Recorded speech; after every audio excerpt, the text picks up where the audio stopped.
Hello everyone, this is Jersey Lee Z, you may call me Lee, and we are continuing with the Great Ace Attorney Chronicles, and today's case is the return of the great departed soul, which means that KAZUMA'S coming back, baby.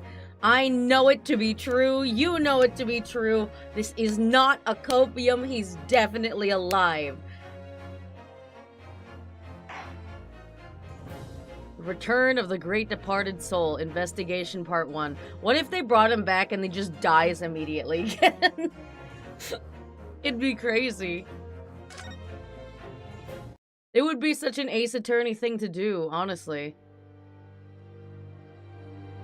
Hello, hello, hello, ever.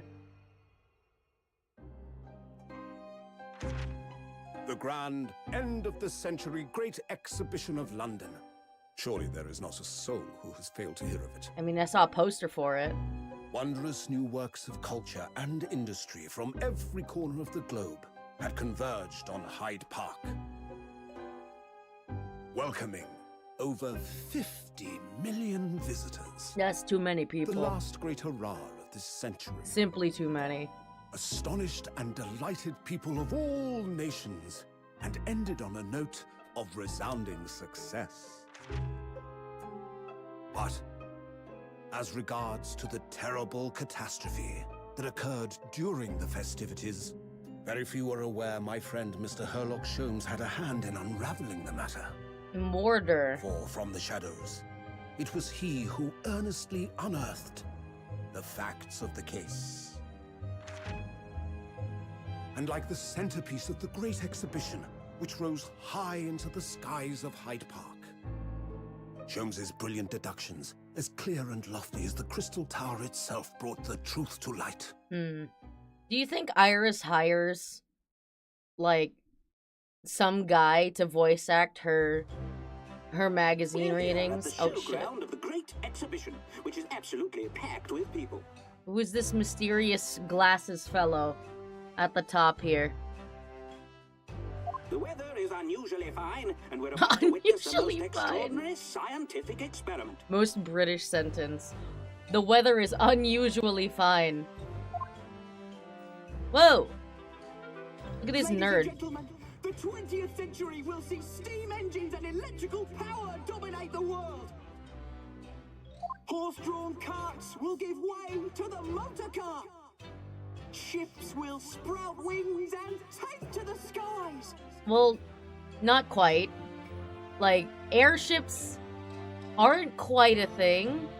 Airplanes are, but you know, they're a little different, man.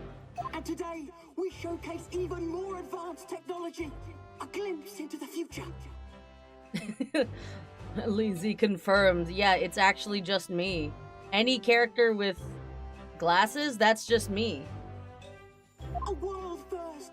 A demonstration of my super high voltage instantaneous kinesis machine. Oh, super high voltage instantaneous death machine for sure. That thing's gonna kill so many people. Ain't no way.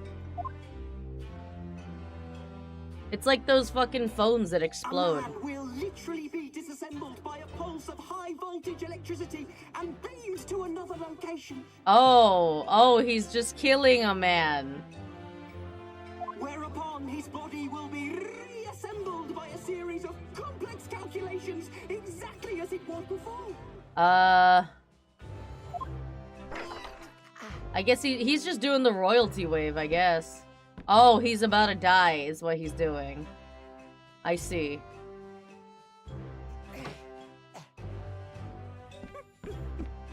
We're watching a murder live? In but a few moments from now. This looks like a Dr. Doofenshmirtz contraption. Dr. Doofenshmirtz would never kill a man like this. This gentleman will, in the blink of an eye, complete an incredible journey through the air.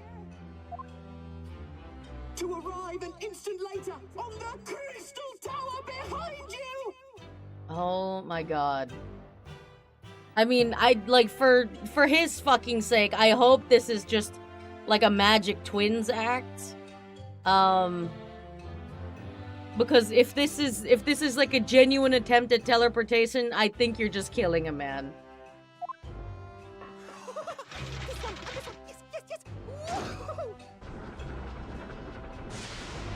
Oh, he's so dead. Oh, fuck.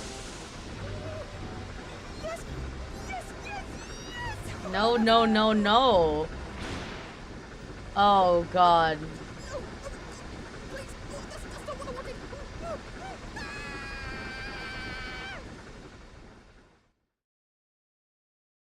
Have we ever had a voice-acted murder in Ace Attorney before? In the games, at least. Oh, also today, the voice acting might be a little scuffed. I'm still recovering from, last week's incident with Ace Attorney Investigations. I can't believe I did all of that, like, 9 hours in one sitting.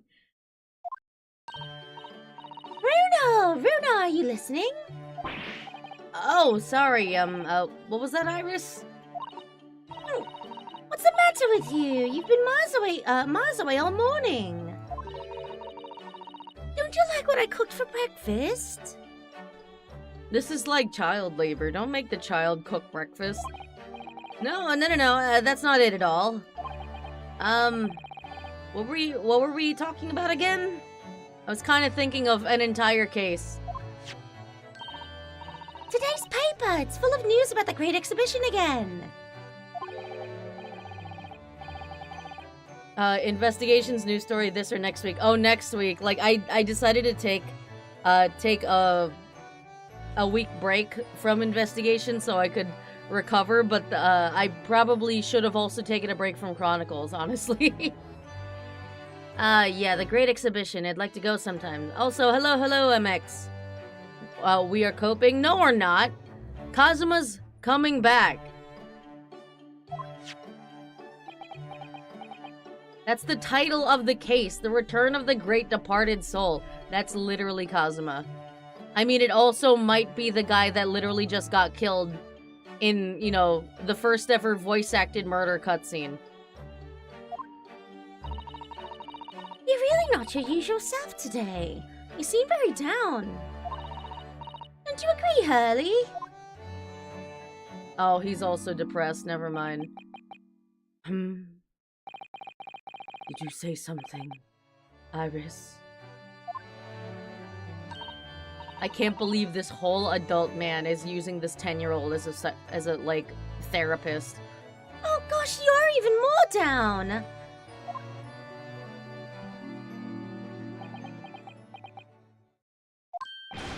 Wah! When did you arrive, Mr. Naruhodo?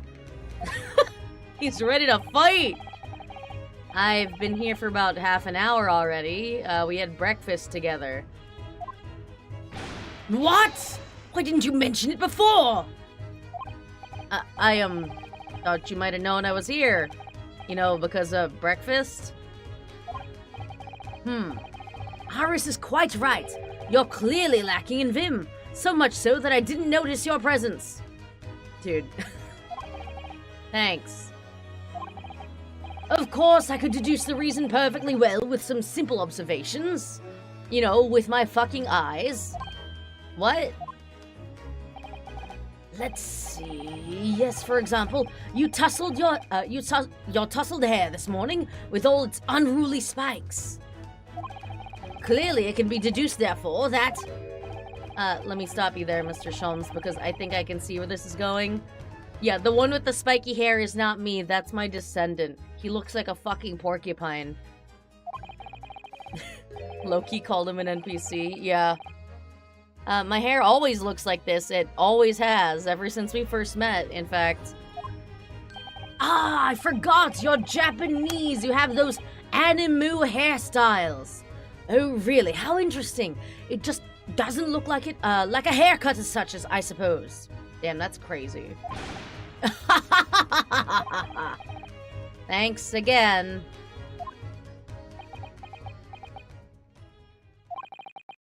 It crossed my mind recently that it's been 6 months now.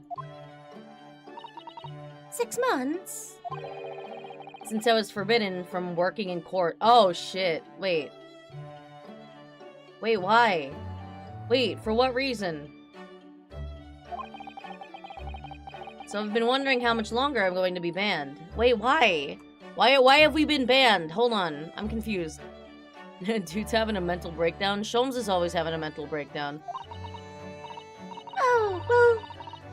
explain why you seem rather glum. Don't you agree, Hurley? Oh, he's back to being depressed. Okay. Did you say something, Iris? Dude, make up your fucking mind. Back to moping.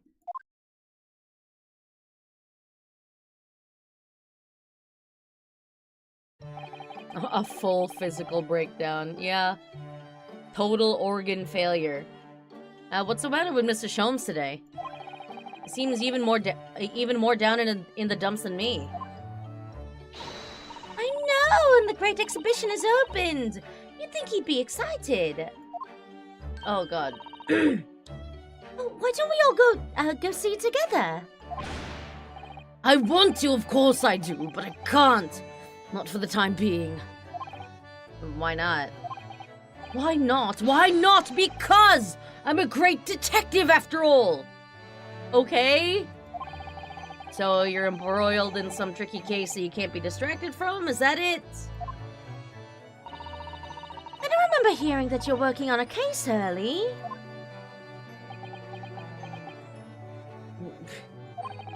Jobless.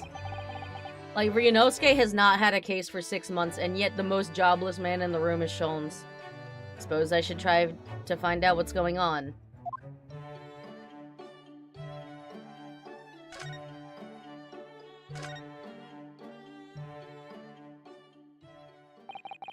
Half a year ago now, I took on the defense of a young girl in a trial heard at the Old Bailey.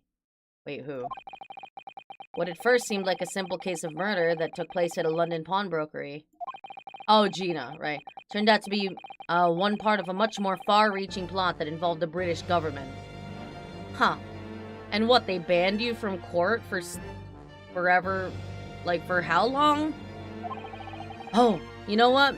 Maybe Ryunosuke's gonna do drag this time. You know, we opened this second game with Susato and drag. I think it's Ryunosuke's turn. To get into court, he's just gotta disguise himself. During the course of the trial, it was found that I made an unavoidable, yet at the same time, unforgivable mistake. Hello, April. Words fail me. This situation is utterly deplorable. Mr. Naruhodo. Yes, my lord. I will decide upon your fate following the conclusion of this trial. Of course, my lord. And then he banned me from court, and I'm jobless now. Thanks, man. In the end, I had my right to represent people in court revoked. I was told I had to spend my time in research and study, so that's what I've been doing. You have, haven't you, Runo? Reading all these big, fat tomes about British law up in your room, and the notes about Sholmes' old cases. I feel like we never hear Iris call him Sholmes. She always calls him Hurley, which is the most unfortunate fucking, outcome of the whole, spoonerism, like, name swap thing. Because, like, normally she'd be calling him Shirley, right? Because that's the nickname for Sherlock, right? but the fact that his name is Herlock Sholmes now means that she calls him Hurley, which is unfortunate. Very unfortunate name. Brewing Iris's special blends of tea, fetching my daily bread for me. You've become something of a manservant around here. Start on the silverware next, Master Naruhodo. Well, I'm thinking of going to ask the powers that be to reconsider. Specifically Lord Strongheart, as the British Supreme Court on Whitehall. Lord Strongheart? But he's so evil-looking. Could be worse. Hey, listen. Ryunosuke's just keeping up the male wife, energy for when Kazuma comes back. Ah, the delightful Lord Chief Justice, not my favorite fellow. He's not mine either, but he's the man I have to talk to. He's the only one who can grant permission for me to start working in the courts again. came to Britain to become the best lawyer I could. And I can't do that just sitting around here. Interesting. The Great Exhibition. The whole of London has been swept up in this great exhibition, hasn't it? The most advanced science, the most modern technology, the finest works of art, and feats of engineering. For the next 6 months, our capital will be showcasing these things, and the world will be watching. Oh, do you know what I'd like to do? I'd like to look down on London from one of those lovely balloons. Oh, those balloons are, like, murder relevant, I'm sure. Look down on? Do you mean those things? Fly? Yes, of course. They fly high in the sky and don't even need wings to do it. All you need is hot air. But how? How does hot air have anything to do with flying? It makes no sense. Wait, hold on. Do you guys not have, like, paper lanterns? I know that's generally a, like, Chinese tradition, but I imagine, like, Japan knows about it, right? Like, you have seen paper lanterns, correct, Rinosuke? I can't understand it at all. Aren't those balloons prone to crashing? Shh, shh, shh, shh, shh, shh, shh. They don't have planes yet. This is all they got. It's true of a lot of new scientific discoveries. Most people can't understand them at first. But in 100 years' time, all these things will just be common knowledge. I suppose they might be. Mind you, some of the science being demonstrated seems very questionable. Something went wrong on the open experimentation stage yesterday, apparently. There was a huge explosion. Oh, and so he died. At least it's not the Doofenshmirtz-ass looking teleport device. Well... Still, I wish I'd seen it, though. I'd love to see how bad some of those scam experiments really are. That's crazy. From a 10-year-old. Imagine putting your life's work into, like, a machine that you genuinely thought was gonna work, and then you get criticized by a fucking 10-year-old who is smarter than you and has, like, 2 more PhDs than you. Says the innocent 10-year-old girl. Hardly innocent. See here, every page of this paper carries some article or other about the Great Exhibition. But the brighter things shine, the darker the shadows that are cast behind them. Personally, I find myself drawn to the darkness, to the impenetrable. That is my proper atmosphere. That is the edgiest thing you've ever said, Sholmes. Great Exhibition newspaper's been entered into the court record. What court record? I've been fucking disbarred. Shadows cast behind? Is that a metaphorical way of referring to the back page of the newspaper? Oops.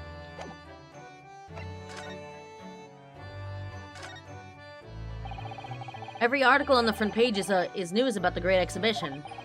Public experiments to demonstrate brand new scientific ideas, cultural exhibits from around the globe. It's also positive and hopeful about the coming century. We must all go to see it properly before too long. 10 pages for a penny? What a steal! My first test of matter transport device, and he killed a man. That's crazy.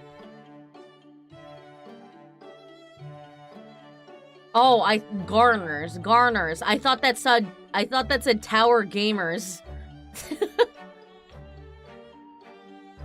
Oh shit.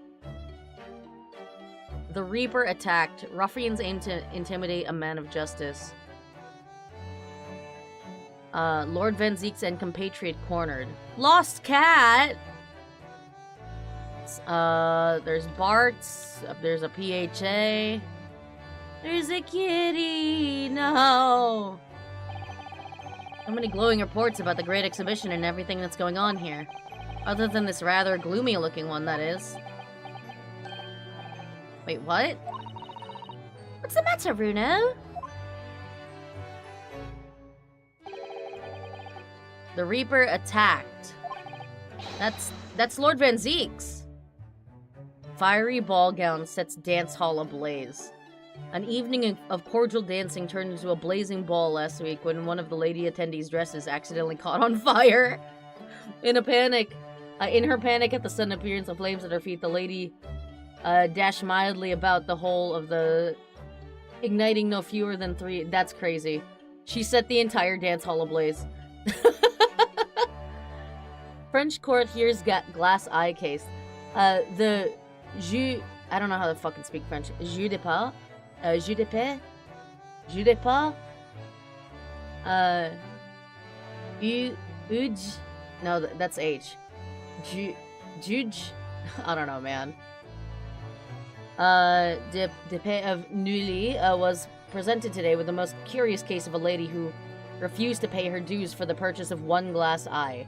The whole affair began when Madame Pluyette, the defendant, ordered the eye as a replacement for the natural eye she had lost.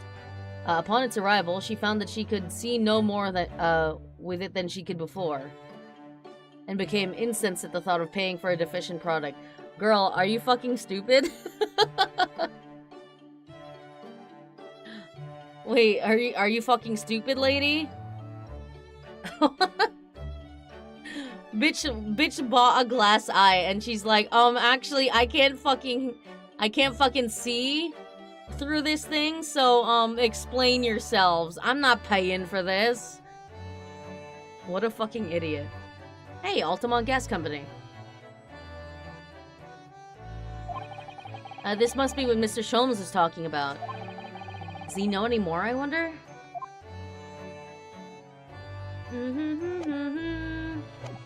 Let's ask. But let's talk about your gloomy mood first. Why are you sad? Are you investigating a particularly tricky case at the moment, Mr. Sholmes? You could say that, I suppose. Hurley, I know that you don't have any cases right now. Nothing more to add? That's not like you. Usually you just keep yapping. What sort of case is it? Shh! Quiet, Mr. Naruto. We must not discuss it here. You never know who might be listening. What? What? You're acting very strangely, Hurley. What do you mean, Iris? Well, usually, the more mysterious and complicated a case is, the better Hurley's mood. Is it really a case that's bothering me? You? Iris, please, you mustn't exercise your astute powers of observation and deduction on me without invitation. Dude, it's just kind of a passive ability of hers. She's much better at this detective shit than you. Remember what I always say. Put yourself in the shoes of the individual about whom you're making deductions. Yeah, you don't do that. You have made deductions about Natsume incorrectly several times that caused him great mental distress. A passive-aggressive ability. Yeah, pretty much. You say that, do you? You, Mr. Sholmes. Oh, never mind. Once I've had a cup of tea, I must make my way at once to the crime scene. Crime scene? That was a deep sigh. Why are you so depresso, dude? Yeah, so what happened to Van Zeeks? It says in the paper that Lord Van Zeeks was attacked. That's terrible. You know the legend of the Reaper of the Bailey, of course, don't you? Only too well, in fact. Yeah. Prosecutor Beric Van Zeeks. He fucking kills people. They say that if the Reaper is the prosecutor in a case, there's no salvation for whoever's in the dock. Even if the defendant is found not guilty. Once the Reaper has someone in his sights, one way or another, that person's time left on this earth will be short. I don't know, Natsume seems fine.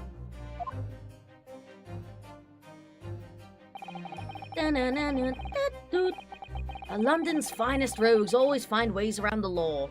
They'll stop at nothing to secure an acquittal at trial. falsifying evidence, paying sham witnesses, threatening jurors, bribing judges. But even such devious tactics as these cannot save them from the hands of the Reaper. Because he just fucking kills them. As you've experienced yourself, haven't you, Mr. Naruhodo? Well, yeah, but my client was, like, actually kind of guilty, you know?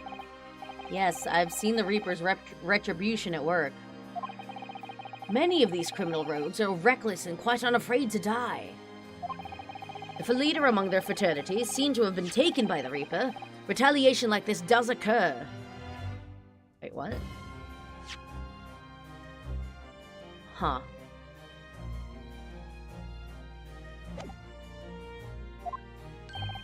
Really, the capital has a never-ending supply of such scoundrels. So, do you mean Lord Van Zieks has been attacked like this before? This isn't the first time? I'm sure he could just kill them back, you know? He's quite an accomplished combatant, you know? Those legs of his. He doesn't take attacks lying down. Although it seems that his assailants were armed with guns this time. Oh my god, guns? What is this, America? Oh my goodness, is he alright then? Is Lord Van Zieks hurt? My dear fellow, how on earth would I know? Okay. Like, he knows enough to know that the guy got shot, but he hasn't, like, followed up or anything. Well, in the article here it says, as to what of Lord Van Zieks and his condition, all will be revealed in tomorrow morning's edition. Ah, I see. Cliffhangers. Well, we shall have to be patient then. No, we can go to the hospital. No. I can't wait until tomorrow.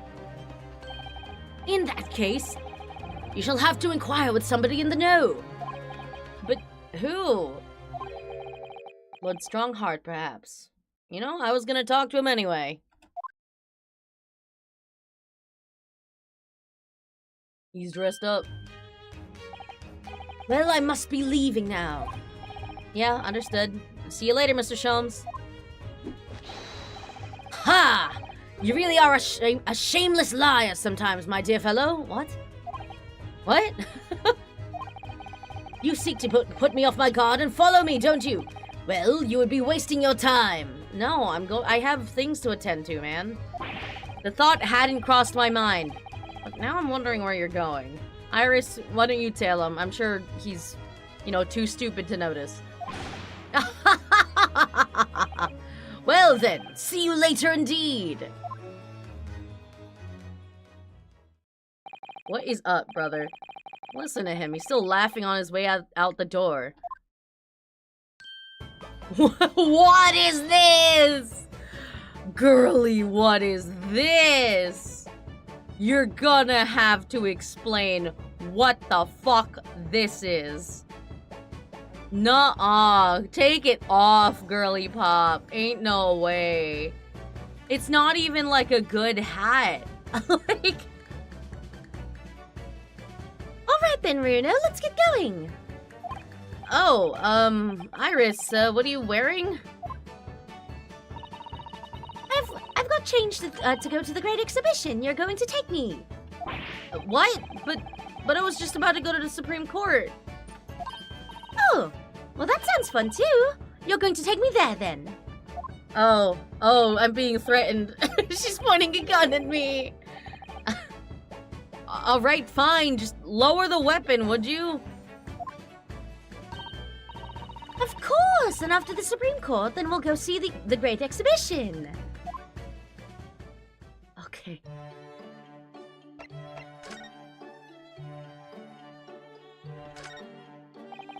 I do love a good fire in the colder months. Watching the flames flickering and dancing about is just so very relaxing. Cleaning out the chimney isn't so relaxing, though. No, getting covered in soot isn't my idea of fun. You know, Hurley decided he was going to clean it out himself last year. But you can guess what happens, can't you? He got himself stuck inside the flue. How? He's a fucking beanpole. He's a very slim man, I admit, but there are limits to where a fully grown man can fit. Now every time he dozes off by the fire, he has nightmares about it.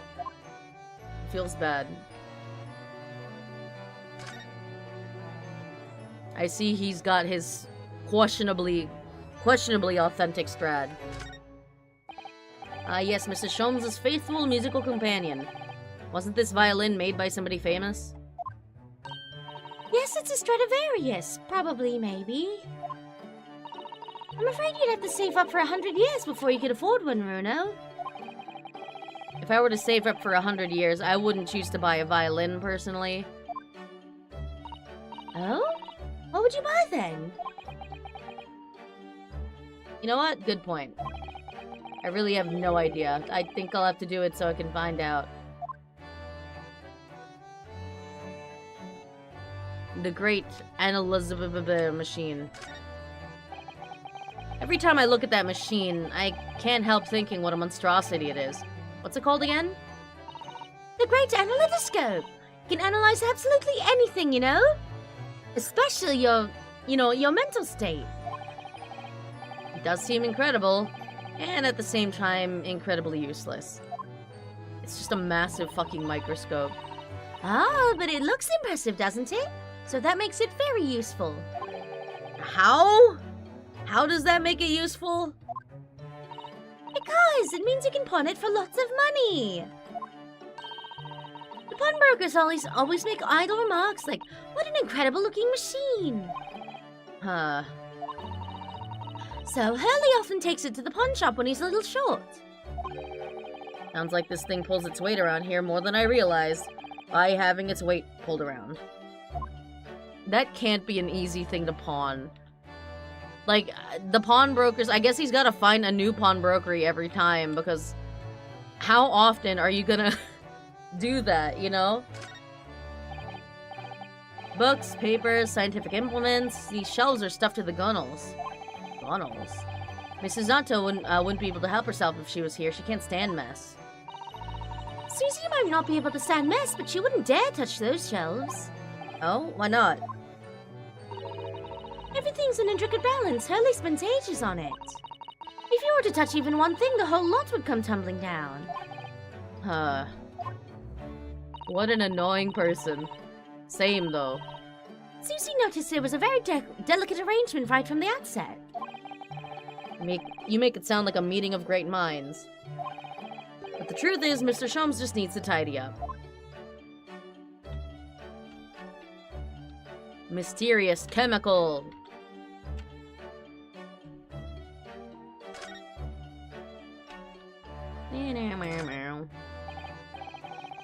Yes, the huge metal chest with the lace cloth laid on it, being used as a table for tea and coffee. People be using fucking anything other than coffee tables as a coffee table. It's very sturdy, that's for sure, and firmly locked shut. That chest contains my father's detailed records of Hurley's many cases. Yeah, so I've been led to believe, though personally I've never actually seen inside. And that's the way it will stay. Those papers are a secret between Daddy and me. Well, your daddy's fucking dead. If you go opening it uninvited, you might find yourself being bitten. What, is there a beast in there or something? Yes.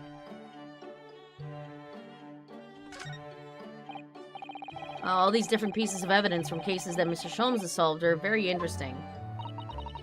The trouble is, Hurley forgets things so quickly. He never remembers why these things are relevant. The other day, for example, he saw the orange pips that were there and decided to plant them in the garden. Pips? Seeds. Yes, they've all sprouted now. We have 5 new little plants. Oh, well, I don't know what case they were from, but if Mr. Sholmes can get oranges to grow outside in England, he should change his profession. Like, I thought the color of the seed was orange. I didn't realize they were seeds for oranges. I look forward to finding out what aroma your tea will have, Iris, every single day. Oh, well, I infuse a different concoction of herbs from the garden every time, so it's never the same twice. When you call it a concoction, it sounds more like a science experiment than something for tea time. Oh, yes, that's because different blends can have very different properties. I And it kind of is a science experiment. Thank you for being my guinea pig. Some calm you down, some make you feel jolly, some give you energy, some kill you. Today's particular blend is something quite special, so you're really in for a treat. That sounds ominous. Yes, this is where you note down ideas, isn't it, Iris? That's just nonsense math. The log. The limit. What's in the melting pot today? The blue carbuncle. Yes, it's from a case of theft that Hurley solved ages ago. The theft of a precious stone. A carbuncle is another name for a garnet, you see. Especially if it's cut with a rounded top. Oh, really? And this garnet was blue, was it? Well, that's the thing. They're usually red. No blue garnets have ever been discovered. Oh. So it's fake. So who knows what the stolen gemstone actually was? It's the real mystery of the case. Proper Sherlock Holmes conundrum, huh? Poison. There's so many different bottles up there on the charming little set of white shelves. Oh, do be careful, Runa. You mustn't try the contents of any of those bottles, even if you're hungry. I wouldn't do something stupid like that. I'm not a child, you know. Well, I am. Although the only person acting like a child is Hurley. Well, I wish I could say the same for Hurley. The other day, he polished off a full bottle of one of my alkaloids. He what? He said he was hungry. And so you drink random, things off the medicine cabinet? I'll be extra careful.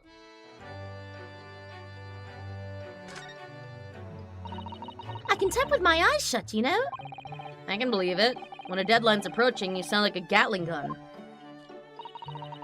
It reminds me of a dream I had the other day. It was such a funny one. It woke me, actually. I was typing for a whole hour in the pitch black, but I didn't make a single mistake. That's incredible. But then, when it got light, I found that there wasn't any paper in the machine. Oof. Now I wonder if I'd actually been typing at all. I think you might have just fallen asleep on the job.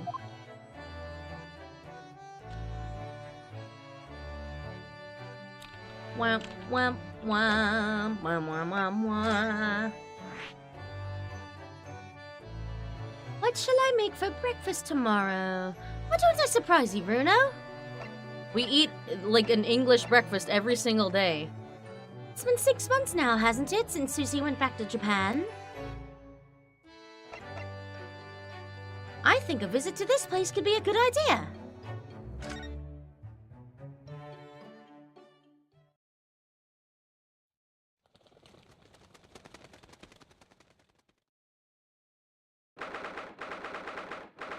It's October, baby.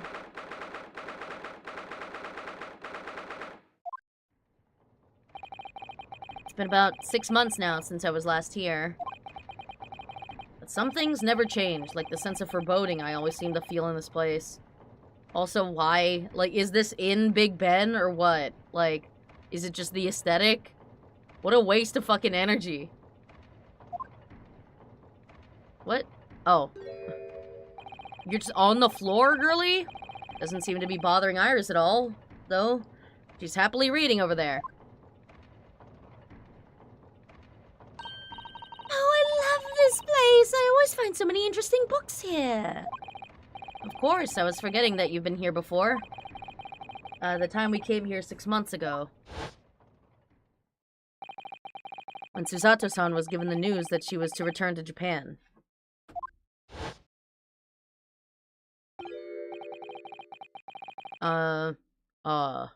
I understand you wish to speak with me. Oh, Lord Strongheart, I trust you've been keeping well? Jesus, you're fucking intimidating. Chill out, man. Let's see. Since you arrived and requested an audience, it's been 4 hours, 32 minutes, and 26 seconds. I've kept you waiting a while. My apologies. Man, Lord Strongheart being late, that's crazy. Oh, no, not at all. I like nothing more than standing around staring into space.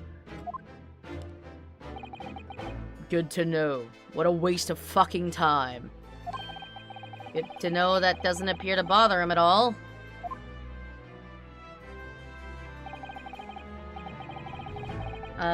Male Strongheart. Or Mile? Mile, maybe.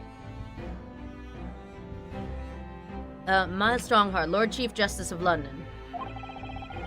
He's the man who allowed me to start practicing as a defense lawyer when I arrived in Britain as a student. You need only savor the air for a moment in this grand office to understand his preeminent status. As you will be aware, the Great Exhibition of London is now underway at last.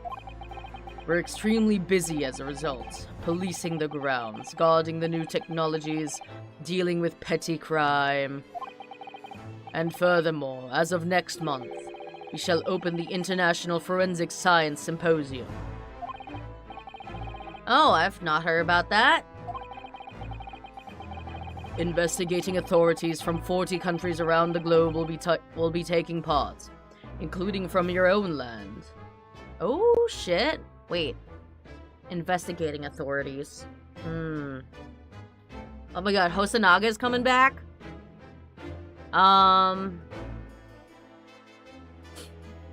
If it's forensics, maybe Susato and her dad? Forensic science is the future. The world must embrace it. As we're the hosting nation, I have much to do. And it is my highest priority. If others must wait for my attention as a result, so be it. Well, it's nice to know where I stand.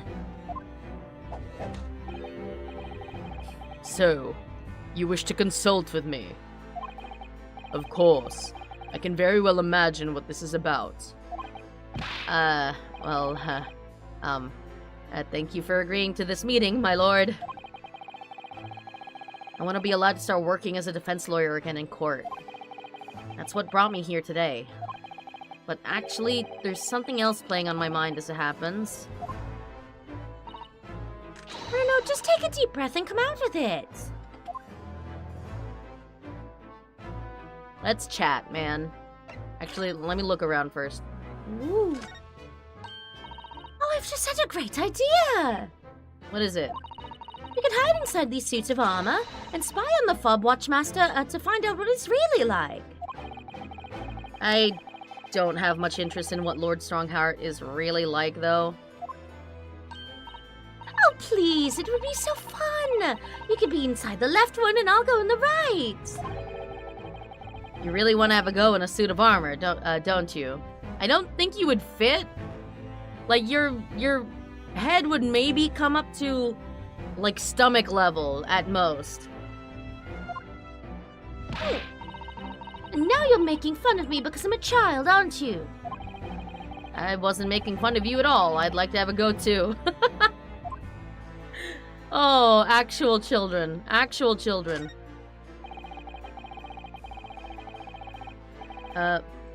You couldn't read all these books even if you were reincarnated 3 times over as a bookworm. Oh, I know! Oh, I know! So much reading material! I'm very envious. I've really been running out of things to read recently. That's because you read so fast. Slow down. Perhaps little by little I could swap some of the books here with some of mine from home. It's not a library. I don't see why not. No one would notice, or at least I wouldn't, even if I was reincarnated 3 times over as a librarian. Well, that just means you're shit at your job then, Runo. The Lord Chief Justice's desk. When you look at that, there's no mistaking Lord Strongheart's authority is there. But the light from that window behind is far too bright, so it would be very bad for the eyes. I hadn't thought of that. There are no curtains, that's for sure. What's What's more important, having a desk with an air of authority, or having eyes that work? Can't say I ever considered it. New Iris outfit. Yeah, unfortunately. I don't know what the fuck these big like bun covers are, man. How does she even put them on? After all, my little office barely has any light to speak of, and I haven't really seen my desk in a while. The cogs of the giant clock are keeping time as usual with their steady, rhythmical motion. It's really quite disturbing how little sound they make considering their massive size.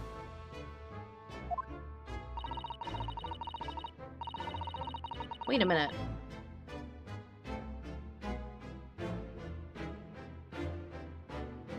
Six, 7...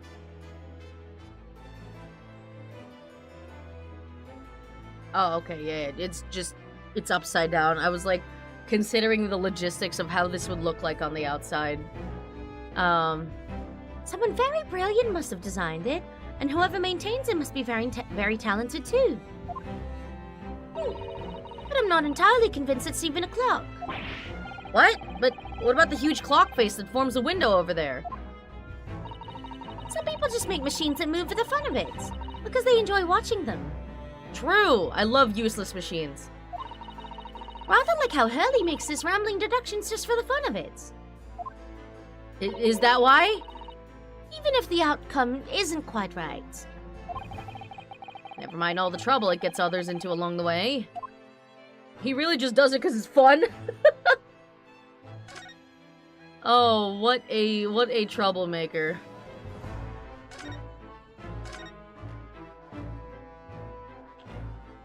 Okay.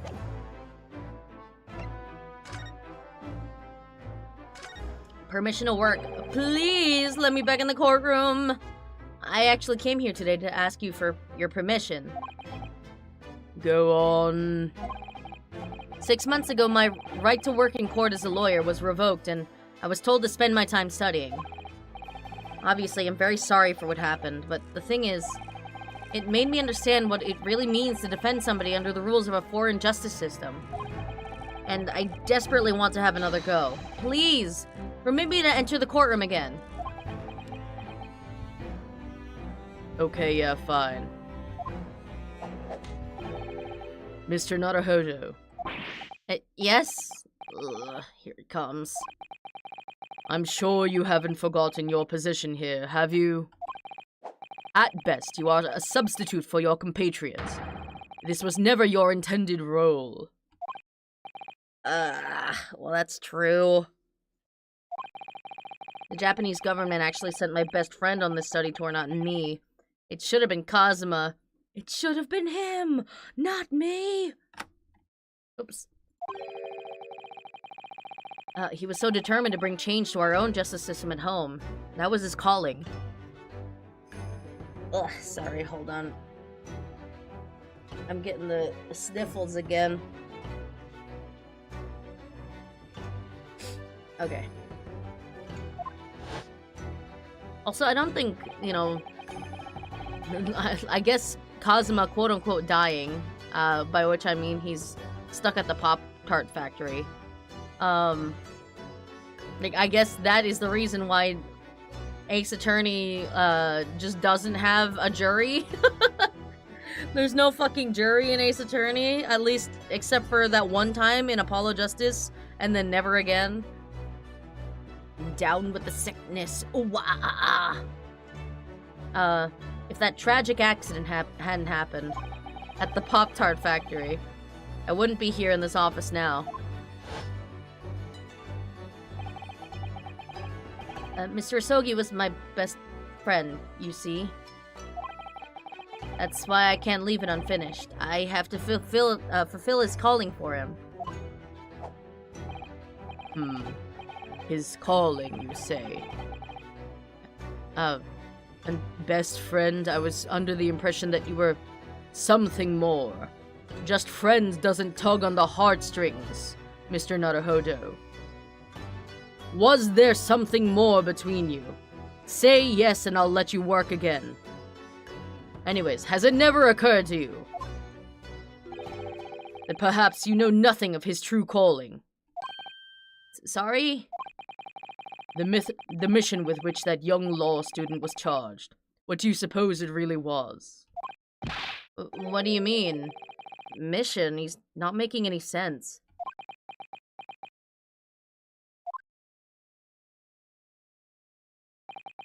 Never mind.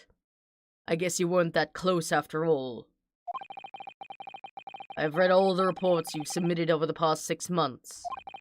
It's clear to me that you regret your actions and have been studiously obeying your revised instructions. Do you mean? As of this moment, I reinstate your license to practice law here in Great Britain. Are we picking up this plotline now, are we? Yeah! Thank you so much. Yeah, finally! It was only mentioned in what, the fucking, like, first case of the game? We are what, like... Fuck, this is like 8 cases in already, man. That's wonderful news, Runo! In fact, I believe I have the perfect case to mark your comeback. A curious affair. Is it perhaps a case that, Herlock Sholmes is involved in? You'll consider it, I hope. Of course, please, tell me more.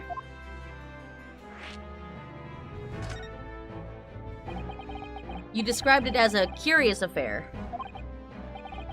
Yes, that's right. I believe it was reported in the press. Oh, Van Zeek's getting attacked? Are you aware that there was a serious accident at the Great Exhibition yesterday? Oh, the man getting exploded, my bad. Oh, no. Yes, I read about it! A professor from Germany tried to carry out a crazy experiment. Oh my god, Einstein. Let me see, how was it described? Super high voltage instantaneous kinesis, I think. Instantaneous kinesis, as in moving things with a click of the fingers? That's right. It's just what my herbal blends need, a dash of devil may care. Whatever this serious accident was exactly, it's clearly captured Iris's imagination. She's like, should I put a little bit of blood in my tea? Ooh. It would suit a vampire's palate, surely. It's an unfortunate business. A large explosion engulfed the public experimentation stage, and a man lost his life. A certain Mr. Odiasman. Odiasman? Oh, Odiasman.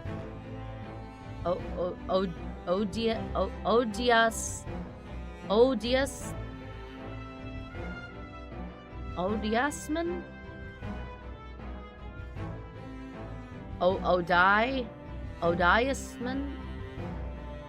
I don't know what the pun is.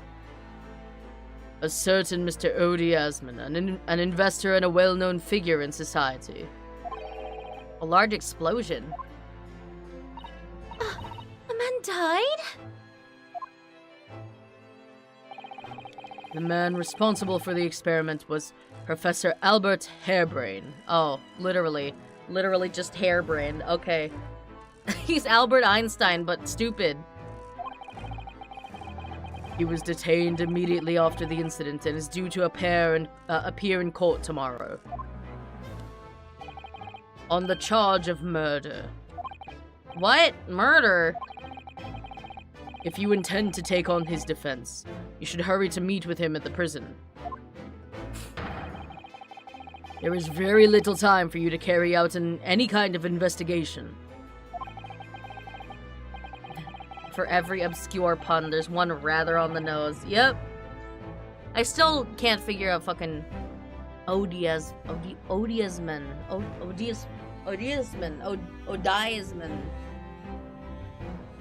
Die as man? The Great Exhibition, a scientific experiment gone wrong and murder? I feel out of my depths before I've even started, still. I mean, is it murder if it's not fucking planned? I think that's manslaughter at best, right? We should go to the prison straight away then and try to meet with this German professor, don't you think? Definitely. Yes. One more thing about the case. There's a connection with our mutual acquaintance, the Reaper. Oh! With Lord Van Zeeks? How?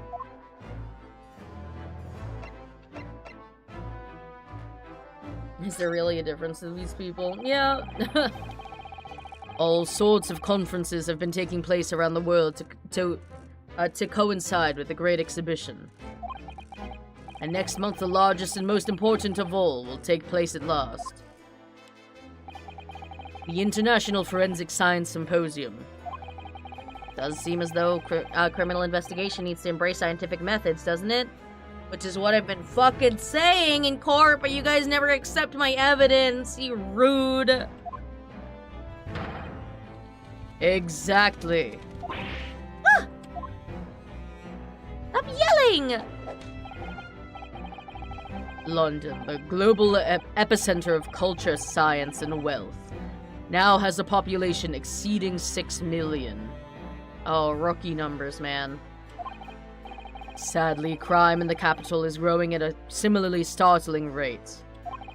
So it's imperative that we use the latest scientific methods to investigate and resolve cases as efficiently as possible. Which is what's known as forensic science, isn't it? Exactly, the future of policing. Oh, stop yelling! You're so loud! Regrettably, however, Britain is currently dragging its feet when it comes to the adoption of forensic methods. Oh dear, that's alarming. Exactly, it's extremely alarming. Ah! Jesus! Yeah, it's too bad that big-ass fucking hat doesn't have earmuffs that you could plug your ears with. If I were Her Majesty's Attorney General, you can be sure the numbers of crimes committed and resolved in London would be very different to the current figures. The birds that fly by every time he does that, yeah. He's just that fucking loud. Disturbs all the birds outside. And I can cite 12 solid arguments and 223 individual reasons to support my claim. Sorry?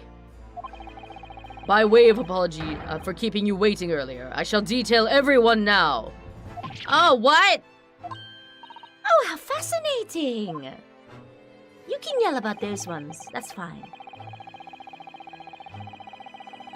It all began 15 years ago. It was... blah, blah, blah, blah, yap, yap, yap, yap, yap, yap, yap.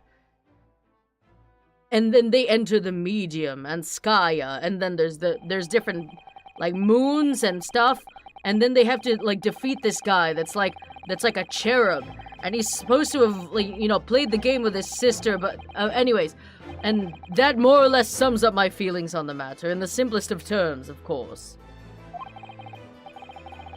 Essentially, to formally establish a forensic investigation division within Scotland Yard. That is my mission. Renosk is a blood player, no doubt. Oh, for sure. For sure. Oh, right, yes, that's wonderful. I was sleeping. I was fully asleep, man. Exactly. Wonderful is precisely what it will be. You know, I kind of lost the plot when you started trying to explain, like, the, like, romance quadrant shit. I don't really get it, honestly.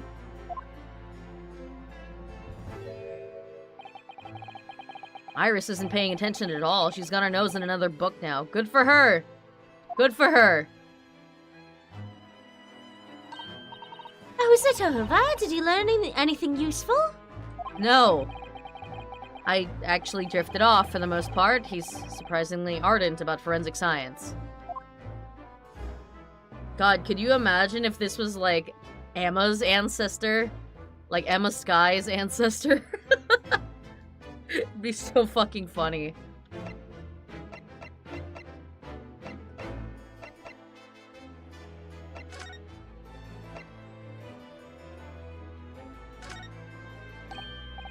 Oh, that reminds me, have you seen this? The reports of the overwhelming success of the Great Exhibition, of course. No, not that. The story on the back page. What story? The Reaper attacked. Ah, that. Who's the other guy? You've enjoyed some victories in court against my #1 prosecutor, have you not? Oh, Mr. Reaper, what happened to him? He wasn't killed, was he? There's no need for concern. Lord Van Zieks will not be so easily dispatched, I assure you. Can you tell us what happened? I'd really love to know. Very well. If it interests you. It does, strangely.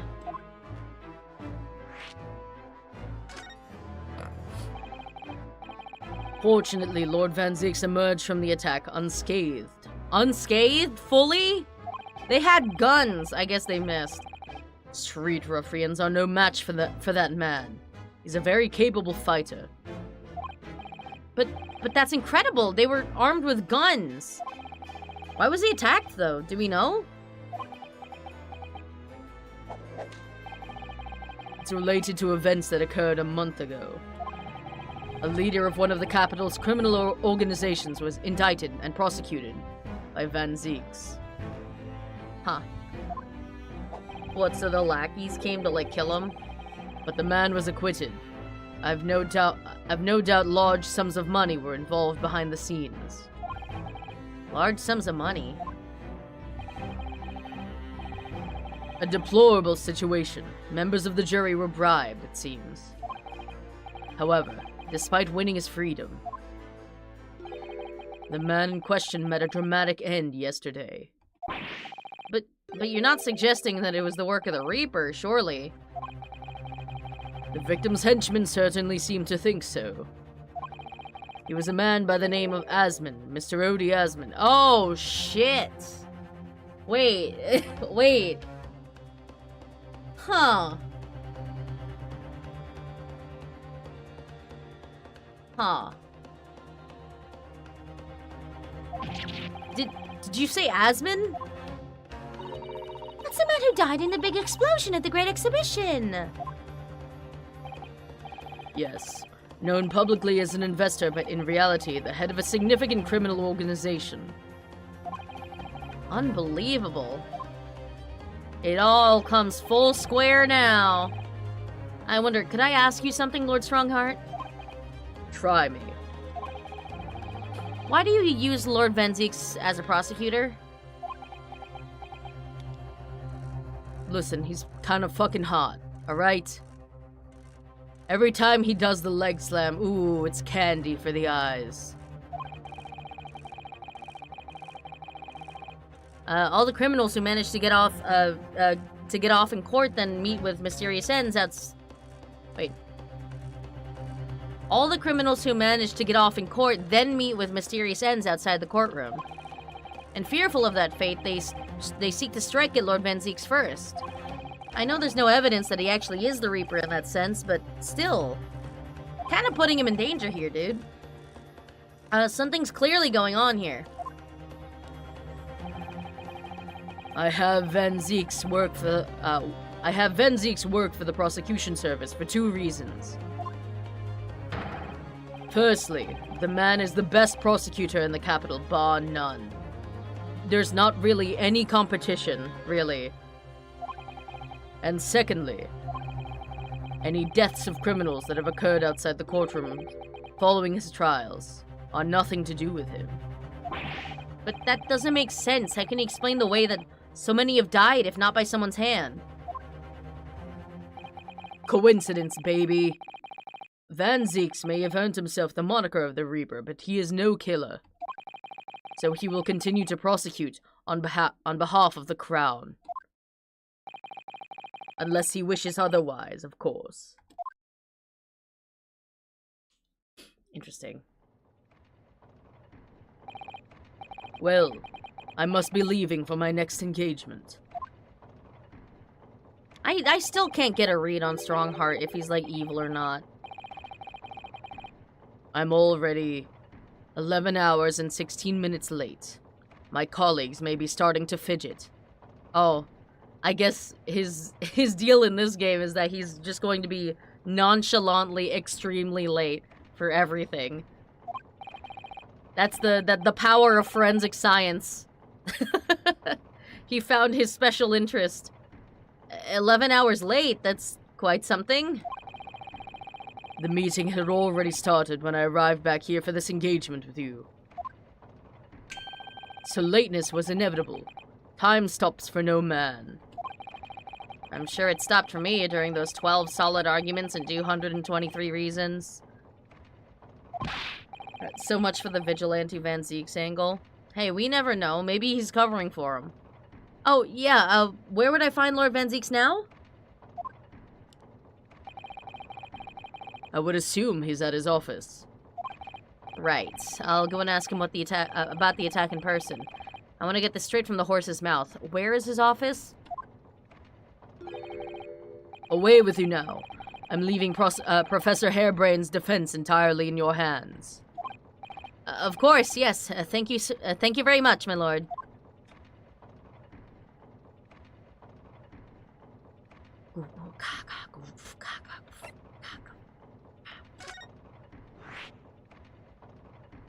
What a fun place! Oh, I'd love to strip that big clock apart, you know?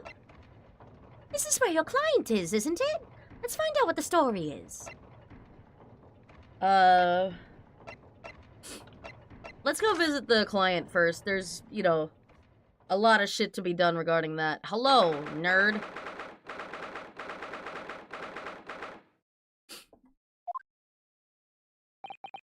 The warden said cell 11. That's this one. Oh, there's someone curled up in a ball at the back corner, look. What's his name again? Professor Albert Hairbrain, wasn't it? Excuse me, Professor Hairbrain?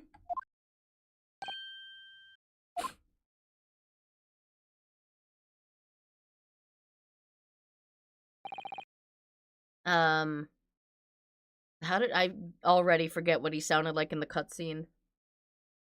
Who are you? I'm just gonna make him a nerd. I'm Renosuke, not a lawyer! Ah, was it something I said? A lawyer, you say? Would you be here about the experiment? Are you going to defend my hypotheses? Oh god, why are there so many eccentrics? Your hypothesis? Sorry, I don't... Yesterday's demonstration! That demonstration was... that magnificent demonstration was... It was an out-and-out success by anyone's calculations! Straight up Jeff Earthbound, yeah. But despite that... No one listens, no lawyer believes in the science when it's explained. They all leave at high velocity. Wait, hold on. Hold on. He's so convinced that his thing worked because the premise behind his teleportation machine is that it kills the host body and then reconstructs it elsewhere. So he's like, oh yeah, I killed the guy, but he consented. And he's somewhere else now. He's fine. Huh. Now, it's probably not a good time to mention that your zeal made my concentration leave for a while, too.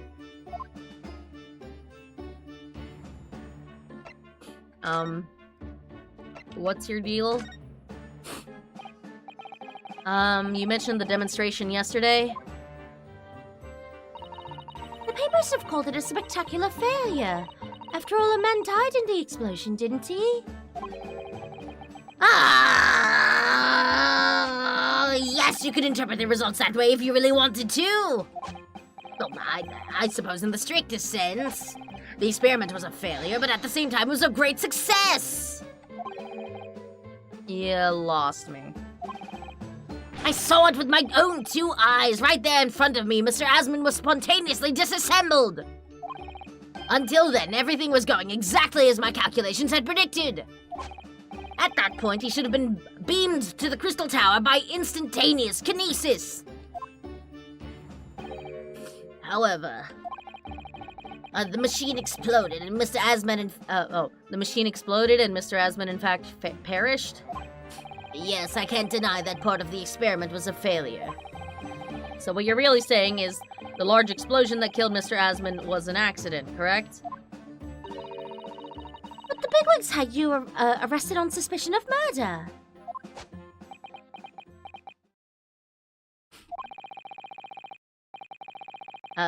I was responsible for a man's death. That is the immutable truth here. At least you're not denying it. It is manslaughter. And for that, I wish to be punished. At once! But... murder? Never in a million years. It was an accident. Simply an accident. I see. Hurley and I were talking this morning, you know? He said the situation would change completely depending on whether it was treated as an accident or a murder. How exactly? Well, if it really was an accident, then the professor's machine would be kept in protective custody. On what grounds? Ah, yes, it's newly established here in Britain, the Special Dispensation for Scientific Equipment Act. That one passed me by. What? But if the case is treated as a murder, then they'll say my machine was the murder weapon, and they'll be able to pour over it as much as they like. No, we're finally getting a case where we're just trying to reduce the dude's sentence. Yeah. Like, we're just trying to get you from, you know, murder to manslaughter at most. And he does, it seems like he doesn't give a shit. Also, like, his hair, man. If they examine it in detail, they'll find out how it's made, and then they'll be able to copy my idea. My precious hypothesis will be stolen. I haven't patented it yet. The machine must be protected from that at all costs. That's why it's imperative that this whole incident is shown to have been an accident in tomorrow's trial. I see now.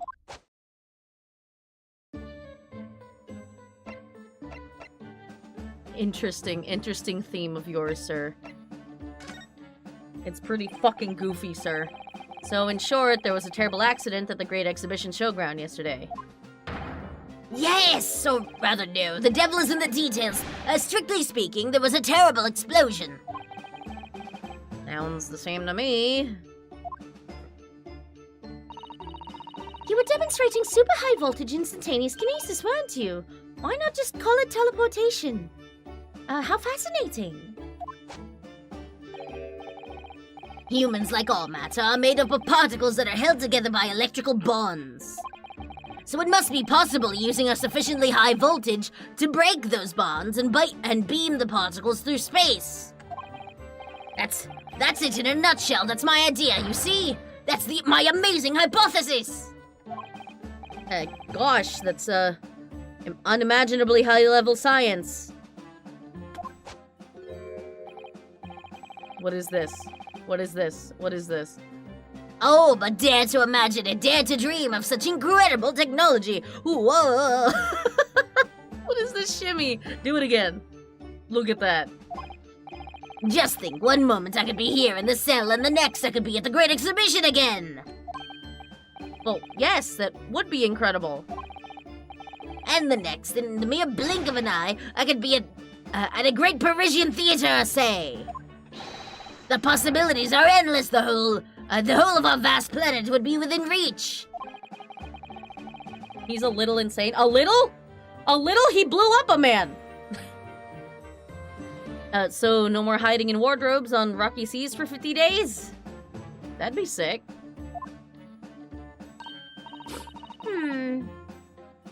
I don't really see it like that.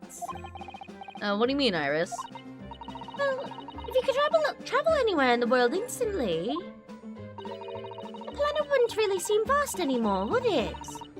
I think it would feel like it had shrunk. My word, that's exactly right!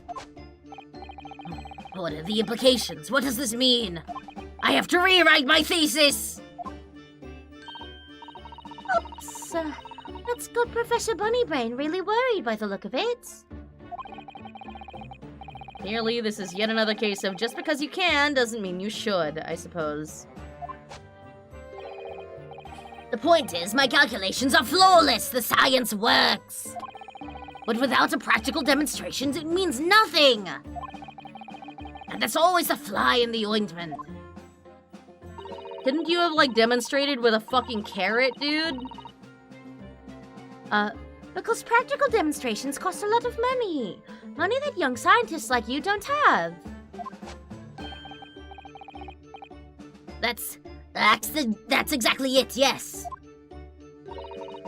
Hurley's always complaining about it. He says the government should invest more in science.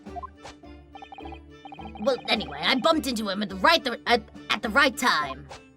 Haha, I met the well-known investor, Mr. Asman. The victim who died in yesterday's terrible accident, you mean?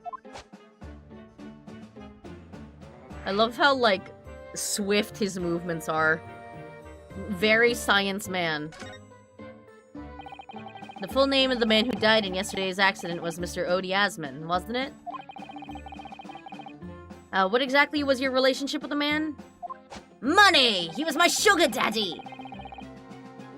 He first visited me in my laboratory in Germany over a year ago now. Oh yeah, I guess he should have a German accent, but I can't do a German accent, so I'm just gonna keep doing this. He said he wanted to invest in my immaculate hypothesis. I thanked my lucky stars. I see. So you hadn't really known each other until then. Money for scientific research. I'm so envious. Iris, you make so much money from your publications. As far as I was concerned, the man was an angel. Oh, really? An archangel, even. He was prepared to fund a practical demonstration of my hypothesis for presentation at the Great Exhibition. And if that went well, I could expect additional financial support for my research from the British government. Mr. Asman provided me with money and an exceptional engineer. He produced a machine to my precise specifications. So sorry, you're not the engineer? I'm calling it now. Punching it in. The engineer's the killer. But then your dreams were blown to dust in one enormous explosion. As you can see, I owed everything to Mr. Asman. I would never, ever have thought of taking the man's life. Well, he seems genuine enough. I don't think he's lying.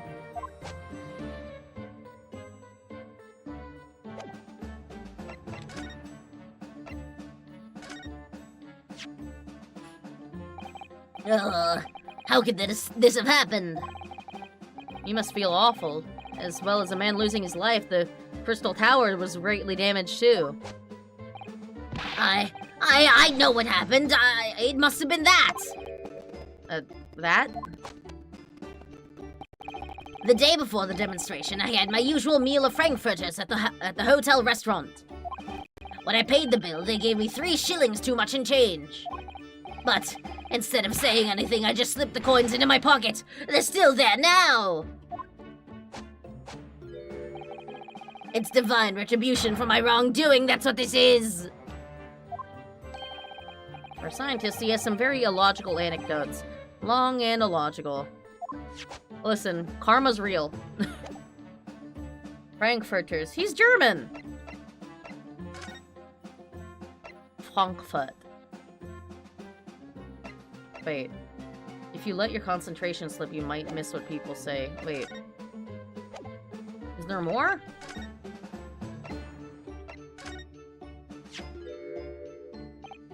Ah, fascinating, yes.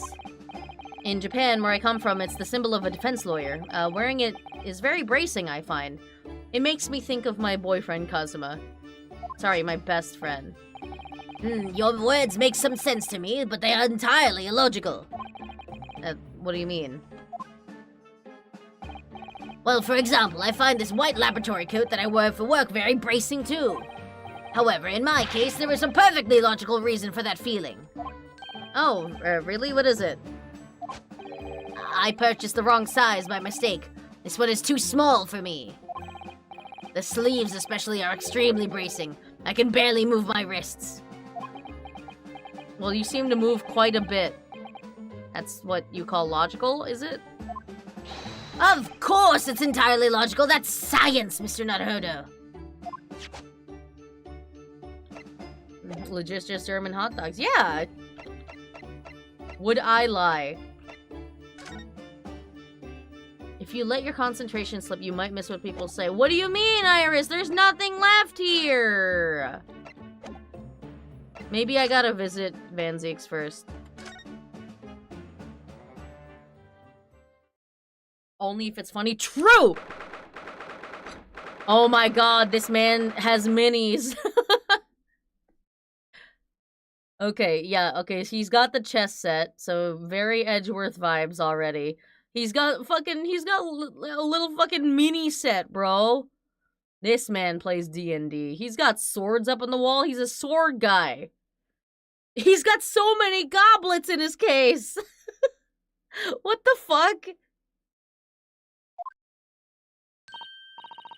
Oh, so this is the legendary Reaper's office. Yes, it appears so. Oh. Sends a chill down your spine, doesn't it?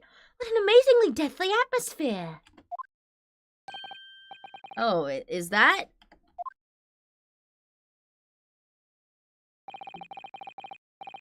That hooded figure was so still I hadn't noticed his or her presence. I wonder who it is.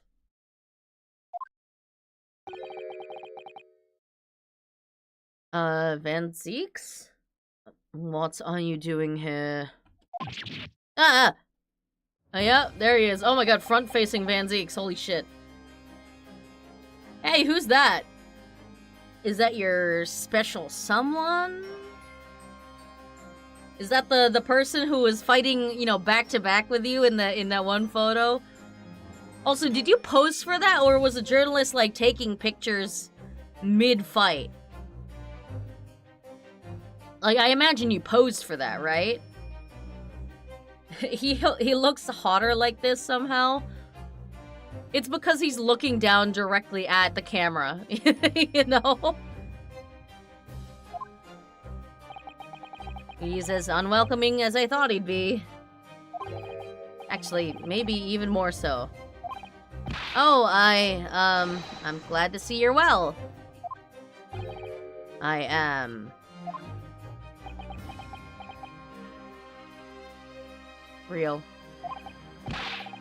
So, who's the person over by the wall being, punished for something or other? No punishment is taking place here. Oh. That's my apprentice, and he's sitting there of his own free will. Okay, what, like... I didn't know you had an apprentice. Must be the same person who was pictured in the newspaper.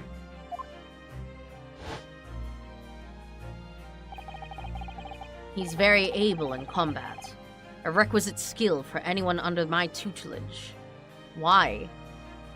What is he your apprentice of? Law? I don't think lawyers need to be able to throw down. I mean, by all means, but like... Are you referring to the attack on the Reaper that was reported in the papers? The Reaper? I'd be interested in to know the Reaper's true identity myself. Assuming, that is, such a fabled fiend genuinely inhabits our great courtrooms. Huh.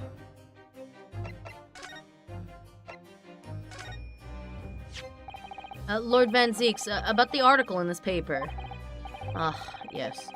It seems there was a reporter nearby when that little skirmish took place. I guess they just did take photos mid-fucking fight. Crazy. I mean, it's a good fucking photo. I had no idea I'd been photographed. It was careless of me. Why does your apprentice look like Assassin's Creed?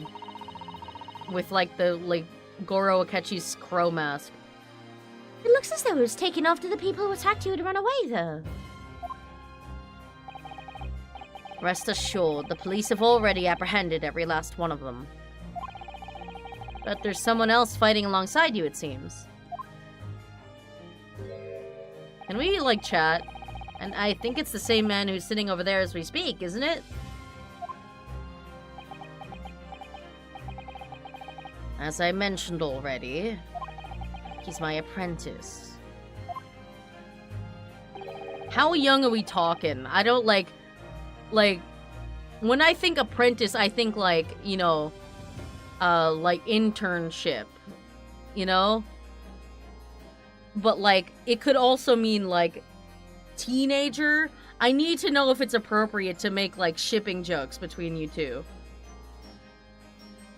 Perhaps you could tell us a little more about him, most notably his age.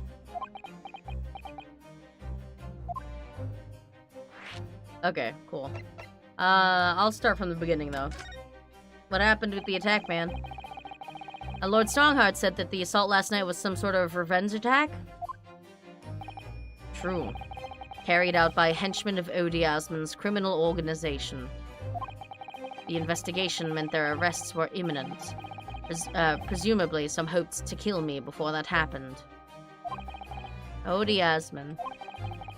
He's always masqueraded as one of London's most powerful financiers. A global investor. But his enormous wealth came to him by underhand means, via his criminal activities. And he used that money to buy himself a verdict of not guilty when he found himself in court, didn't he? Being prosecuted by you, Mr. Reaper. But the man got his comeuppance in the end.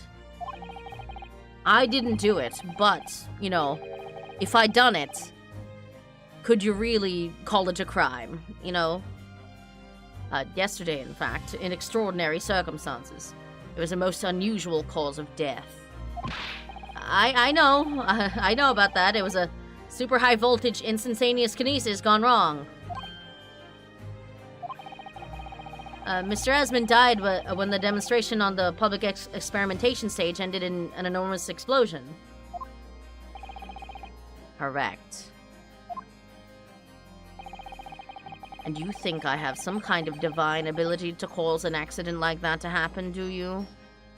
I don't know, you set a guy on fire. I mean, I know you didn't do that, but well, no, that does seem a little far-fetched. Kira Yoshikage ass bitch.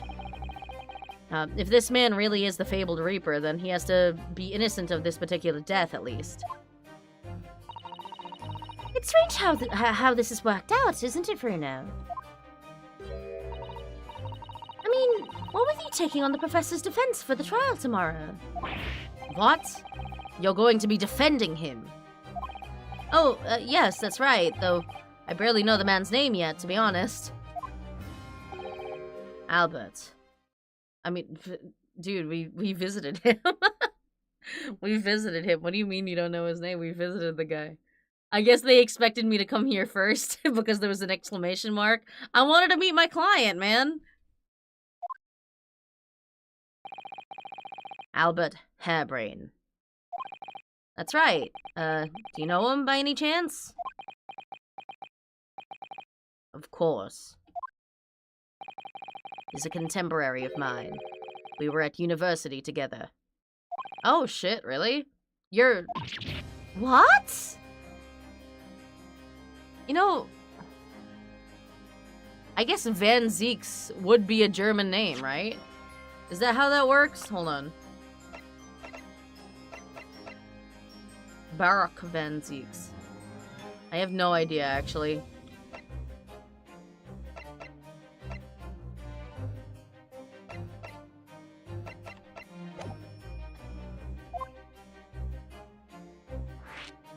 Your contemporary. I'd understood that Professor Hairbrain was from Germany, though. Hairbrains from a respectable British family. Oh, okay. After graduating from the University of London, he moved to Germany to carry out research. That's all. So you were students together. I was in the faculty of law, of course, and he in science, so our paths rarely crossed. But curiously, we got along, though I've not met him since my university days. Oh, so you're buds. I certainly didn't expect for our next encounter to take this form.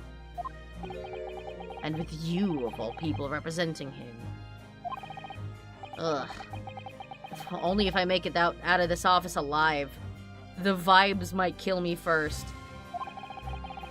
He's actually been charged with murder, it seems. Yes, I know. Because the prosecution will be handled by me. Damn, that's crazy, but that's your friend. You are, like, directly connected to this guy. But you? But you made it sound as if you and the professor had been friends. We are friends. It's true. Then why would you do this? If the Reaper's the prosecutor, there's nothing anyone can do to save him. He's doomed.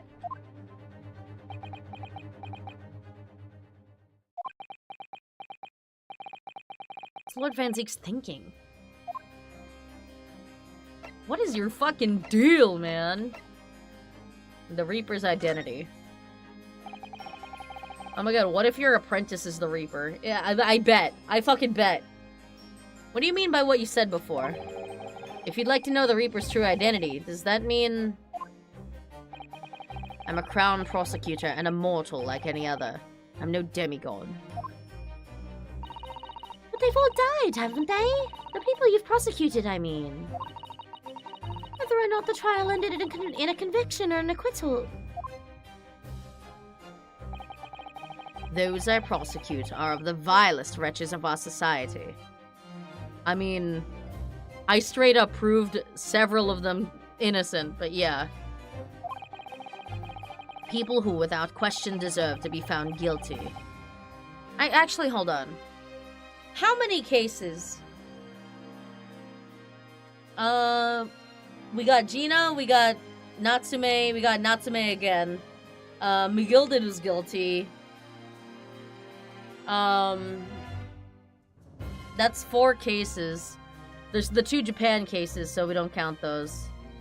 Oh yeah, and wait, I lost counts. The Natsume, Gina, Japan.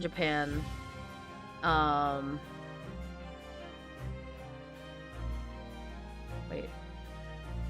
Natsume, Gina, Japan. Boats. There's that boat case.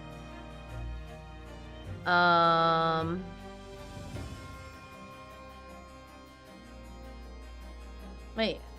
Okay, I gotta go through, like, in order. Because I can't fucking remember shit. There was the first case in Japan. I was the defendant. He holds no faith in people, but especially Japanese people, for some reason. Yeah, okay, first case, I was the defendant. Second case, there was no court trial. Third case was the McGilded trial. Fourth case was Natsume's trial. Fifth case was Gina's trial. And then second game, first case is Susato's Ray's trial. Second case was Natsume again. And of those, I guess Natsume again, and Gina.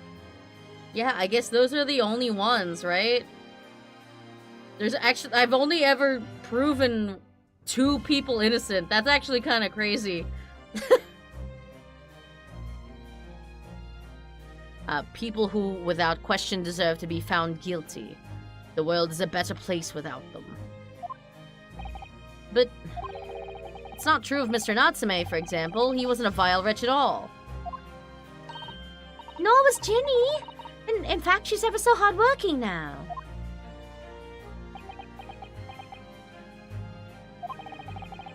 I can't deny that since I encountered you, things have taken a turn. But the point is this. If any of those vile wretches that escaped justice subsequently died in mysterious circumstances, it was at the hand of their own kind. It's not my work. It might be your apprentice's work. That's the vibe I'm getting, man. Lord Strongheart said the same. He believes you're not involved in any way. But you were attracted by those ruffians because they believe it's true.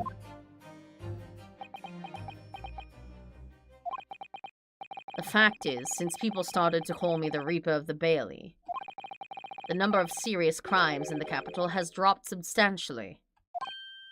Oh. It would appear that even the most hardened criminals can be made fearful for their lives. Do you mean to say... I mean to say that if my pseudonym serves a useful purpose, I adopt it gladly, and with honor. But it's putting you in danger. You could be killed. Yeah, but less people are being killed in general. Duh. If that is my fate, let God decide. Holy shit. What a line. Lord Van Zeeks, dude, chill. Come on, man. Hold on. Before I talk to you about that, I want to look at your room. Look at all them goblets and bottles. Look at the fine collection of hallowed chalices and bottles neatly lined up there. My hallowed bottles are filled with the essence of the finest grapes from the finest vineyards I visit. And I personally oversee these chalices being made by the finest crystal craftsmen in the world. Oh, you bougie. Oh, okay. And yet you throw them around in court like they were worthless. I buy them in bulk. Yes, because this imbecile is so unimaginably and repeatedly wide of the mark sometimes. Oh! Before you open your mouth next time, you should consider the poor artisans whose work you defile. So, it's my fault. Silly me, how could I have ever thought otherwise? What a fucking asshole. I love him. Lord Van Zeeks' desk, look, it's so stylish. And that's a marble chess set beside it. Chess? That's the Western version of our Japanese shogi game, isn't it? You know, I'm actually quite good at shogi problems. Oh, really? You'd probably like chess problems in that case. I'd love to challenge Lord Van Zeeks sometime. To a bout of shogi problems, assuming he doesn't know them. If you only really want to challenge yourself, you can always do that on your own at home. Swards. Oh look, it's a scale model of the Great Exhibition Showgrounds. Cute. It's amazing. Wonder why it's here. Perhaps he made it to take his mind off the sadness of being too busy to attend in person? Or perhaps he's too embarrassed to queue up for a ticket. Shut the fuck up! Surely it's obvious that I'm using it as an investigative aid. Ah! Man, what is with all the, like, loud adult men yelling in front of this 10-year-old girl? Chill out, man! You Nipponese have no business painting others as overly reserved. Ugh. I really didn't think he'd overhear that.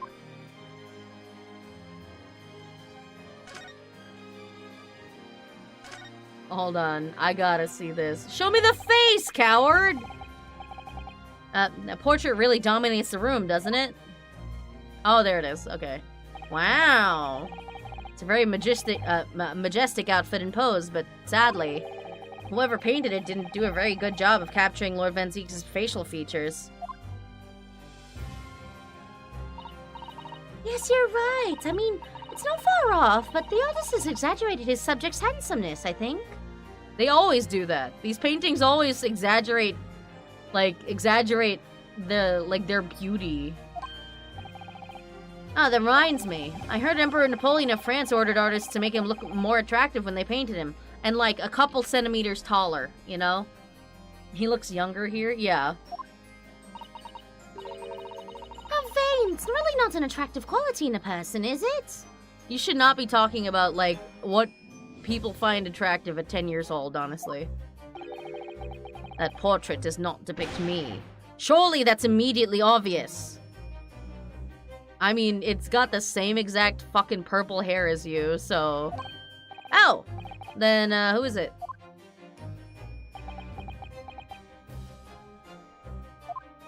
It's my D&D character. Oh, okay.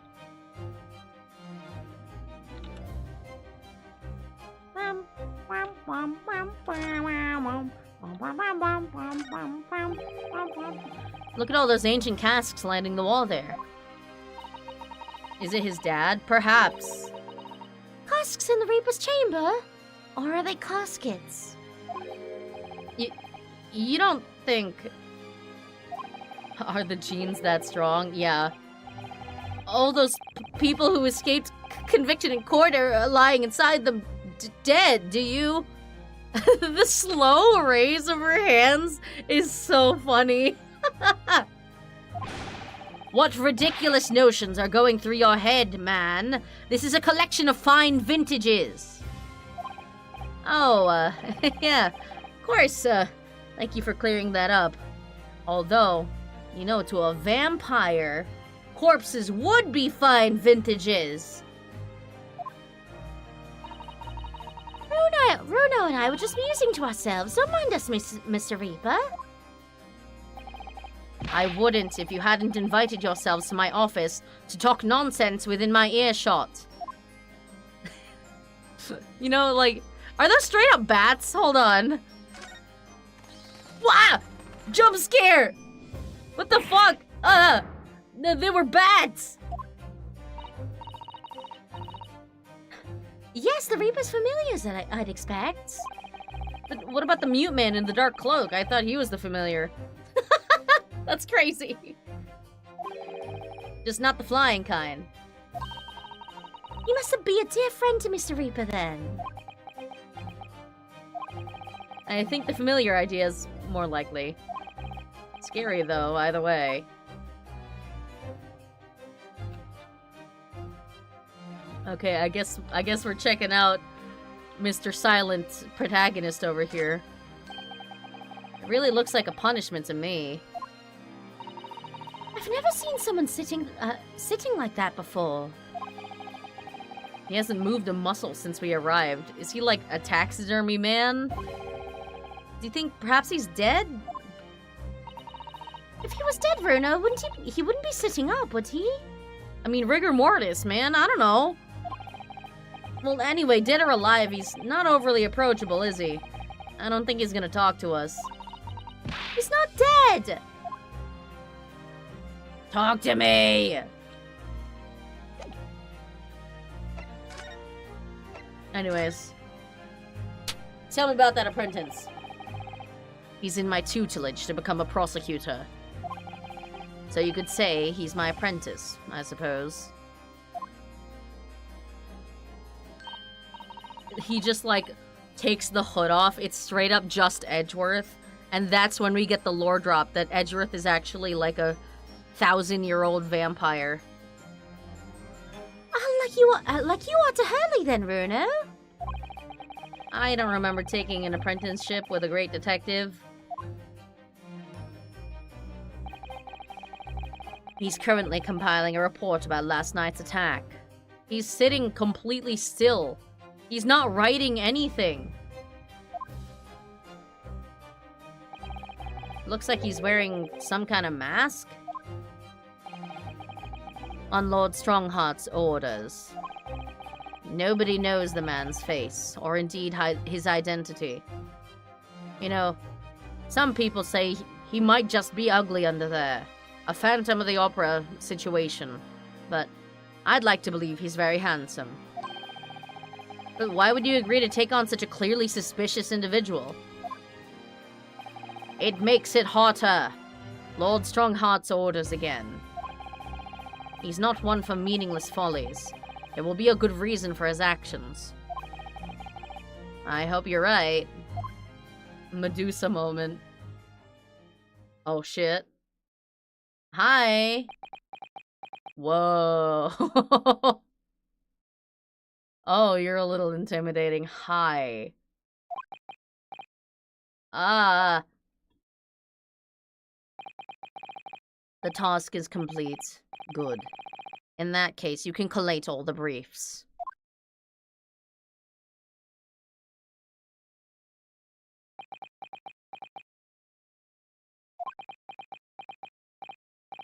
Nice to meet you.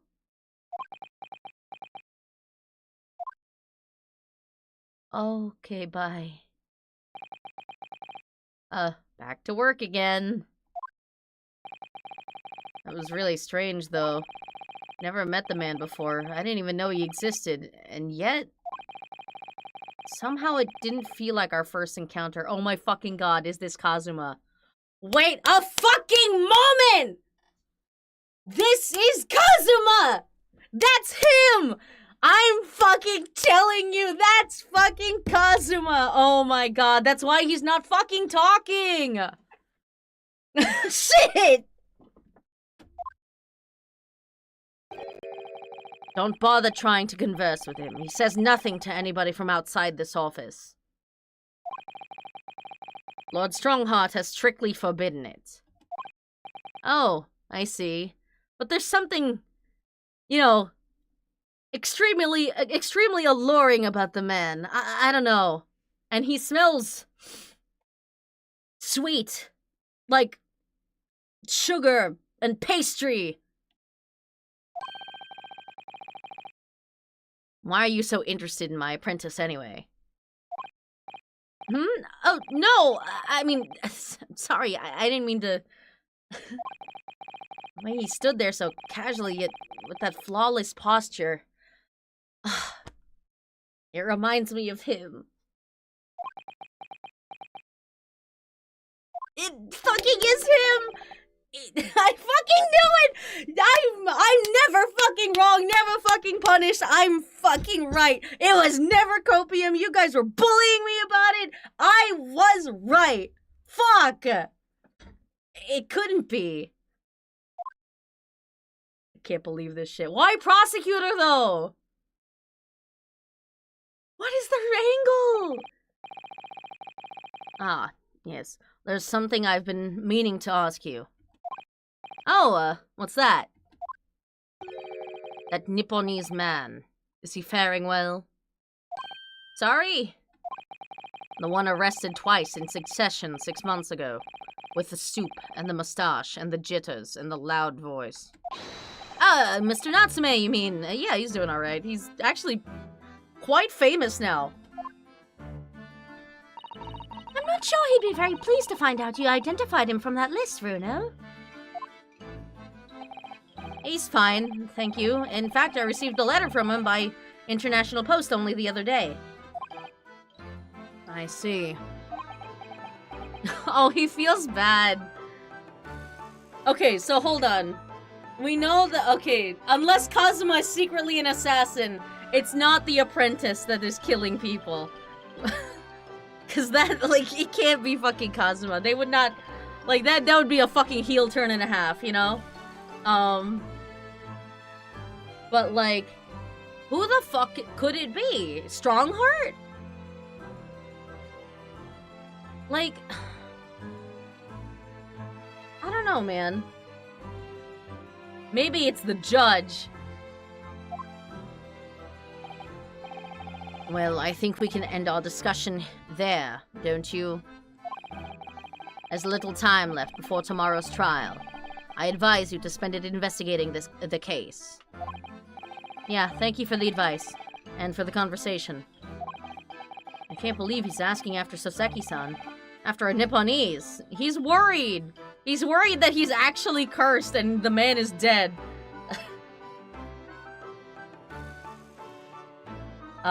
He must have been so elated when he saw that he kept the sword. Yeah, the sword and the band. Oh my fucking god. Just that moment of Kazuma being like, oh my god, shit. Oh fuck, my boyfriend is here. I can't say a goddamn thing. Thank god I'm wearing this mask. Thank fucking shit. I'm not sure whether to feel happy about that or worried. I never imagined that Mr. Reaper would be friends with a mad scientist, did you? That's a turn up for the books. Mad scientist? Oh, you mean Professor Harebrained? Okay, hold on. Hold on. One thing that I was informed about from a friend like ahead of time about this game is that like Van Zeeks kind of has his own guy. Like if Ryunosuke has Kazuma, that Van Zeeks also has his own guy. And I thought, like, upon the, like, introduction of the apprentice, I thought that was him. But, considering that's Kazuma, highly unlikely. So, like, was my friend talking about the fucking professor? That'd be funny. Yeah, it might be worth quizzing the professor about his relationship with Lord Van Zeeks, I think.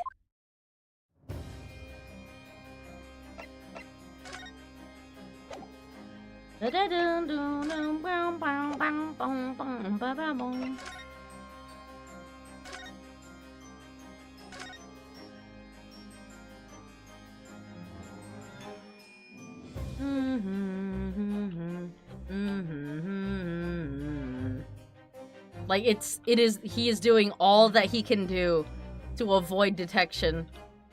He's like, if I move even a little bit, he will find me out. Because, like, Ryunosuke immediately, because he, like, Kazuma knows that Ryunosuke has, like, a really good eye. And immediately on seeing how the guy stands, Ryunosuke's already kind of fucking sus. He's like, wait a minute, I know that posture. And that's a crazy thing to notice. That's a crazy thing to notice. I wonder if we'll see a Larry Butt's ancestor. No, that man spawned straight from hell. But, like, yeah, like, the moment that Kazuma stood up, well, I'm being very presumptuous here, maybe it's not Kazuma, but the moment the apprentice stood up, Ryunosuke clocked the posture alone and was like, that's familiar. So I think that's the reason why he's trying to, like, stay as perfectly fucking still as possible. Because any kind of movement is a giveaway. That's so fucking funny.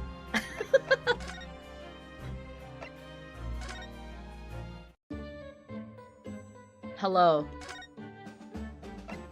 The Reaper's varsity years? Okay, yeah, maybe this is his guy.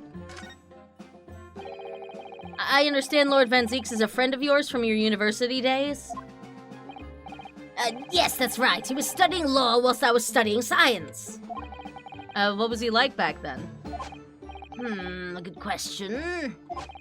Unassuming, gentlemanly, and all-around nice fellow, really. Huh. Unassuming is like the opposite word. He is a very intimidating man. Sorry, I think you misheard me. I'm talking about the cold-hearted, merciless prosecutor Barrick Van Zeeks. What was he like when he was at the university? Well, I just said it! Talk about a leading question, Runo. As I said, an unassuming and extremely pleasant gentleman. After all, he is the little darling of the Van Zeeks family, with all its great aristocratic origins. Oh.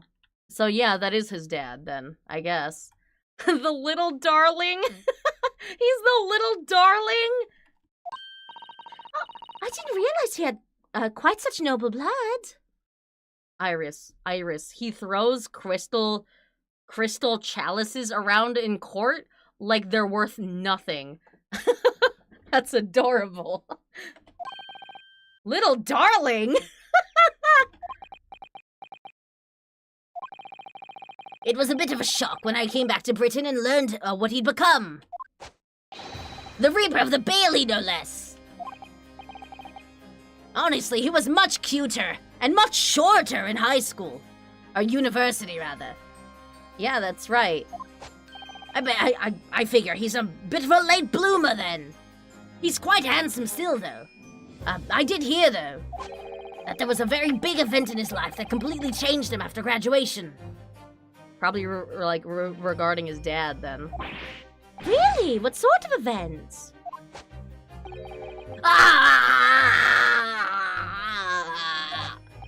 I'm sorry, but I don't know anymore.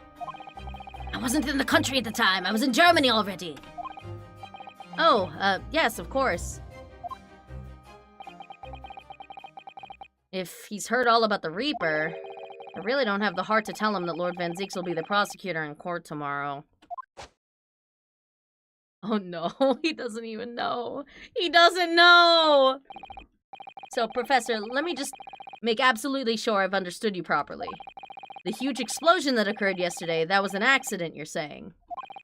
You had no intent to harm the victim, who was in fact the sole investor in your work, is that correct? As correct as 2 squared is 4, I swear it! Wait. Iris, is 2 squared 4? I kinda didn't learn, I didn't learn long division. Is that right?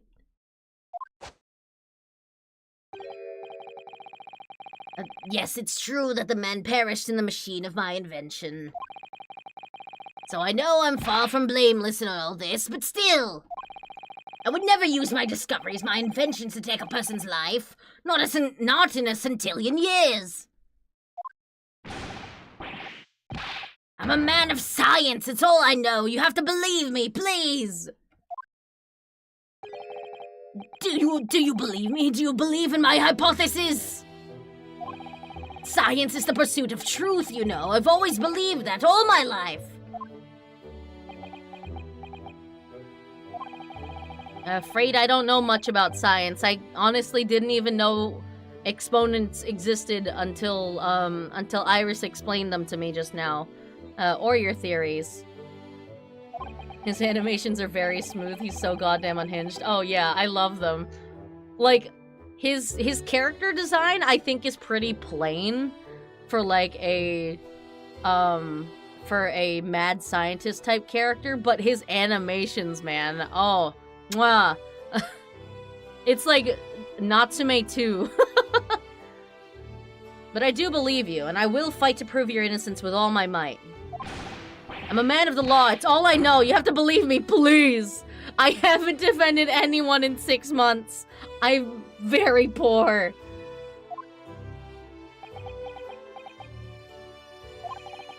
When I went to live in Germany after I graduated, I learned something very important. Nationality, class, lineage, none of that matters. As long as you try your hardest, you can achieve anything. Thank you for that, Professor. And thank you in advance for defending me tomorrow in court. No problem, man. All right, Bruno, it's time. Time to visit the Great Exhibition. Sorry? Well, that's where the incident happened, isn't it? Yeah, I suppose that's true. Time to investigate it last. Bum, bum, bum, bum, bum, bum. Poor Professor Bunnybrain, but don't worry, we'll come to your rescue. Its room is so dark, Mr. Reaper's eyesight will suffer terribly if he's not careful. Maybe that's why he's all always squinting, you know? I can't believe KAZUMA'S back, bro. You haven't experimentation stage, okay. She points the gun at you like, investigation time now!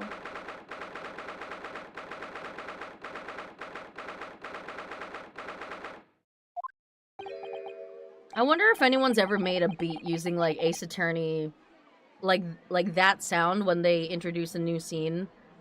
like, using that sound. I feel like it's got a very, like, particular rhythm to it that would lend itself well to some kind of sick sound clown beat. Ugh. Showgrounds are a little too big for my liking. He's got agoraphobia. Wait, is that what it's called? Like the big, it's like the opposite of claustrophobia. We've been walking around in dense crowds for 2 hours now, and I felt myself swooning 3 times. Oh, okay. Maybe it's just claustrophobia. There are all lots of people, aren't there? It's not. I've almost been trodden on 3 times too. Good thing I have my gun on me. Be careful, won't you, Iris? Don't let go of my hand. We finally made it through the throngs, though, by the look of it. Here we are, underneath the public experimentation stage where the explosion happened yesterday. Oh, shit.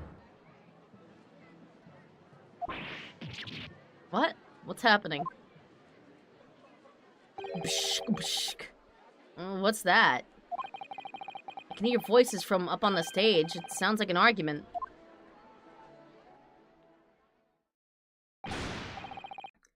Oh god, Gregson. Okay, hold on. Let me drink water before this.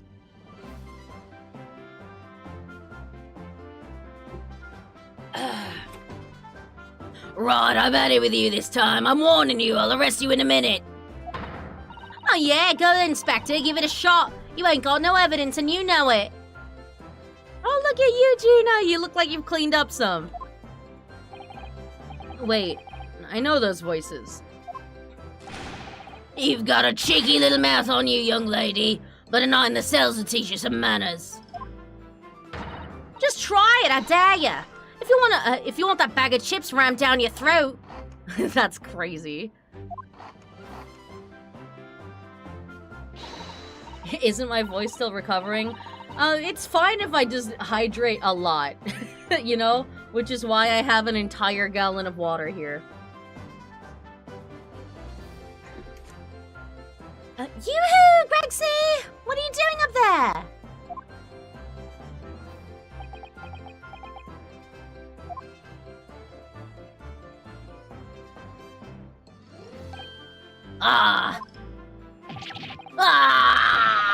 You here, you're here, here you are, you here, your ladyship. How are you, your ladyship? I do hope you're well, your ladyship. Does that make her 3 times a lady? I'm not well at all. It's far too busy everywhere. I wanted to ride in a balloon, but there was a 3-hour queue. Unbelievable. I'll go and have a word for you at once, your ladyship. You'll be flying as high as a kite in no time once I pull some strings for you. Gregson, is that allowed? God, imagine having played, like, imagine if this was your introduction to Gregson, and the first interaction you have with him is yelling at a teenager and then going like goo-goo-eyed mode over a 10-year-old. Like, if you don't know any of the context, he looks very bad right now. Tobias Gregson, an inspector at Scotland Yard. Until recently, he was suspended from duty. Wait, why? Oh, right.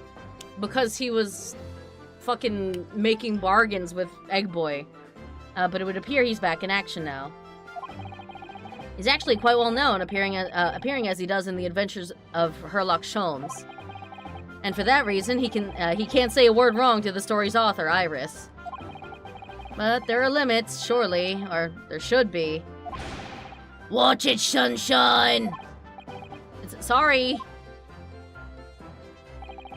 What gives then? Don't tell me you're on this case. Yes, I'm acting for the defense. So we're here to investigate. Dear me, that's the situation, is it? Is it really that troubling?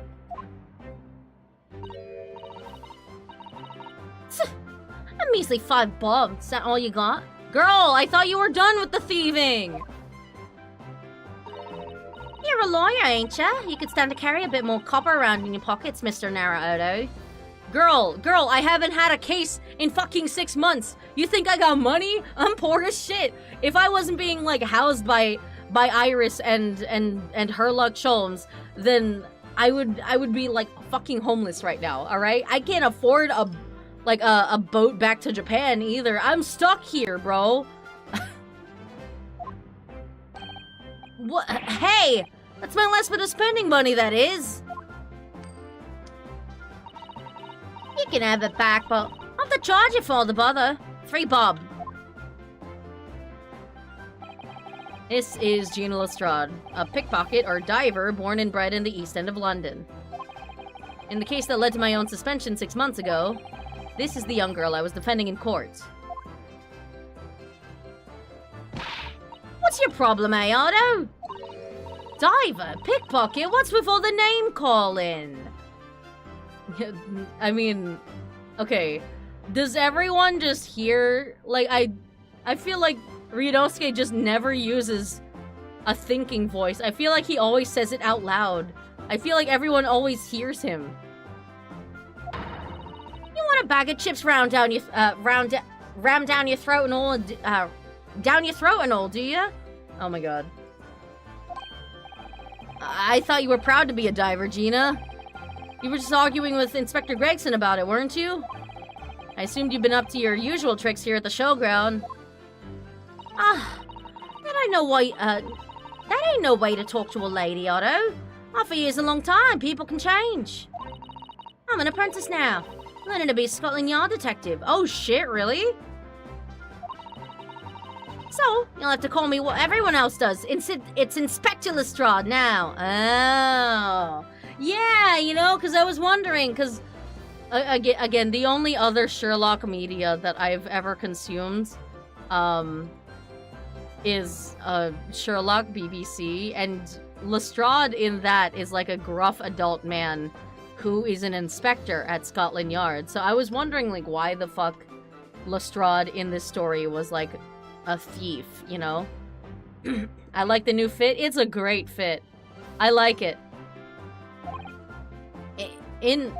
Inspector? That badge is homemade, surely.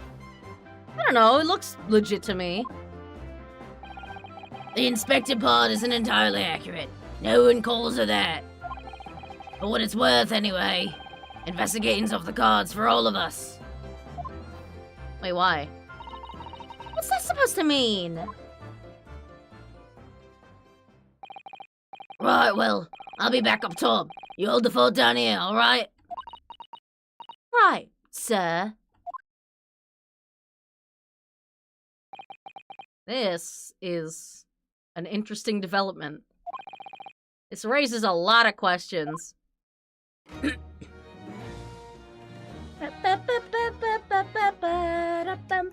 Oh, I love this theme a lot. Are you gonna steal my fucking band again? This armband is proof, in Japan at least, that I'm a defense lawyer. And this badge is proof that I'm a detective. Is it inspector or detective? So you're all gonna have to stop calling me Inspector Lestrade. In that case, you'll have to start calling me, well, anything but Otto. I could call you Defender Naruto if you like, but it don't really trip off the tongue. No, it doesn't have a great ring to it, does it? Call me an ace attorney. Gina, would you take a look at... Oh, where'd it go? Looking for this, Otto? What'd you do that? I wonder if you got anything else to show me, eh? What'd you reckon? Give that back first, please.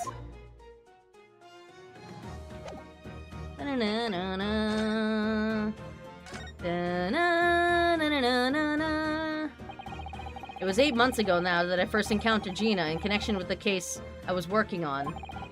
At the time, she was living in the East End with a group of other orphans. I mean, what's she doing now?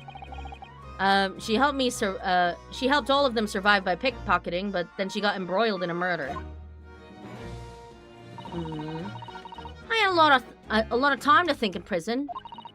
I realized I couldn't go on like I was. The diving weren't working out. The diving weren't working out. Oh, I'm so pleased to hear it, Ginny. Well done. I do like your pickpocketing tricks, though. They're very funny. So, you went from being a pickpocket to a detective? Yeah, you got it. Good, innit? Inspector Lestrade. That sounds like something out of a book, eh? Talk about a sea change. And then there's Iris's old man to think about. Iris's father, you mean? Yeah, I promised her, didn't I? I said I'd get all the police forces around the world to pull out all the stops looking for him. Just a small promise then, nothing serious. Oh, Jenny, you're so sweet. I mean, he's dead though.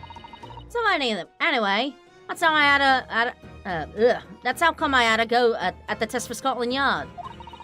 Only trouble is, I don't read so well, do I? Just a small problem, nothing serious. And that's when Hurley approached Gregson and asked for help. So the inspector said he'd take full responsibility for Ginny and made her a sort of apprentice. Oh, wait. That's such a cute image, like Gregson, like teaching Gina how to read. He's her dad now. He adopted her. That was very magnanimous of Inspector Gregson and brave. Well, you know Hurley. He enjoys finding ways to make people do what he wants. The great detective likes digging for dirt. In other words, blackmail, baby. So, the long and short of it is, if you got questions about the case, you can ask Inspector Lestrade. Oh, she's got some new animations. I love it. All right then, Inspector. Actually, there's still a big mystery surrounding Gina, isn't there? Oh, what, Rena, what? Well, 6 months ago, Gina was the defendant in a trial prosecuted by the Reaper. A trial in which she was found not guilty, and yet here she is, still... Oh, come on, you're not still on about that, are ya? The Legend of the Reaper, whatever it's called. Cool, you don't have to worry, Otto. If I didn't half worry, there probably wouldn't be a whole lot of you left. It's like I told you before, innit? The Reaper's kind of like him upstairs, so he knows what I'm like on the inside. That I ain't really done nothing wrong. Listen, diving's just a pastime of mine, you know? Nothing wrong might be stretching a point. What about Mr. Natsume in Japan? He's perfectly fine, isn't he? Well, that's true. Perhaps the Reaper's more discerning than I thought. Or maybe he just, you know, yeah, I mean, like, the case could be made that, you know, like, Natsume's in Japan, so he can't really do his vigilante justice over there. But, you know. Exactly, so I ain't worried. It's totally fine. I'm totally fine. Yeah, what happened yesterday, girlie? Cool, it was out of this world, it was. The brainy bloke pulled a bunch of levers on his machine, and suddenly it started billowing smoke. And it just went pop. I ain't seen a better experiment here yet. Sorry? It's really hard to understand your accent. I'm gonna be real. You mean, you saw it, Ginny, with your own eyes? Yeah, of course. The boss is in charge, ain't he? Of keeping everything running smooth, I mean. The boss being Inspector Gregson, I suppose. That's gonna take some getting used to. I can't believe she has real clothes. So all I have to say is that I'm on duty, and I can do whatever I want to, including pickpocket people. Oh, get this! I was up in one of them flying balloons when it happened, watching it from above. No, you're so lucky, Jenny. Maybe I should join Scotland Yard too. Yeah, do it. You know how to put the boss in his place already, right, Iris? You'd have no trouble at all. Then it's settled! When do I start?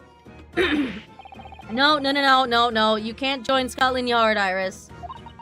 We'll see. Anyway, what I don't understand is this. If the machine exploded so spectacularly, how can Professor Bunnybrain still be claiming that his experiment was a success? Alright.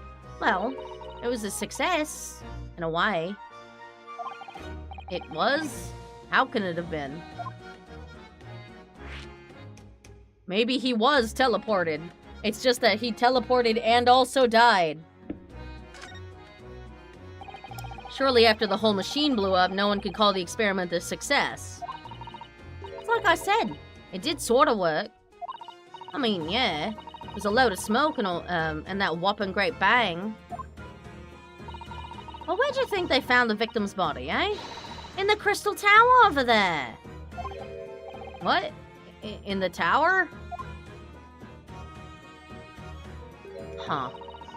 It fucking, like, shot him straight into the clock face. I guess it's not a clock face, but straight into the tower. You can see for yourself, can't ya? Up there above the scaffold. Oh, where all the glass is broken, you mean?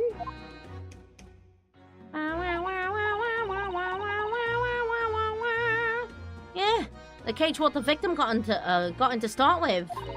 Really did get beamed through the air, whatever, and landed all the way over here. So, you see, it did kind of work, didn't it? What? I don't believe it. I mean, I don't get the ins and outs of it, but anything's possible, right? With science. Oh, I'll tell you what. You can have this. It's a plan of the experiment they drew up at the yard. Are you sure? Yeah, go on. I had 3 bob off you before, so fast fair. You actually took it? Yes, I didn't actually give that to you, but did I? I'll take it, though. Shit.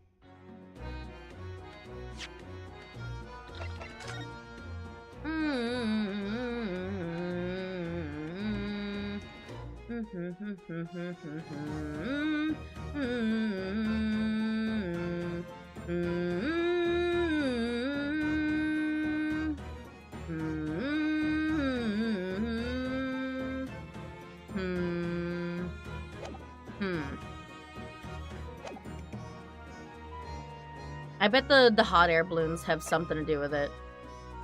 Got the investigation. Something Inspector Gregson said before seemed a little strange. For what it's worth, anyway. Investigating's off the cards for all of us. Yes, naughty old Gregsy ran off after that without explaining himself. You know, I'll have to write him a little stupider in the next series. Alright, that. The boss said no one's allowed to investigate that weird machine what blew up yesterday. But that's not fair, we're representing the defendants. In that case, could you at least tell us what you've learned from your investigations? Nah, you're not getting it. We ain't allowed to investigate neither. Why? What did the boss call them again? The Forensic Investigation Team, I think? Anyway, part of them lot, no one's allowed to lay a finger on the scene. A bit funny, innit? So even Scotland Yard's own detectives can't investigate. Yeah, I've never heard something like that before.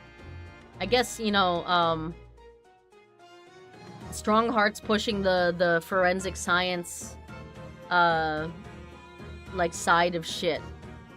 So, the forensic team gets, like, first dibs so no one messes up the crime scene. I thought I could have a gander on the quiet, though, but the boss caught me at it. Probably heard him giving me an earful about it before from down here, didn't ya? It's not bleeding fair.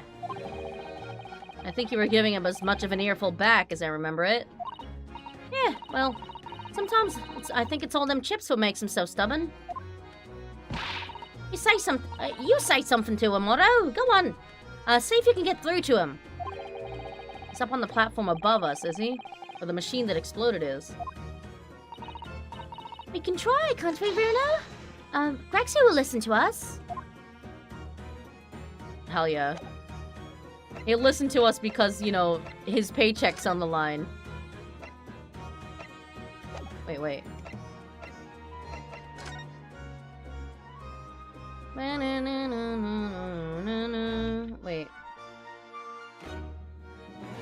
Oh. Bing bing. The Crystal Tower. It's certainly an apt name. It was built to be the focal point of the exhibition, and it definitely is, being so tall and with all that glass. Can't imagine a building like this ever being erected in Japan. I guess Tokyo Tower doesn't exist yet. There are lots of exhibits inside the tower as well, apparently. Of course there's an observation deck, but there's also an art gallery, a zoo, and a museum. But I heard you have to queue for 3 hours just to get through the doors. Well, at the moment, the shattered glass from the failed experiment may well be the biggest draw. And thanks to that accident, the whole tower's shut. Suddenly, it's not the Crystal Tower anymore, just the Crystal Glass Shower. Apparently, everyone's taking to the skies now to look down on the disaster area from above instead. But there's a 3-hour queue to go up in a balloon now. Londoners must be very patient people. I think I'll just look from the ground, thanks.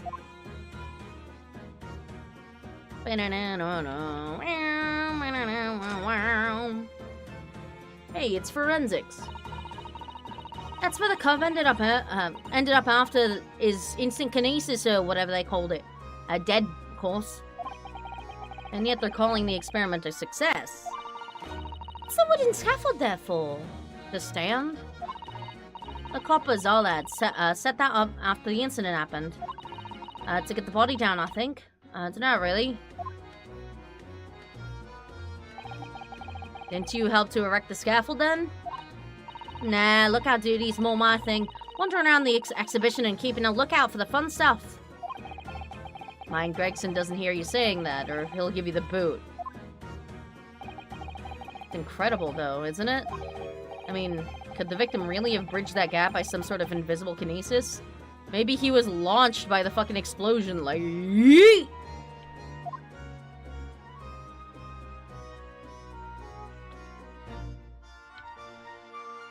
I've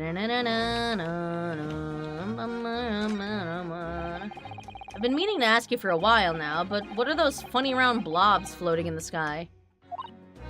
Oh, they're the flying balloons I've been talking about. I want to go up in one so much. I've read about situations like this in a magazine about strange phenomena. Creatures from outer space coming in round flying objects to attack Earth? What? I suppose inhabitants of other planets are bound to be interested in the great exhibition. Oh, I can't believe Ryunosuke is a fucking alien guy. This is it, Iris. It's happening.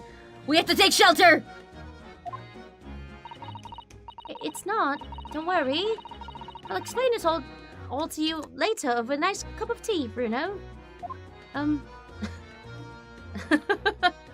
He's a little stupid. He's a little bit dumb. Oh,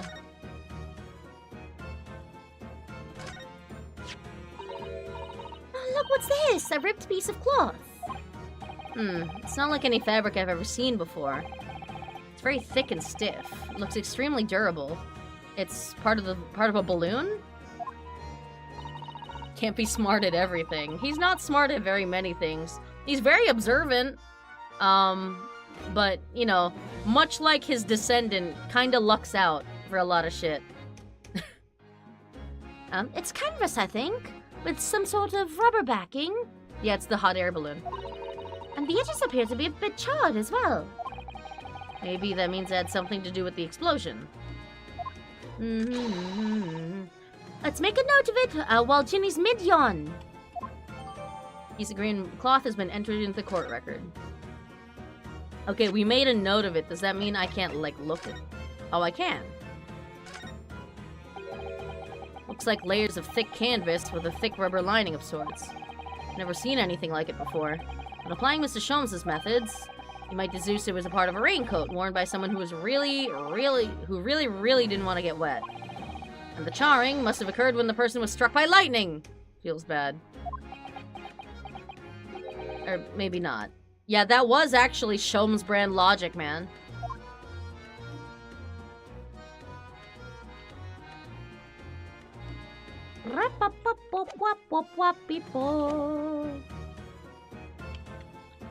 Hello, what are you? Oh, you guys can't see it. Hold on. Like this thing right here. I was hiding it. Womp.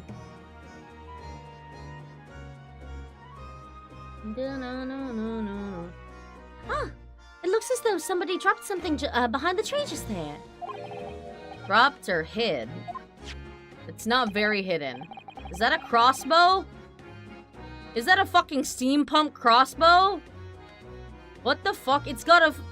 Wait. How the fuck does that work? I'm trying to figure out the mechanics of it. How the fuck does that thing work? Is that like a crank or what?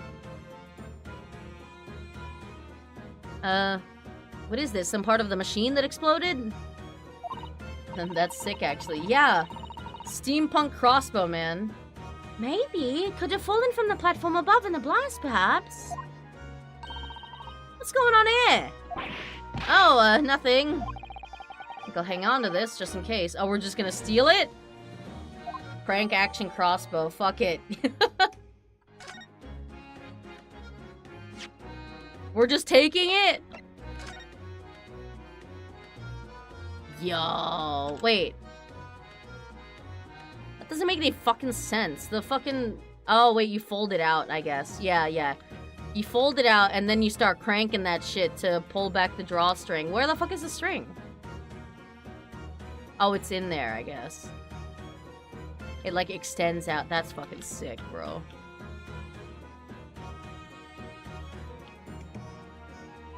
This is the real Reaper of the Bailey. This is what they used to kill all those bitches. Why can't I look at any of it? Why can't I fuck with it? Oh. Ah, there's some sort of lever here.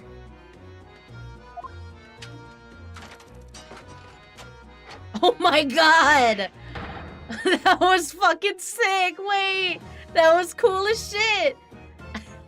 What the... What is this? It looks like a cross between a bow and a gun. I think it's probably used for the same thing, too. Iris, hello?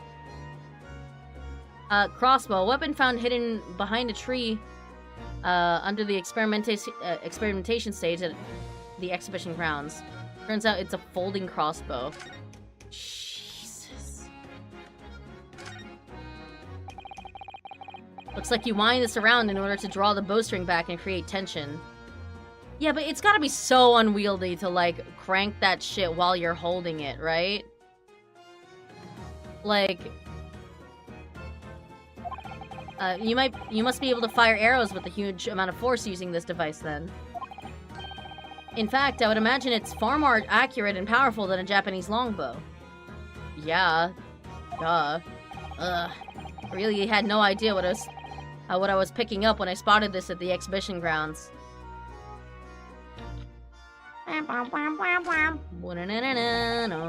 This groove here must be where the arrows are loaded. I suppose. At that point, you're better off just pulling it back and locking it yourself. Yeah. Like how crossbows are supposed to work. Exactly, yeah. Listen. This is for people without the arm strength needed, you know? Although I think it would take a considerable amount of arm strength to keep this thing under control while you crank it back. So I was right, it's a sort of bow with an automatic firing mechanism. This would be perfect for someone like me who catches his ear with the bowstring 2 times out of 3. Dude, ow. How do you fucking manage that, brother? That's crazy. In fact, if I had one of these, maybe I could have beaten Kazuma in Kyudo archery training. Kazuma on the mind. Kazuma in the cloak. God fucking ow. Yeah.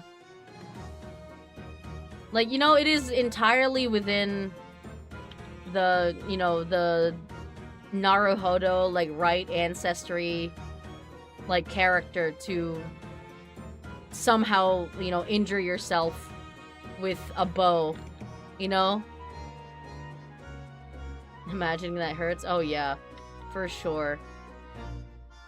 God, what? How fucking sick, bro. Like, I can't get over it. It's cool as fuck. I love steampunk. What a good fucking aesthetic.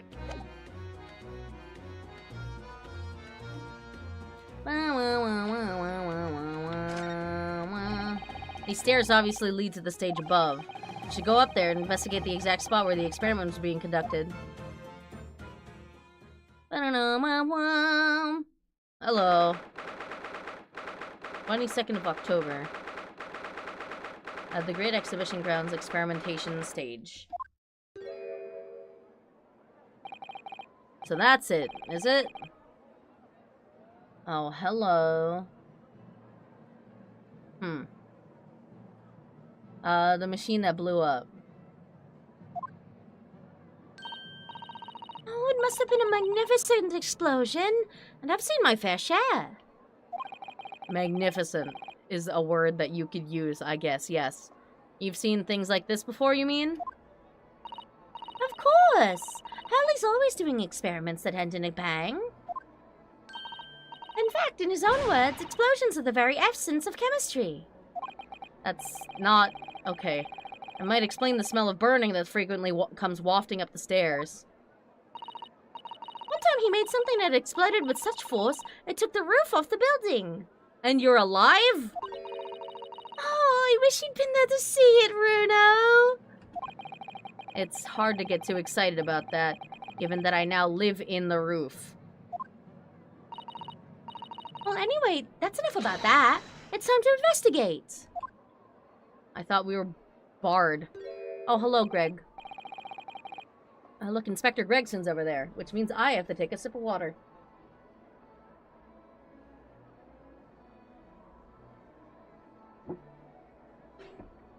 Whew! He seems to be deep in thought about something, whilst eyeing up the machine carefully. William and Turner. Really? He just looks confused to me.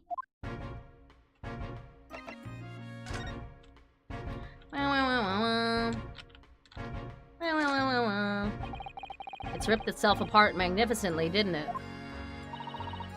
Magnificently and mercilessly.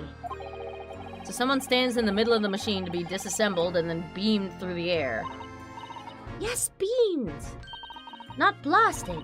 That's the point. Yeah, that part's crucial, really.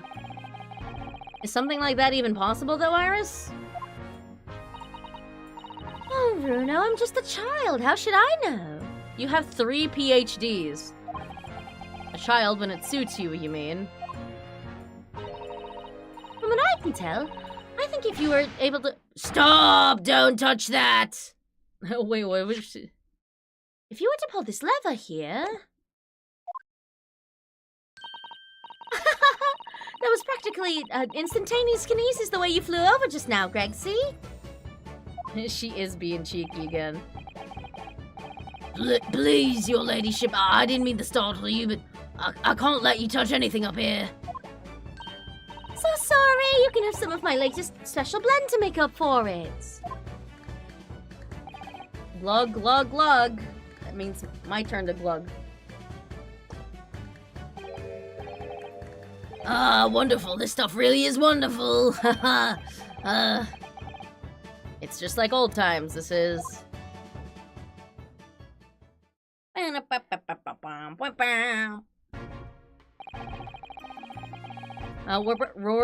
We're representing Professor Hairbrain in court tomorrow, Inspector. So we should be allowed to examine the scene. Ah, listen, Sunshine. Even I'm not allowed to touch anything up here. It's that blasted special dispensation for scientific equipment act to blame. It's driving me potty.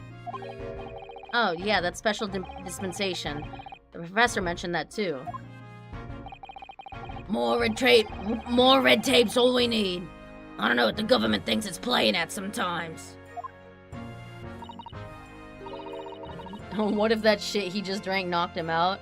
Yeah, Iris could very well just fucking kill him if she wanted to. But she doesn't. But the fact that she could... But we're allowed to just look, aren't we? Aye? Surely that's all right, isn't it, Gregsy? Hmm? You know, I'm kind of writing up a manuscript right now.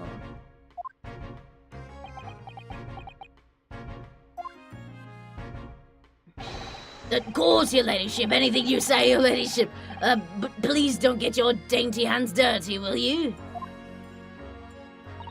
Don't worry. I'm wearing gloves. We wouldn't dream of touching anything, would we, Bruno? She really knows how to get what she wants. She holds so much fucking power over this man. Considering how badly damaged everything is, Professor Hairbrain was lucky to escape unscathed, I'd say. We should have a good look around the machine while we can, I think. Touch anything and I'll make sure I kill you before I get strung on myself, yeah? I won't touch a thing, I promise, so please, spare a thought for your digestion. I imagine that... Like, is there fiber in potatoes? Like, probably, right? Anyway, that's a lot of carbs, man. Anyway, do you really think this machine could actually disassemble people like the professor claims? He asks, looking totally incredulous. Give it a rest, sunshine. If we were allowed to examine all this bleeding scrap metal, maybe we could answer that question. But we can't we? Because of the annoying rules, you mean? Exactly, the annoying, obstructive, flaming rules. That is not what a government official should be saying. Oh, look at the base of the machine there. Oh yes, there's a tool of some kind poking through the wire mesh. Hey, it's a screwdriver, I think. Oh, isn't it a lovely one? The handle is in the shape of a capital letter A. It is? Oh, yes, you're right. Probably for Albert, right? What's the matter with you? Don't touch anything, I said. Touch anything and I'll make sure I'll kill you before I get strung up myself, I said. Yes, I understand. Sorry. I only touched it a teeny weeny bit. Come on, man. But Gregsy, I'm very curious about this screwdriver. Really very, very curious.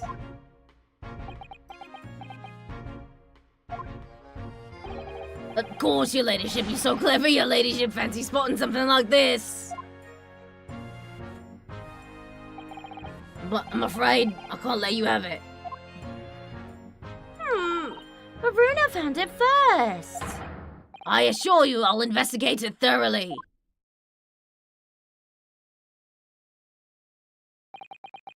He's gone off with it. I thought he wasn't supposed to touch shit either. That was very mean.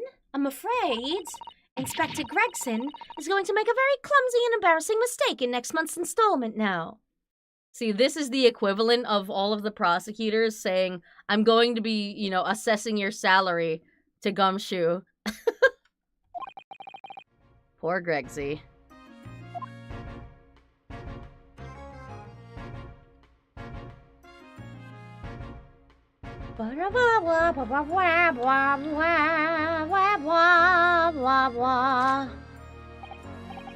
What is that gigantic thing over there? Looks like an enormous water wheel. Oh, that's a Ferris wheel. There'll be people riding inside those little cabins you can see. Why? Well, they rotate nice and slowly, so it's a wonderful way to see the surrounding scenery.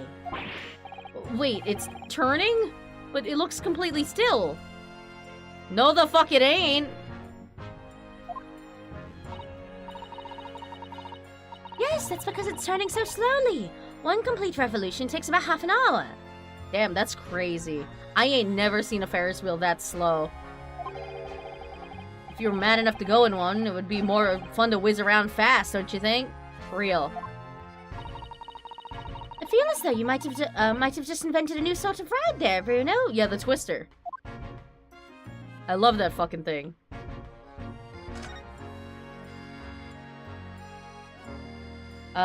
Think that dynamic's funnier when people abuse Gumshoe. You kind of felt bad for him rather than laugh.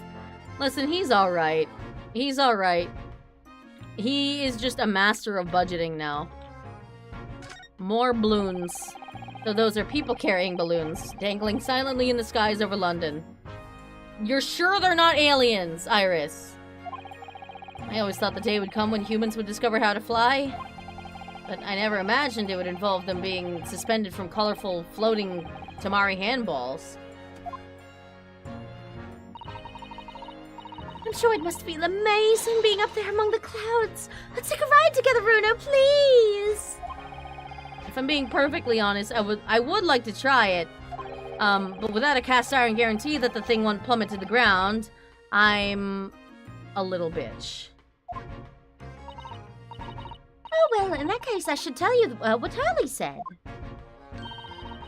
It's physically impossible for a flying balloon to plummet to the ground, as long as it doesn't explode. Yeah, call me crazy, but I think that exploding part might play on my mind a little.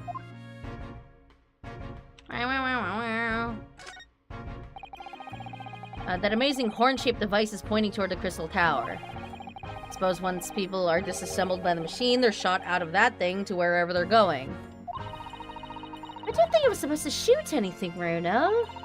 It was set up to beam people into the Crystal Tower, where they'd be reconstructed in their original form. Well, I don't like the look of it. If it was as amazing as it looks, then the accident wouldn't have happened in the first place, of course. I suppose that's true, yes. But you know, that's science for ya. Some people die. And, you know, sometimes they don't. But nothing ever goes according to plan, does it?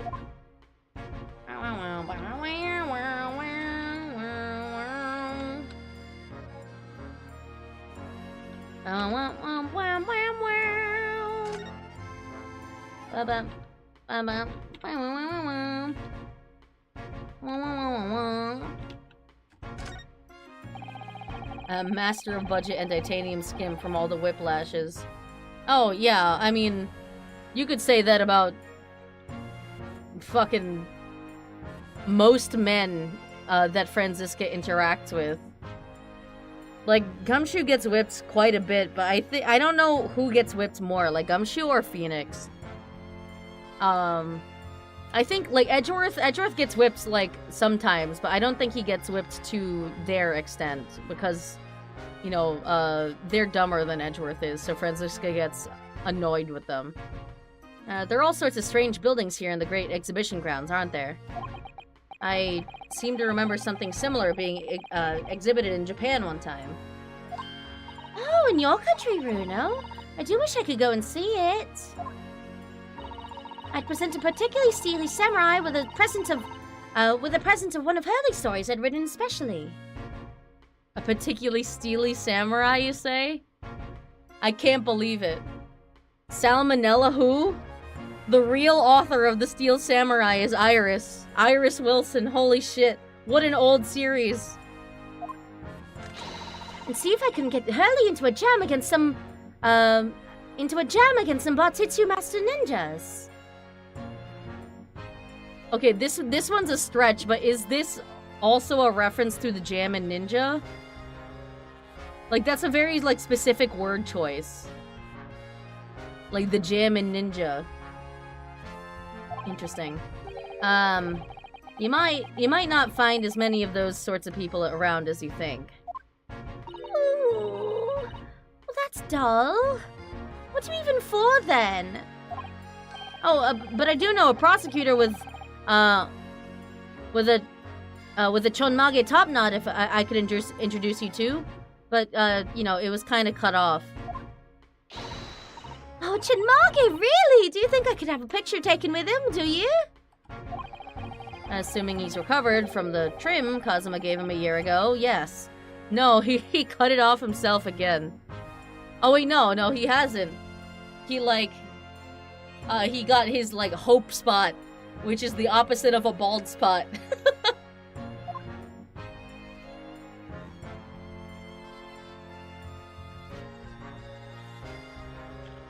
I guess that's it.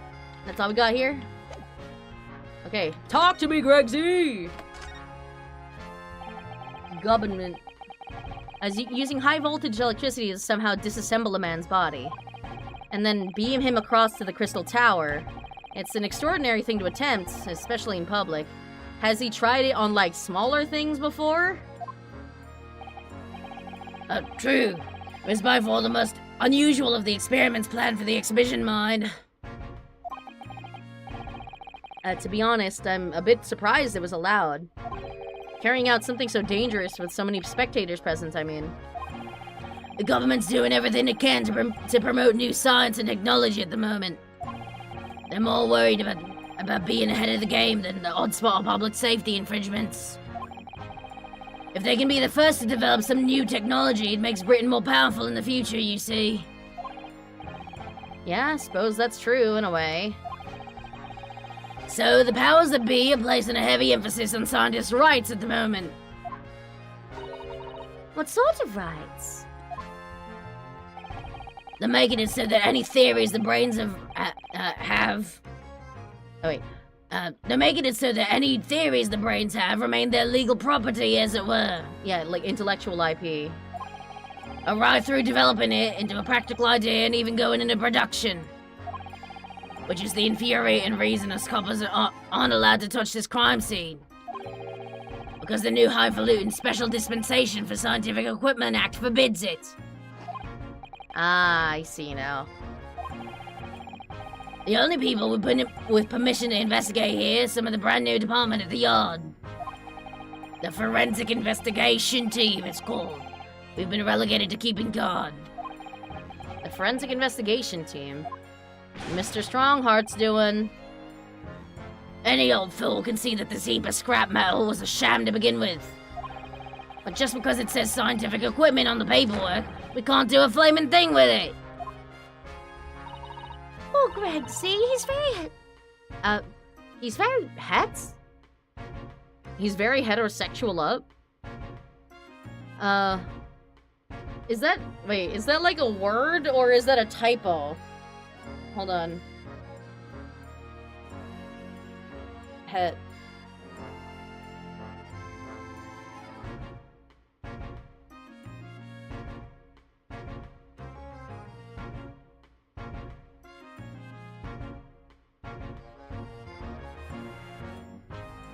Huh. Archaic or dialect of past tense and past participle of heat. Huh. You learn something new every day.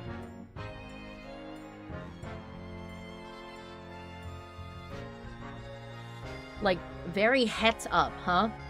He's very heterosexual up, yes. I will continue this interrogation of Mr. Greg after I take a bathroom break real quick. So BRB.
I'm back.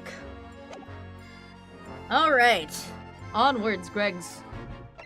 Special dispensation. Remind me again, what's this new legal act that means we're not allowed to touch the scene here?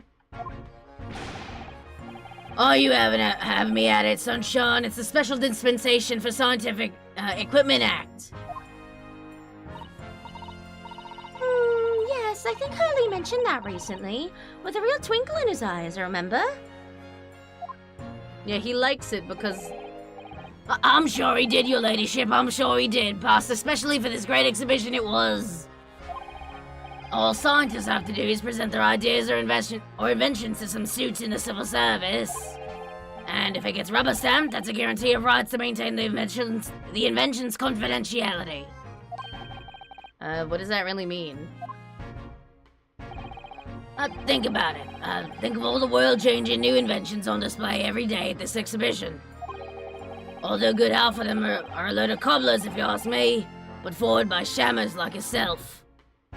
Shammers? Rude, thanks. Oh, I love how absurd some of the inventions here are. It's also fun. It might be fun to you, but a member of the force has to be present at every single demonstration. Can you imagine, eh? Hang science, that's what I say. Okay, Oh, I don't think so. That sounds like my dream job. You'd soon think otherwise after spending a day guarding all these shammers' bogus contraptions. but if they're all bogus, how can anyone hope to demonstrate them? There'd be no point. Yeah, well, there is a point, sadly. Sorry? Thanks to another of our government's bright ideas. If any theory or invention is deemed to show potential, the government hands out a research grant. The scientists get funding. Yeah, that's how science works, brother. Exactly. And that's what they're all after. And that's what they're all after. All these shammers coming from far and wide to clog up Hyde Park. And who's to keep them all safe, eh? Who has to smile politely and welcome them? Us coppers, that's who. I fucking hate science. But I'm a scientist, Gregson. Gregsy, I'm a scientist. So you can see why I say it now, can't you? Hang science, hang it. Oh, maybe I can see your point.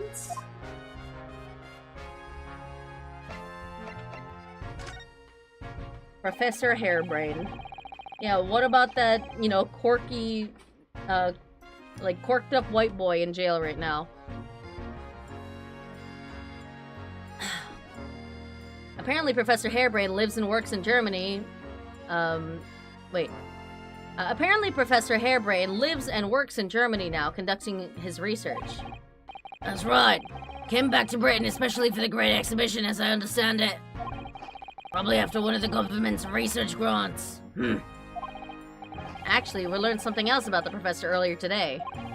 About his time in further education. It turns out he was at university with someone we both know. Lord Van Zeeks. Hey? What's that? That's news to me. But if Van Zeeks mans the prosecution, then as the accused, the professor's fate is... sealed? Because the Reaper will get him one way or another? I mean, you're working with someone that was prosecuted with Van Zeeks, and she ain't fucking dead. Blimey, that man's beyond me. I don't know what goes on in that head of his. Talking to Van Zeeks, this morning's paper ran the story of him being attacked. Read that? Oh yes, but Mr. Reaper's completely fine. Nothing to worry about. Yes, right. Glad to hear it. Still the Reaper, huh? How long's that business gonna keep up, I wonder? Well, I thought at first that it was his assistant doing the murdering, but now I know that it's Kazuma, so I don't think that's correct. Oh my god, wait, what if we fucking end up defending Kazuma? I feel like he's gonna end up it's gonna be fucking full circle, bro. Like we started with Kazuma defending Ryunosuke, and then it's gonna end with Ryunosuke defending Kazuma. Like, my brain is expanding right now. My brain is so fucking big. Anyways, you wanna look at my fucking armband? This is the symbol of a defense lawyer where I come from, Inspector. Well, doesn't pass muster here in London. Might as well chuck it in the deep fat fryer. No one's ever said that to me before. Mr. Shom suggested I feed it to a dog, though. If it fried first, you can feed it to me. I love fried shit. Does he think it's made of potato?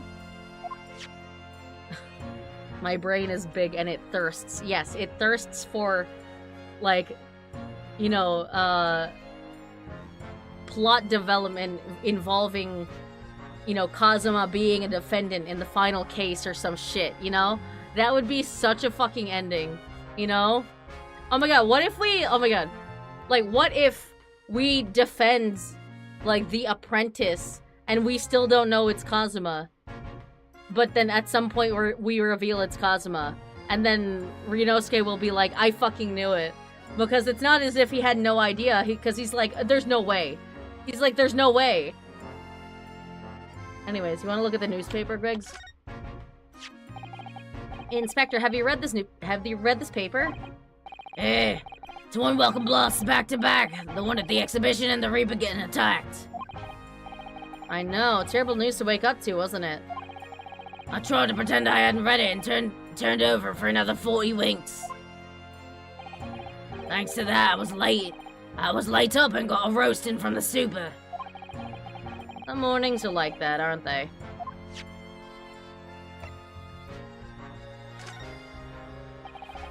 As a detective, what do you make of this?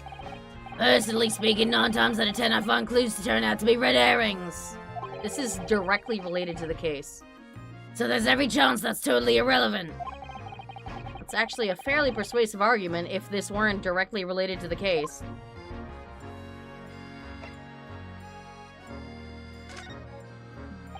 Oh, okay. Nothing from the cloth. Oh, he didn't get to eat his fries. I'm sorry. No! I keep denying him! No! He goes for it and then he stops. That's so sad. Let him eat. Okay. Mystery of the Reaper. The victim of this case, the investor, Mr. Asmonodi. Odi Asman. I don't get it. I don't get it. What the fucking pun? Odi Asman. Odi Asman. Odi Asman? I don't know, man. He was another of the Reaper's victims, or so I heard. Lord Barrack Van Zeeks is a top-class prosecutor. But even he can't always push the right verdict through. Sometimes justice can't win. Yeah, I've heard about jurors being bribed and evidence being falsified. And that's how the notion of the Reaper of the Bailey came about, isn't it? Obviously, Scotland Yard suspected Van Zeeks initially.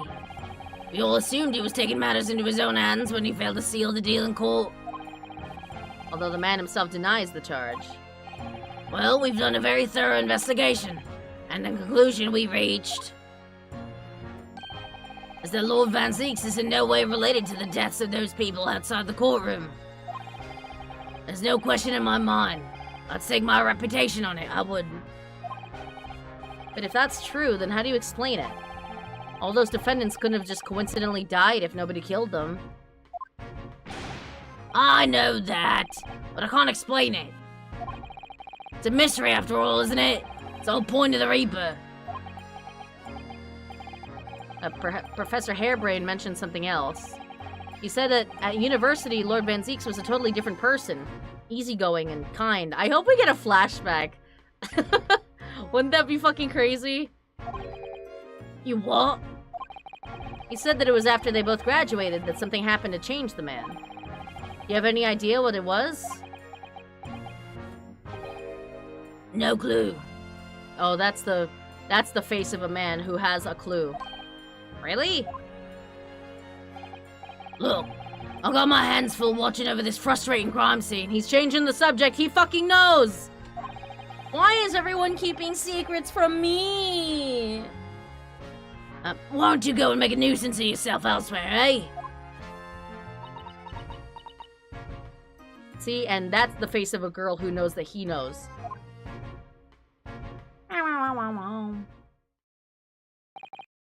Right. Are you done here, Mr. Naruto? Sorry? Isn't it about time you were leaving? Or rather, it is about time you were leaving. That lot are here now. That lot? The forensic investigation team. They'll be giving me the heave-ho in a minute, too. Oh dear, poor Gregsy. Here, have another cup of my special blend to cheer you up. Glug, glug, glug. It's time to hydrate. It's time for water.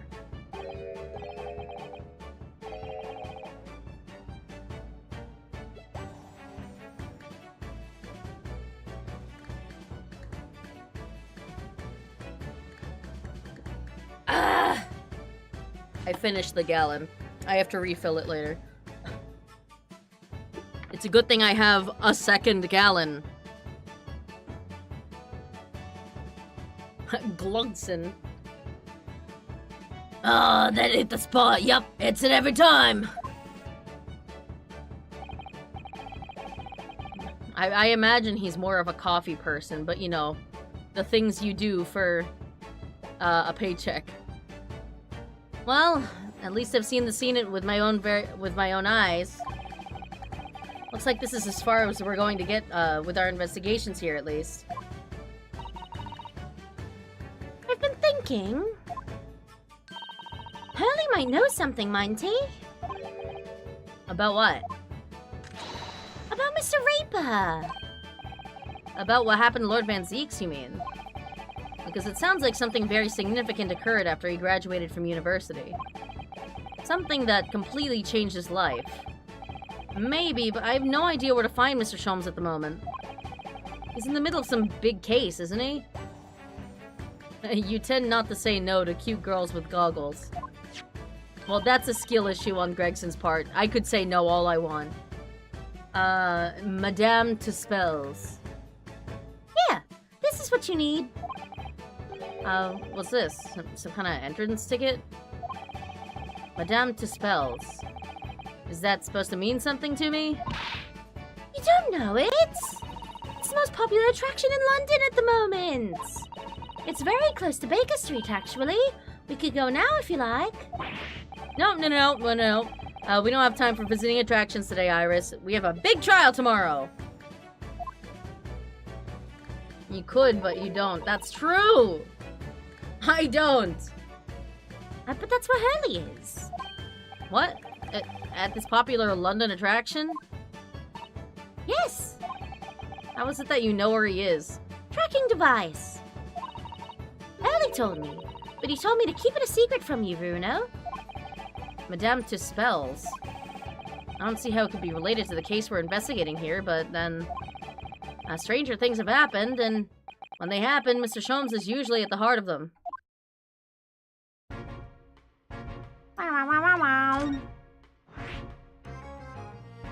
Super high voltage instantaneous kinesis.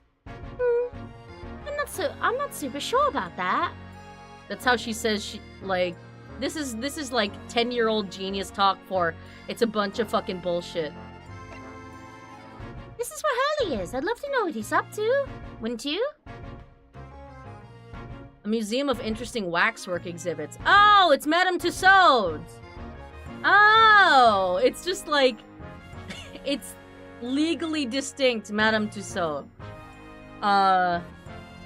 Yeah, I was thinking like, oh yeah, it's kind of similar to Madame Tussauds. Like Madame Tussauds is this, I guess there's one in England too. Maybe there's a bunch around the world.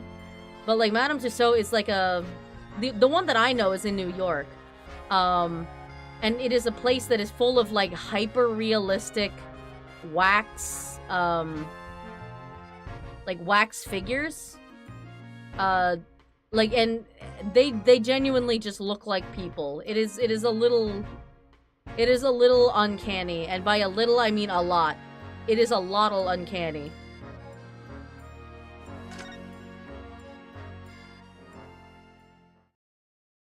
Like, there's one of, like, a bunch of there's a bunch that are, like, presidents. And, it is kind of crazy. Museum of Waxworks. Whoa! Look at all them people. Oh, God. What is this place? It's creepy. Look at all these terrifying scenes, but why are all the people so still? Guillotines, ruthless murderers. I know what I'll be dreaming about tonight.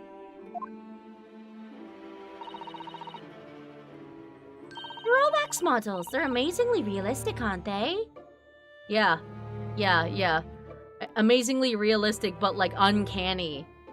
Like an AI that just can't quite get it, you know? What do you think, Bruno? Shocked? Wax models? I read about dead bodies in wax once in a magazine about strange phenomena. Depending on how corpses are dealt with after death, parts of them can turn to wax apparently. Oh yeah, fuck, what's it called? Fuck, I know, I learned this from fucking Trauma Team. Fuck, I think it starts with like an A.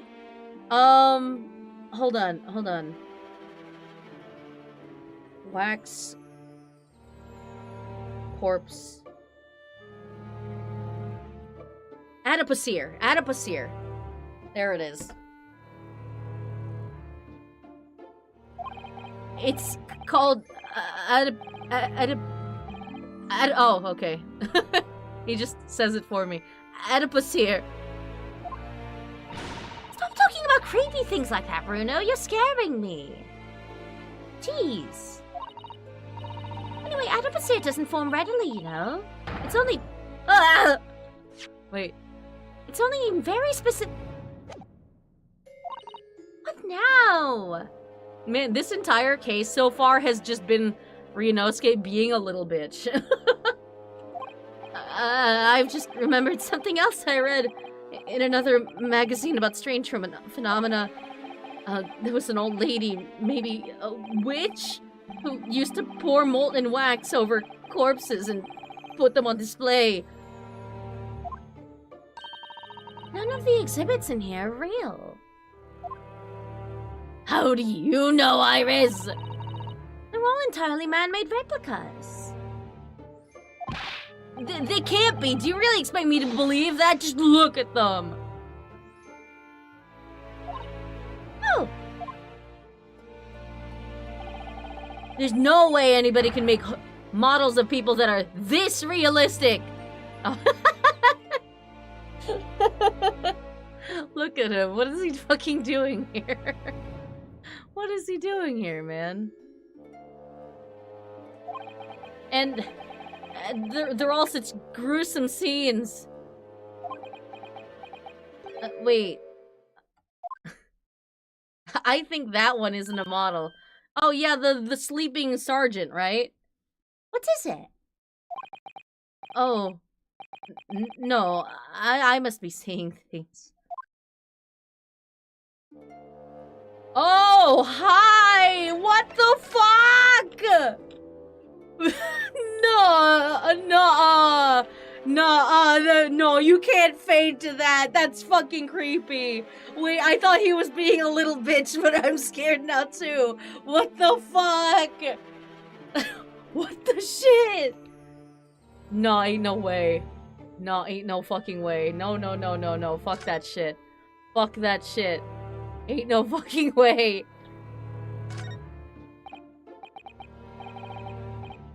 Is this some infamous murderer? Yes, called Jane the Ripper. All her victims were young women. Oh. So, I guess Ace Attorney universe, it's not Jack the Ripper, it's Jane the Ripper. Or is there just a separate one that's also like that? I knew it. You can tell by the way she's holding that knife. Sure sign of a murderer. Well, yes. What's the matter, Runa? Why are you being such a fucking baby today? I've worked it out. I know what she's doing. She's trying to fill that bathtub with blood so she can have a soak in her victim's gore. What, like Elizabeth Bathory? Not according to the information about the exhibit on the little board there. It doesn't mention anything about the bathtub. Really? Sorry, I don't think it's significant. Then why did they model the bathtub? I still think it has to be there for a reason.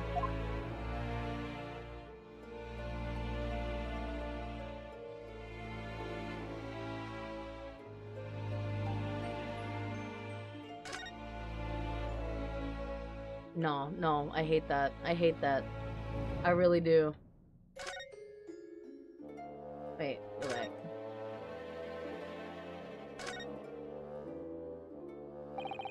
These models are so well made, I can't tell what's a waxwork and what's a real human. Or maybe all the exhibits are real people. And when it's closing time and all the visitors have gone home, they suddenly start moving about. Like Night at the Museum style. Just thinking about it makes me wish it was closing time already and I was on my way home.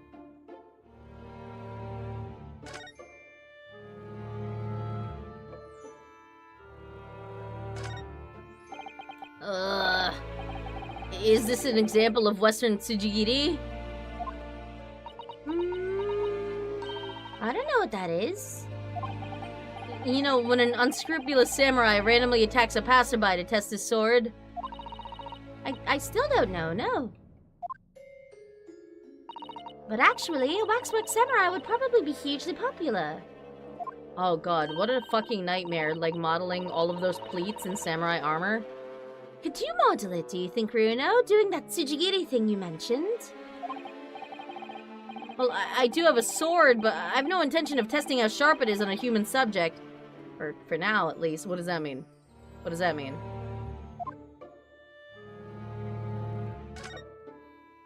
You were listening only to her time? Oh, well, then you missed the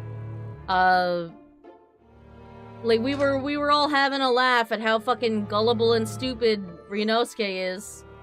Yes, it is Sholmes. But, like, we were all having a fucking laugh. And then they fade into this. Which is the creepiest fucking thing I've ever seen. Is it a model? Is it a real? Who fucking knows?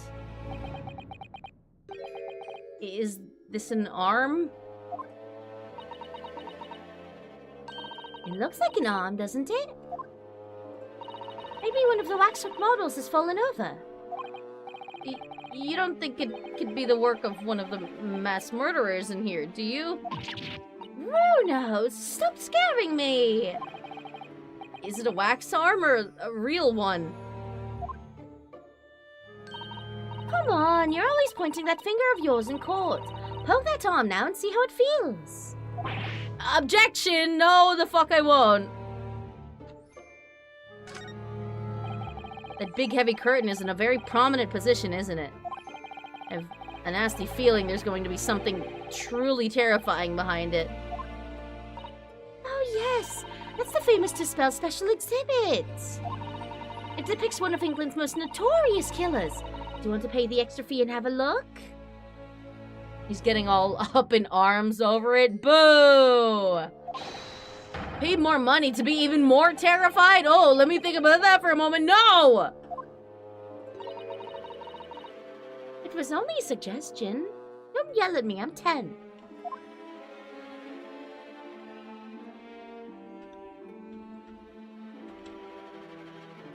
What does that say? Something... like, please inquire. Something, please inquire.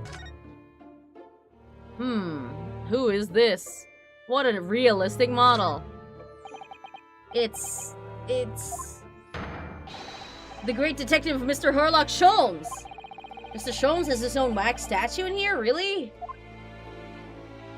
Why is he just facing the nothing? Well, he is world famous after all. It's an uncanny resemblance, isn't it? Makes my skin crawl to look at it. Ugh. I know!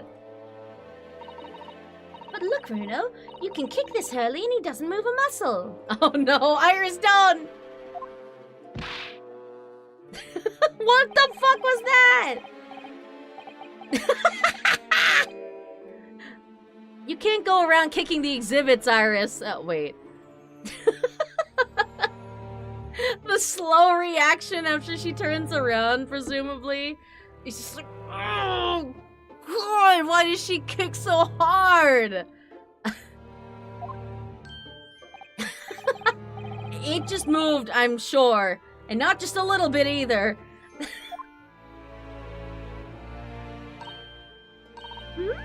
Really? Did it? And look closely. There are beads of sweat on the face of this waxwork model.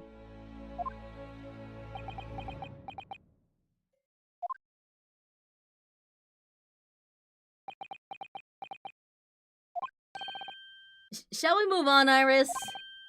Over there, look, there's a great murder scene to enjoy, much more appealing. Hold it! Whoa. Wait, since when did you have voice lines? My dear fellow, I take exception to your recoiling in such a manner, as if you've seen something truly abhorrent. Mr. Sholmes! I knew it. Iris, what possessed you? I strictly forbade you from divulging my temporary waxwork secret to Mr. Naruhodo. Temporary waxwork? What do you mean? And that kid, could you not have exercised a little more restraint? You winded me. But Bruno has something he needs to ask you. Oh, she knew the entire time?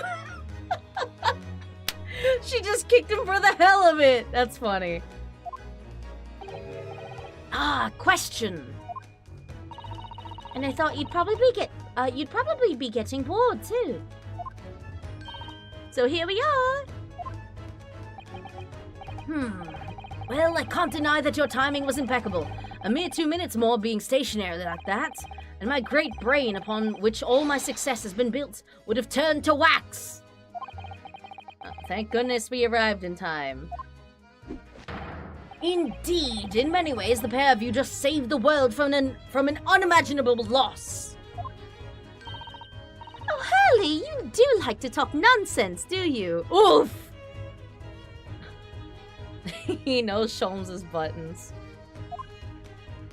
Surprised his autism ADHD could sit like that, still like that at all. I mean, let's be so real. There's probably no one in this shop, and like, he did not start doing his posing until someone walked in. He could know something, it's true, about Lord Van Zeeks and what happened in the past to change him. Now that you're here, let's take our time. How can I be of assistance? Why are you here, anyway? For you're in luck, I'm suddenly quite taken with the idea of conversing. Oh, well, actually, I'm in quite a hurry. And if my eyes don't deceive me, I believe something is afoot within the walls of this very museum. A most fascinating case, if I'm not mistaken. Really? Moreover, I have a strong suspicion that it is related to the matter about which you've come to me now. But how could it be? We shall speak again presently, my dear fellow. But for now, I must return to my work. What? What? Back to being a temporary waxwork exhibit? Why?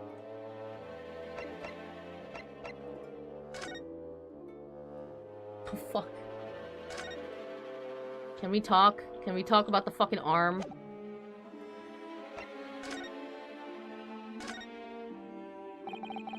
What is this place?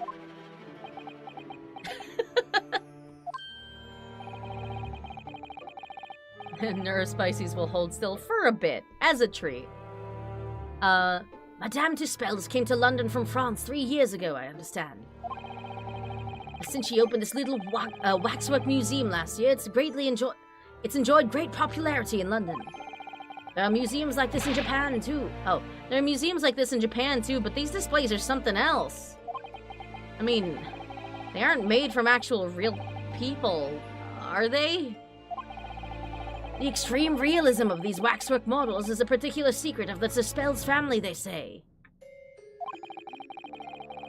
Neurospicy's a fucking new one. I mean, I've heard Neurospicy before. They earned renown during the French Revolution for waxworks of victims of the guillotine. Oof. Ugh. That sounds grim. The gruesome scenes were portrayed with such realism in the expressions of the faces of the condemned.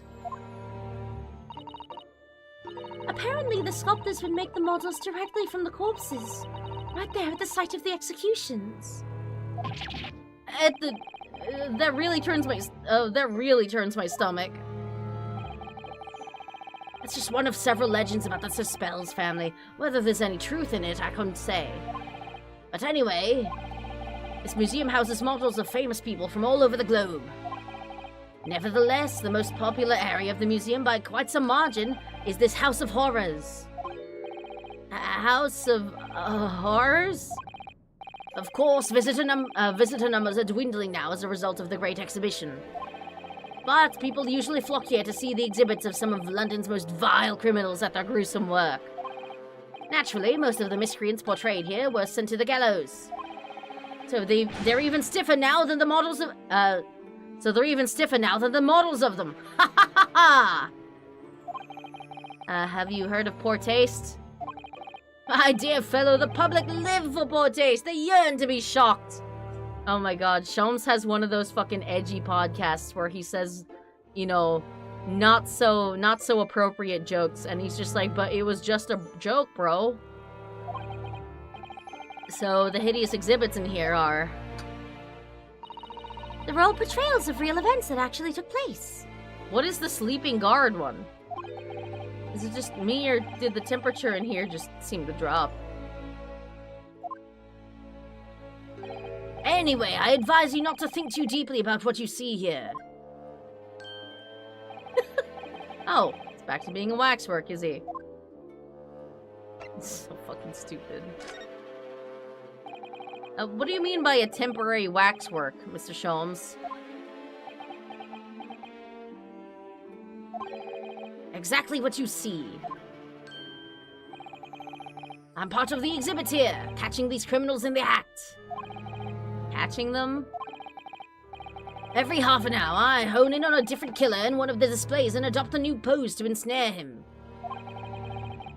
And your pose for this one is to flex a bicep and not look at him? When members of the public come for a closer look, I offer them my hand to shake. For a shilling, I'll happily allow them to take a photograph with us. Us? Does he mean him and the waxwork murderers in here? But why, Mr. Sholmes? My dear fellow, isn't it obvious? For the money! I'm fucking broke! You really roared at me there. Very fitting for the House of Horrors. He's a shill. As it stands, I may struggle to pay this month's rent, and I have the ravenous iris to consider. Oh, Hurley, I'm so hungry. If push comes to shove, I shall have to ask you to do your bit, Mr. Naruhodo. What's he threatening to rope me into now? I mean, you have been freeloading for 6 months, to be fair, man. So, with that in mind, how about a photograph? As a special treat, you may have your pick of the murderers and scoundrels in here. The choice is yours. Maybe some other time. Remember, Mr. Naruhodo, ignore me at your peril. I'll kick you out of the house. Back to being a waxwork again. Is it just me, or did his final remark there sound a lot like a curse? Something to ask. I didn't even say anything yet! Well, what is it you'd like to ask me then? Actually, it's, about Lord Van Zeeks. Ah, friend Mr. Reaper, how did you find him? Well, I trust. Yeah, he's fine, but he has a strangely attractive assistant now. Or, I guess, apprentice. And so I filled Mr. Sholmes in about everything I learned. About Lord Van Zeeks, about Professor Hairbrain. And about the strange coincidence that they had been at the same... at university together.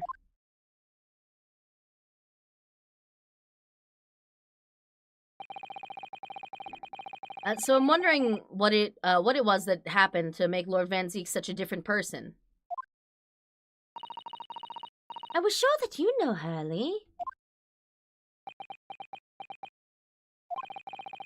You said there was something going on here at the exhibit hall before, that something was afoot, and that you believed it was related to what I wanted to ask you about. Is this his new pose?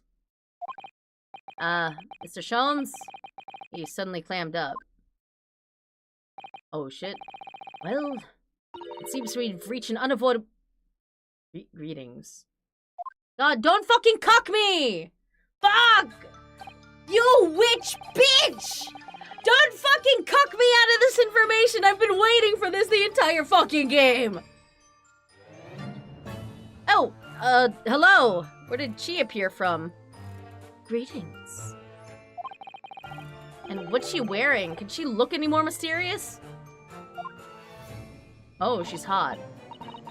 I hope you are appreciating my museum. Sorry, have we... Mr. Sholmes, do you know about this? Not again!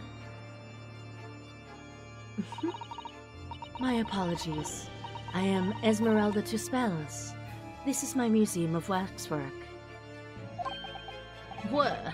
You're the Madame Tuspels? Bien sûr. Though only 26 years young, I might add. I'm going to attempt a light French accent, but I don't know how to do a French accent. Is that significant somehow? I'm a madame in name only. It adds a certain je ne sais quoi. More hot women in my lawyer game. It's probably nothing. Right. Firstly, I must apologize for my waxworks. Or rather, one waxwork in particular. That'll be Mr. Sholmes then. I was led to believe he was a great detective, but he seems unable to settle. Oh my god! Next time you move from your designated exhibit, there will be toil and trouble. How are you... That's crazy. Is that just a bucket of, like bubbling wax? Straight up a cauldron. Holy shit, the recovery! She sounds deadly serious. That's a problem. How am I supposed to ask Mr. Sholmes about Lord Van Zeeks now? Let's not forget what Hurley said before. About something being afoot. Right here in the museum, I mean. Yeah, I know, but... I'm so curious! I want to know what's happening here! Haven't we got enough on our plate already? It's all related, though. It's fine. Hi, can we talk about the fucking hand?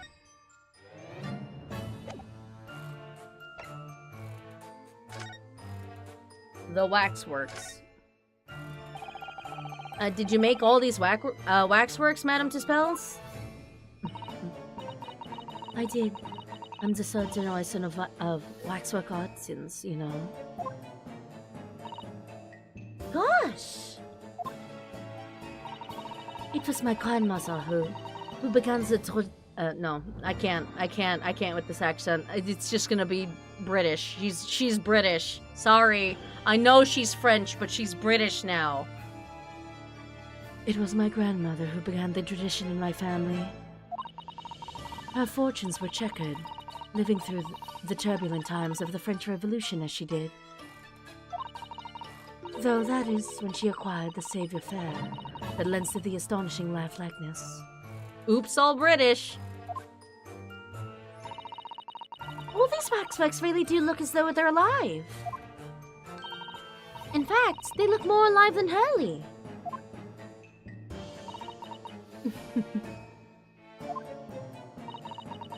What you see is exhibited here represents the most atrocious of London's criminal past. All the waxworks were created in the presence of the real people on which they are modeled. In the hours immediately following their executions, that is the secret to the extraordinary lifelikeness. That sounds terrifying. All walks of life have similar challenges, I'm sure. To carry out one's trade par excellence, one must go to extraordinary lengths. My exhibits are a reflection of society. I create only that which the public wishes to see. Ugh. Why couldn't the public have wished for something less horrifying? I think I love her platonically, just her vibe. Oh yeah, absolutely. She's got a big-ass fucking witch hat. That's enough. That's enough. Do not fear. Sorry? This room is the only one in the museum with such a macabre theme. I do hope you'll explore. There are models of famous singers, actors, politicians. Something for every taste, I hope. But please do not lick the models. I swear to God, if I have to tell someone to not lick the models one more fucking time, I will turn them directly into a wax model themselves. People need to unironically wear pointy hats. Real. So true. It was Iris who dragged me straight in here, come to think of it. Sorry, perhaps I should have eased you into things. The Great Detective Waxwork. Why? What's the situation with, that? My temporary waxwork model. He approached me some days ago, you see, with a business proposal. Oh, what sort of proposal? I'm fucking poor, my dear madam. What the sparse exhibits need is the addition of a world-famous great detective. Or words to that effect. Huh. Naturally, I am well aware that Mr. Sholmes is widely known in London as a talented detective. It's great detective, actually. He's very specific about it. Yes, the creme de la creme. So I was keen to come to some arrangement with him, of course. But sadly, we were unable to agree terms. Let me guess. Someone wanted to charge an exorbitant price for his services. For a mere £500, I will dive into your cauldron of wax at this very moment! Bruh. Bruh. Or words to that effect. Listen, I may have this aesthetic, but I am not actually in the business of killing people. At least, not that you would have any knowledge about. Mr. Sholmes might have overdone it slightly with the sales pitch. Regrettably, the museum has a shortage of funds at the moment due to unforeseen circumstances. So we came to the current arrangement instead. Surely he doesn't really need to do what he's doing, though, does he? I would think not, but he was very insistent. I have a 50-shilling problem that must be resolved by the morning. He's poor. Or words to that effect. It's the pawnbroker, that's what it is. He must have something to redeem. Is the consulting detective work not going so well? No one hires him. He just gets involved in shit. I wonder, could I ask you something? Bien sûr. I'm just curious. Is anything going on at the museum at the moment? Some kind of incident, perhaps?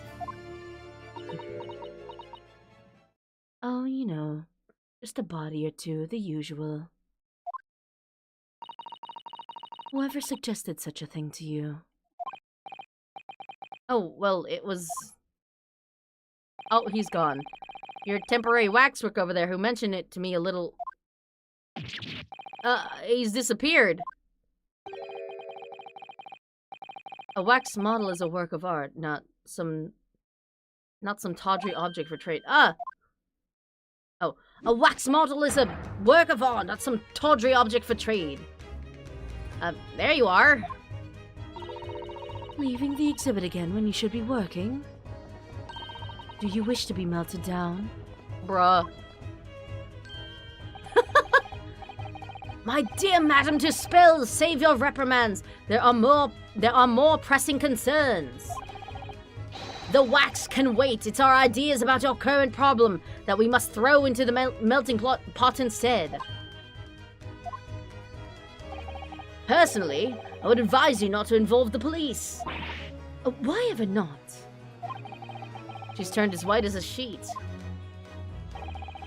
Because you have at your disposal a great detective whose services you may employ for a mere 50 shillings. It's pretty cheap for detective work. Now please be aware that I prefer... No, I insist upon payment in advance. He's so poor. Oh, fucking fine. Very well. Let us see if the great detective is able to live up to his name, shall we? Before I engage my analytical processes, I must ask you to clarify something. What, pray, is behind the curtain? That is the Juspel special exhibit. There is an extra charge to see it. Ah, the special exhibit in the House of Horrors. It must depict a special killer then, I presume. Would you be so kind as to draw back the curtain, I wonder? Oh, absolutely not. Absolument no. There is nothing amiss behind there. Nothing amiss, madam. Then what the fuck is someone's arm doing? What is that arm protruding ominously from under the curtain? Ah, it's merely part of the exhibit. Sometimes they move. I strongly encourage you to allow me to see what lies beyond before the situation worsens. Yes, very well. I will draw back the curtains, but only a soupçon. A soup con? A soupçon?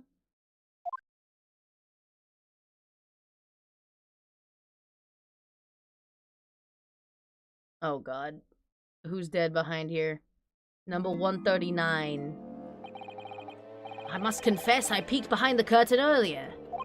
The Tuspel's special exhibit is a very bleak graveyard scene indeed. And yet, somewhat surprisingly, the waxwork killer one would expect is nowhere to be seen. What does strike one, however, is the fully dead man. Oh my god. Wait, hold on. That's one of the fucking jury members. He's fucking dead. Oh shit. Is the portly gentleman lying peacefully on his back on the floor.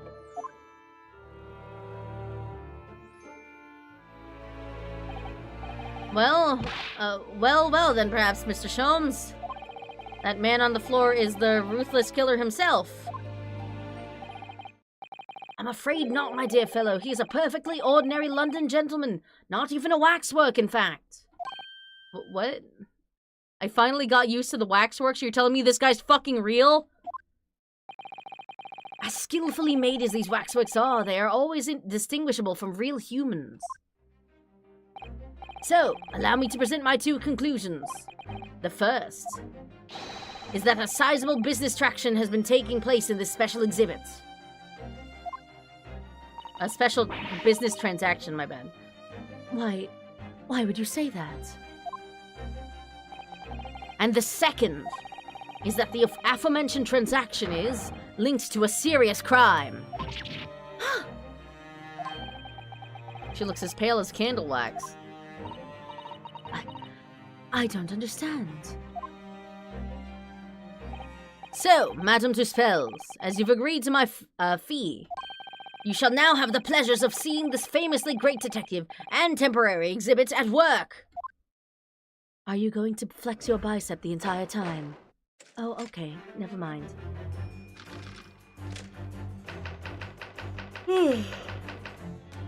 Waxworks fate.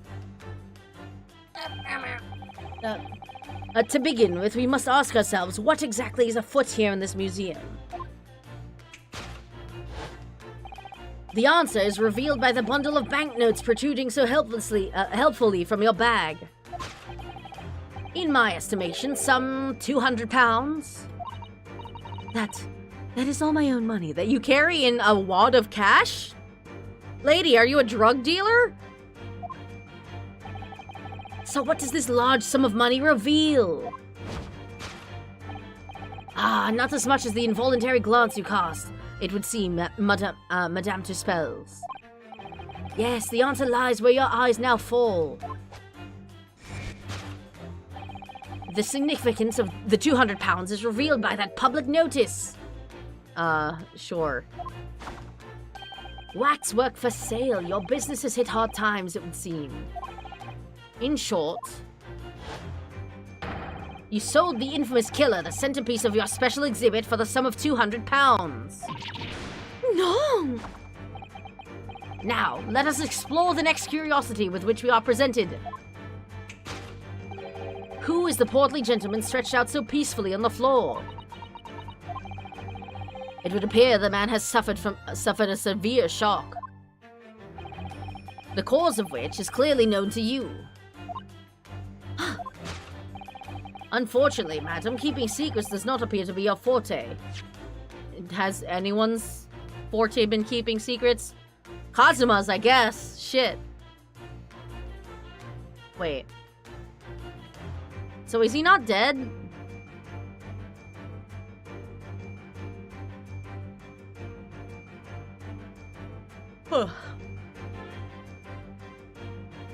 I guess he's not dead. 200 quid is a lot. True.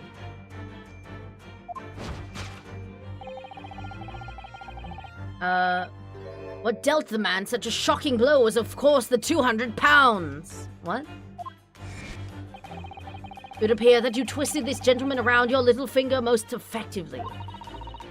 What are you suggesting? I'm not no whore.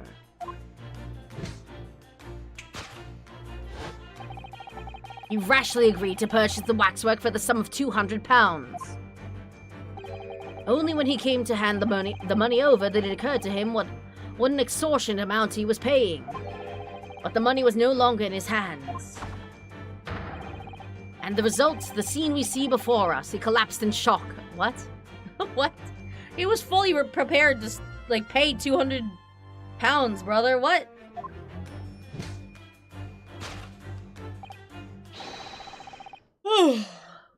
Yes, the killer in this special exhibit fetched a killer price. We can only pray that the gentleman's dreams are not plagued with regrets. Is he's alive then? Sold for cash.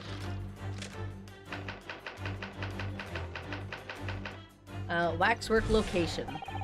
The question that arises then is what has become of the waxwork that changed hands? Let us consider that problem for a moment. You cannot possibly. What immediately strikes me about this conundrum is the young man standing over there. Who is this fellow? To find the answer, we need only to observe his neckerchief. What? Such as is worn by policemen as a secret sign to fellow members of the force that a crime is being perpetrated. What? Girl, this man is not worth 50 shillings. I think he's worth like 3 pennies at best. Yes, this young man is an undercover policeman, currently investigating this museum. I know him well, in fact. It's Sergeant John Clay. What are you talking about? The man's quite a celebrity. He received triple accolades at last year's policing awards. Who? What? Next, we turn our attention to the old man sat before him with this particularly unsightly visage. I've been watching closely, and he hasn't moved a muscle. Almost, in fact, as if he were a waxwork. Yeah. But you... Your reaction only confirms my suspicions, madam. I noticed it at once, of course. Observe. The telltale sign that instantly proves whether or not this old man is a waxwork is the obvious price tag. No. 3 pence for an entire waxwork model. That can't be profitable. 3pence? A tragically low price, you might say. It's probably the scarf, dumbass. Though perhaps the going rate for aging waxworks riddled with cracks. And yet you sold it to the portly gentleman for an exorbitant 200 pounds. This sort of plucky behavior that's sure to attract the attention of Scotland Yard. Isn't that so, madam? I do not know what you are talking about. Yes, the waxwork you sold has already been seized by the police and remains in their custody as we speak. The old man must be reunited with his grave in the special exhibit, and not a moment too soon. God, he's so dumb. He's so dumb.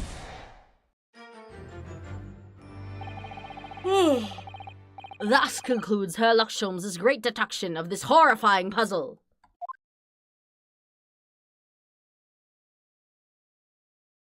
Hey, ma'am, if you give me the 50 shillings, I'll actually solve it. Iris is like, you know, he's usually wrong, but that one was particularly wrong.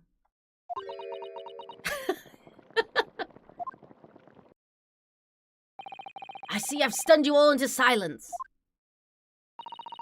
You have, Hurley, you have. Just, a dumbfounded silence, because, you are quite dumb.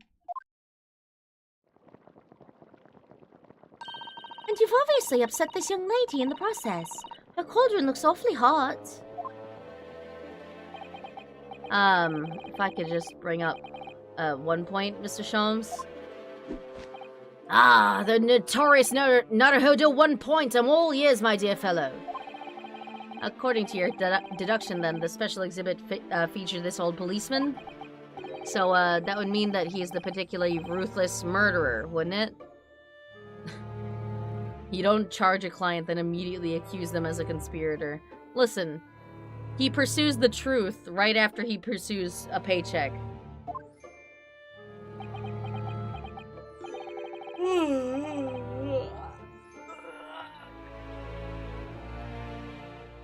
Stretching. Ugh. Whew.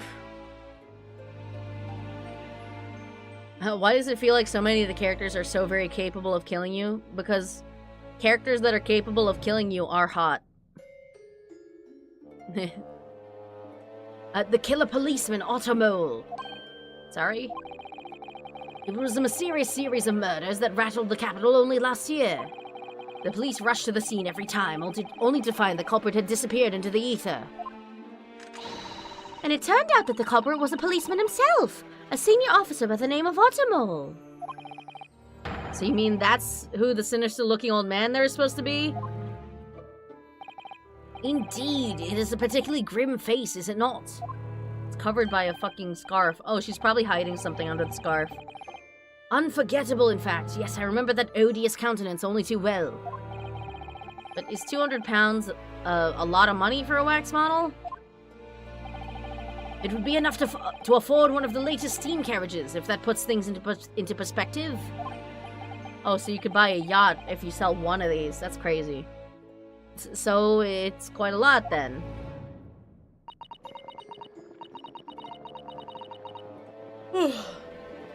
Is there anything else you wish to add? Before I melt you down. Bubbling wax is looking more and more ominous. Please, please, let me just fix it. The smell of all that molten wax is starting to worry me.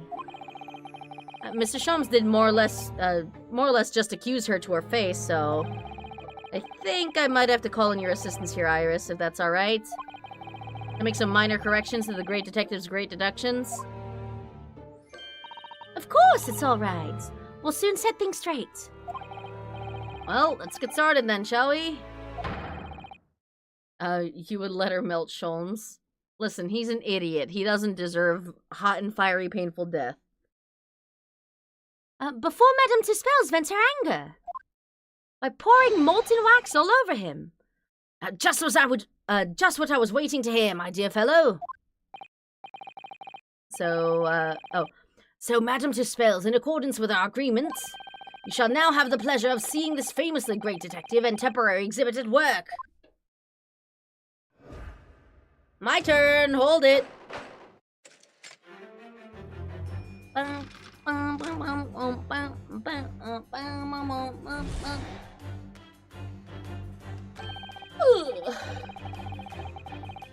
To begin with, we must ask ourselves what exactly is afoot here in the museum. The answer is revealed by the bundle of banknotes protruding so helpfully from your bag. In my estimation, some 200 pounds. That is all my own money. So what does this large sum of money reveal? Not as much the involuntary glance you cast.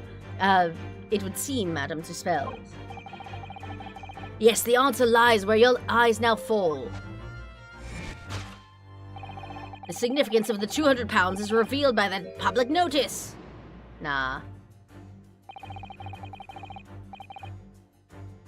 She definitely looked in this direction, it's true. But I'm not sure she'd sell any of her waxworks, even for 200 pounds. Oh? She must pour her heart and soul into making them, you think? Over and above the wax. If it were me, I wouldn't sell them for anything. Hey, listen. art is, you know, it's like, this is the kind of shit that sells really well for like rich people that want, I don't know, their political rival just in like kicking distance, but like legally, you know? For that much money, I would, but it sounds like that makes me a bad person. Well, anyway, I wonder if the 200 pounds could have some other significance. Let's follow that furtive glance again and see if there's anything else we could explain it.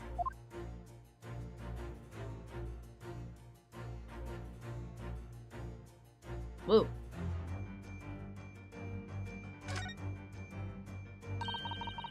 What's that note doing pinned on the wall there? Oh, yes, let's see. Dear Madam Dispels, you've taken the prisoner from this room. Huh? Prisoner? The price for his safe return is 200 pounds. Who? Who? Don't kill him yet, please. We can fix it. Have the money ready by noon on 23rd October. What? This is... It's just like the sort of thing that's left behind when someone's kidnapped. Yes, it's a ransom note! Exactly.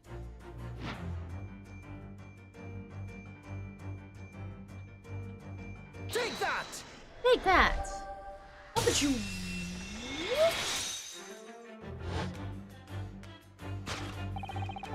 The significance of the 200 pounds is revealed by that ransom note. Quite so, and we must congratulate these criminals on their inventiveness abducting a waxwork. 200 pounds is no small ransom fee, yet you clearly intended to pay it. The model in question has special importance, so I put together all the money I have. In summary, then, the 200 pounds you have in your handbag is ransom money. Now, let us explore the next curiosity with which we are presented. Who is the portly gentleman stretched out so peacefully on the floor? It would appear that the man has suffered a severe shock. He's just sleeping. He's eepy. The cause of which is clearly known to you. Unfortunately, madame, keeping secrets does not appear to be your forte. Ugh. 200 pounds! Hold on. I gotta clean the sleep out of my eyes.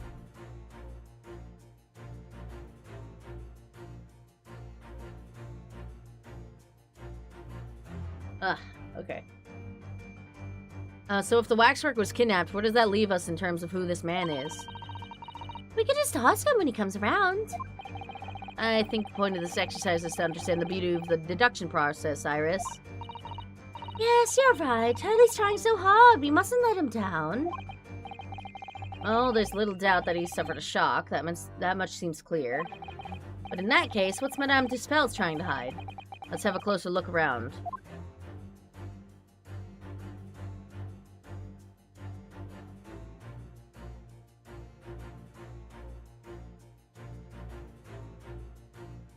Long hair braid. Madame Dispels has very long hair, doesn't she? Yes, but you couldn't tell by looking at her from the front. You know, it looks rather like a whip, don't you think? Sort of the whip that could have floored the gentleman with a single crack. It seems a little far-fetched, even for you, Runo.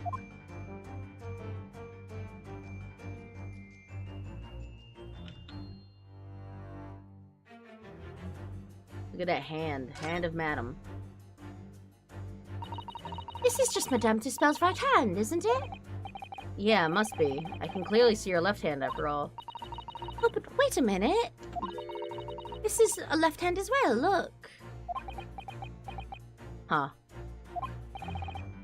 Don't say such creepy things, Iris, please. And it seems very stiff, too. In fact, it's really hard. Model hand. You mean? It's made of wax? Huh. What was the question?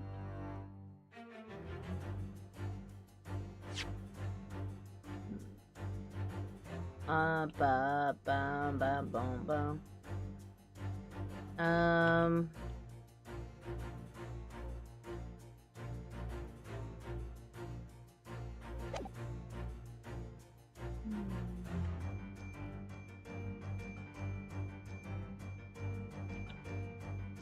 Dun, dun, dun, dun, dun, dun, dun, dun, dun, dun.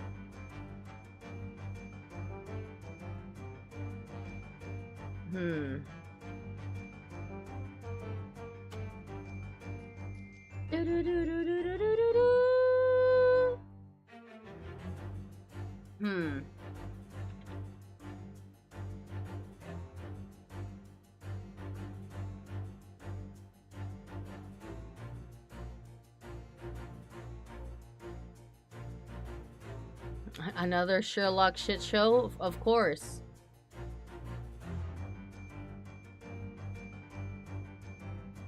The waxwork hand? What else could be used as a fucking weapon here?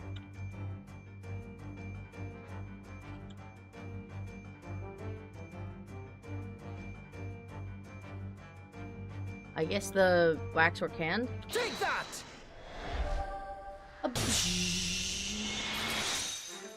How would you know, though? What dealt the man such a shocking blow was, of course, the waxwork hand. Indeed, with a solid waxwork limb, one could deliver a very substantial blow. How could you? Honestly, I don't know. Pure fucking luck. The hand protruding from the bottom of your cape. It ought to be a right hand, but but closer inspection reveals it's in fact a left hand. And somewhat masculine as well.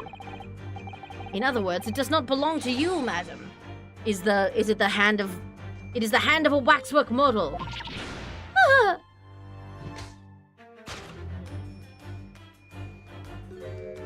Oh my god. That was just up your fucking robe? That entire arm? Some of the visitors to my museum can be troublesome. They meddle with the exhibits and cause damage. So you mean that arm? Yes. This gentleman saw it fit to try to remove it as a souvenir. So no small keepsake. Like taking a whole branch of a cherry tree when you go to view the blossoms. I'm afraid I had to teach the man a lesson. Nobody steals from me, bitch. You confronted the man and tried to take the arm back. And the results? The scene we see before us. He was knocked unconscious. At this point, we may need to revisit later, but for the time being, we have our conclusion. Yes, the killer in this special exhibit has been kidnapped!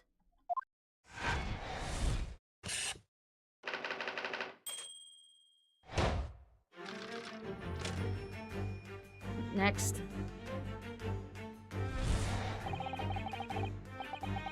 Oh, hold on. Just a second.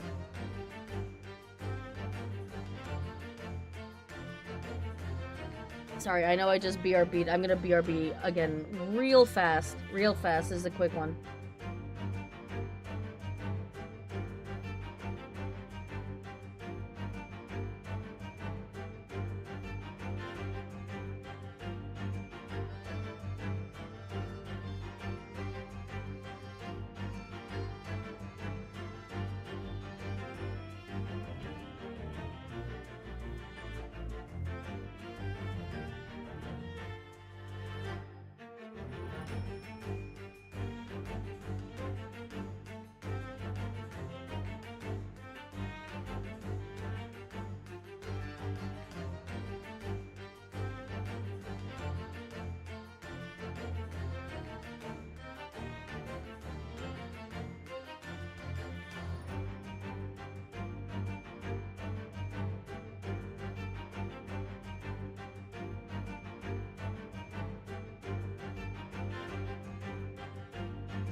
Okay. Back for real. Back for real. Okay, here we go. The question that arises then is what has become of the waxwork that changed hands? We have the privilege of ogling her from different angles. Yeah. Listen, they made the model, and now we get to revel in it. Let us consider that problem for a moment. You cannot possibly. What immediately strikes me about this conundrum is the young man standing over there. Who is this fellow? To find the answer, we need only observe his neckerchief. Like, what did he explain this as again? According to Mr. Sholmes, the yellow neckerchief is a sign to other policemen that some crime is underway. A way of communicating with his colleagues without revealing his identity, yes. It's a secret that's closely guarded by Scotland Yard. And Mr. Sholmes didn't hesitate to give it away. Well, uncovering secrets is in any true detective's nature, of course. Right. Anyway, judging from Madame Tispel's reaction to Mr. Sholmes' deduction, I think perhaps we might not have identified the man quite correctly. Now we get to look at this dude.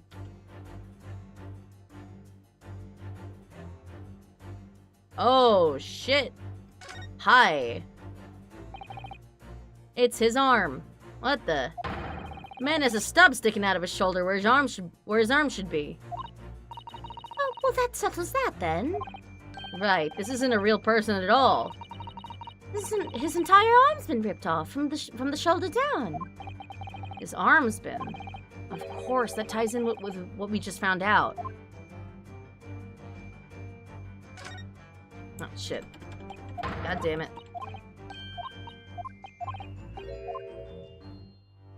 Oh, statues available. Okay. Boop. Take that! Boop.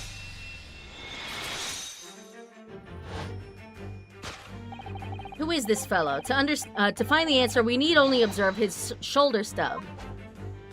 No such boneless human walks this earth. Of that I can assure you. In other words, the man standing here, the young Sergeant John Clay, is in fact, defying all odds, a waxwork model. Oh, did you think he was real? I seem to remember it was you who conducted he was a real person in the first place, Mr. Sholmes. Or concluded. He's like, shut up! I control the spotlight. He has become quite a celebrity in London, being the winner of no less than 3 policing awards last year. I simply had to make a model for them of the man. Naturally, what other explanation could there be? And it was this detective's arm that was pulled off by the man on the floor in the special exhibit, was it? Wasn't it? Oh, he pulled it off? Next, we turn our attention to the old man sat before him with a particularly unsightly visage. I've been watching closely, and he hasn't moved a muscle. Almost, in fact, as if he were a waxwork. Ah, but you... Your reaction only confirms my suspicions, madam. I noticed it at once. Of course, observe.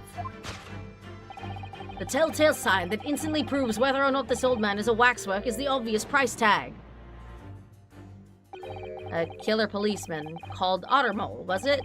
Was he well known? It was all over the papers last year, but I can't say I know what he looks like.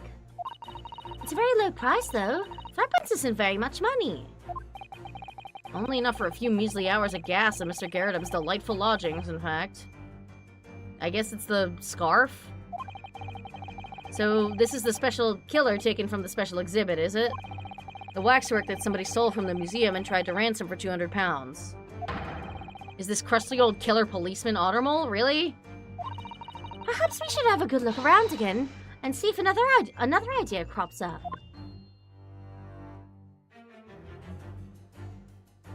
Oh my god, bro. Yeah, I had a feeling. Maybe he covered his mouth so that it wouldn't look like he's breathing. So that he could pass off as a statue. Maybe he also needs the money. He's buying like 3 penny scarves. Look at this. The old man's tapping his foot like crazy. He seems to be fast asleep, though. He's not tapping his foot consciously then? So you mean... It must be a twitch. Never mind that. The point is waxworks don't tap their feet. I mean, I don't know, man. Technology. Or twitch. And look at his arm, too. We've seen a scarf like that somewhere else around here, haven't we? Oh.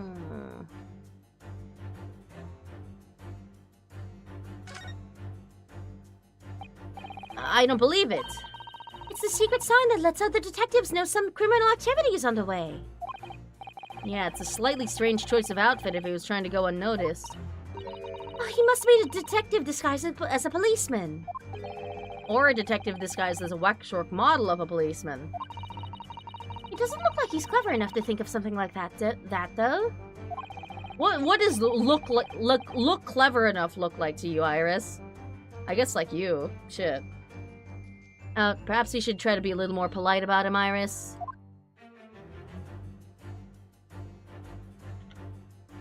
Boop. Take that!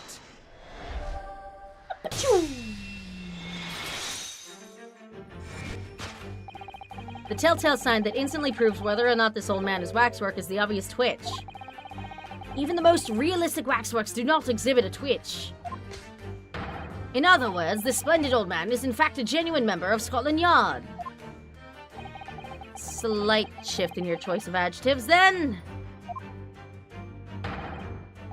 And there you have it. Well, Madame Tuspels. Well, what? It was me who contacted the police and demanded that someone come in the first place.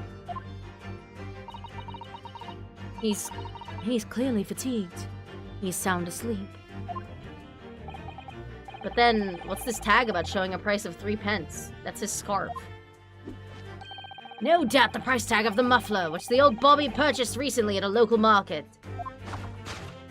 And I presume you've observed the scarf tied around his arm. Does that not strike you, Mr. Naruhodo? Yes, the secret sign used by detectives to show that some criminal activity is currently underway. Of course, because as you know, there's been just such criminal activity happening here. As you deduced from the very beginning, Detective. So it would seem that we finally arrive at the truth.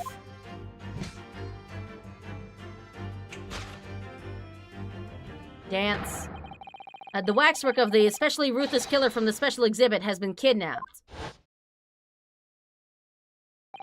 And Scotland Yard are already investigating. And there's a guy here. But the model's whereabouts remain a mystery. Thus concludes Sherlock Holmes's great deduction of this horrifying puzzle. And it was definitely all me.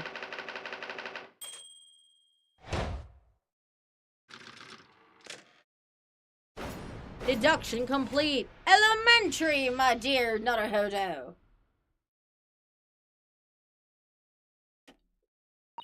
It does kind of feel like I'm the Watson sometimes, even though Iris is literally the Watson. Sorry, Wilson.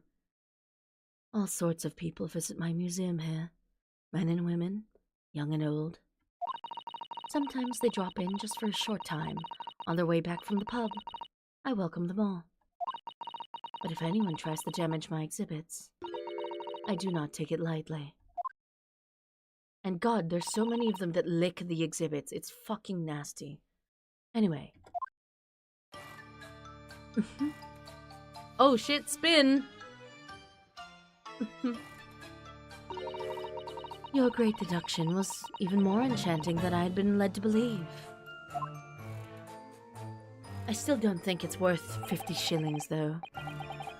Considering, you know, the young Japanese man over there did most of the work. It was a pleasure, my dear madam. I'm gratified you enjoyed the spectacle.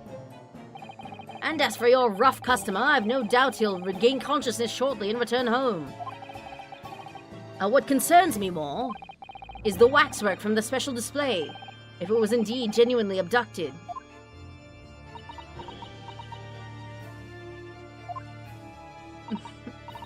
Yes, Tragically, it was. Then I would ask you to recount to us the events surrounding the stolen waxwork. In as much detail as possible, if you please. Very well. But after I have told you what I know, I must insist that you return to your work. God damn it. I hate standing still. The talents of a great detective could be put to better use, I feel, but as you wish. Well, it's not about you being a detective, quite honestly. I just like you having around because you're quite attractive. The stolen waxwork. Tell us more about the stolen waxwork, please. It was some days ago now, when I came in here one morning. I immediately noticed that the waxwork was missing from the special exhibit here. It is your most prominent display, so that's why the curtains were closed. And I found the ransom note in its place. The culprit must have broken in during the night and taken it then. So this waxwork that was stolen, it was a model of some horrible criminal, I suppose? Of a particularly horrible criminal, in fact. I'm gonna throw a random fucking guess out there. It's gonna be... Van Zeeks' dad. The killer who left a more profound scar on society than any other, I would say. The professor. What? Who? Not a name I've heard of.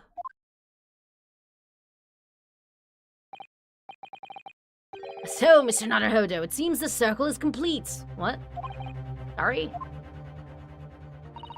The professor case happened around the time I was born, didn't it? Indeed it did, Iris. Hold on. 10 years ago, right?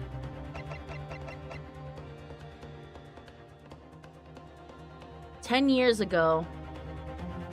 Yeah, he would have been, like, a little out of college, a little out of university at that point. This is that fucking incident. The professor is probably his dad. Or his dad got killed by the professor, I don't know. 10 years ago, a series of murders that rocked the capital. 10 years ago? Yes, at exactly the time that Barrack Van Zeeks graduated from university, in fact.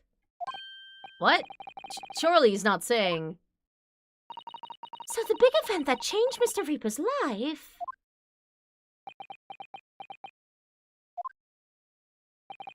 As you've surmised, it was the professor case.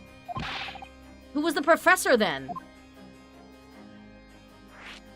Whoomst! It was a series of gruesome murders that had all of London gripped in terror a decade ago. After 5 victims were killed, the man was arrested and put to death. Rip Van Zeeks' dad? Question mark. And now he's immortalized here in wax for all Londoners to admire and enjoy. What a macabre fucking, like, museum you have here. Though, of course, he happens to be absent at present on account of the abduction. Deduction. But I don't understand. How is this all related to Lord Van Zeeks? You must first understand, my dear fellow, why it is that the professor earned such infamy. It was due to the victims he chose, some of Whitehall's finest. What do you mean, Hurley? Those murdered by the professor were some of the highest members of the British aristocracy. Oh, okay, so his dad was murdered. Okay, cool. Members of the nobility, even royalty. It sent shockwaves through the country's administration. Members of the... wait, of course! What Professor Harebrain said. Lord Van Zeeks is from a family with noble blood. Oh, gosh! It was the 5th victim that led to the professor's arrest. The last of the killer's prey was a young noble by the name of... Clint Van Zeeks. Clint? No. I don't believe it. Van Zeeks? I'm sure you can piece together the rest for yourself. In the wake of his older brother. Okay. Yeah. Okay. Because I was like, okay. Like, he said young, right? Yeah, young noble. And I'm like, that doesn't make sense if it's his dad. Okay, older brother. In the wake of his older brother's murder, the young Barak pursued a career as a prosecutor. And eventually became the Reaper we know today. I had no idea Lord Van Zeeks had such a tragic past. Every fucking Ace Attorney prosecutor has one, brother. Well, I'm afraid that's all I can say on the matter. For the time being, at least. After all, I have work to do.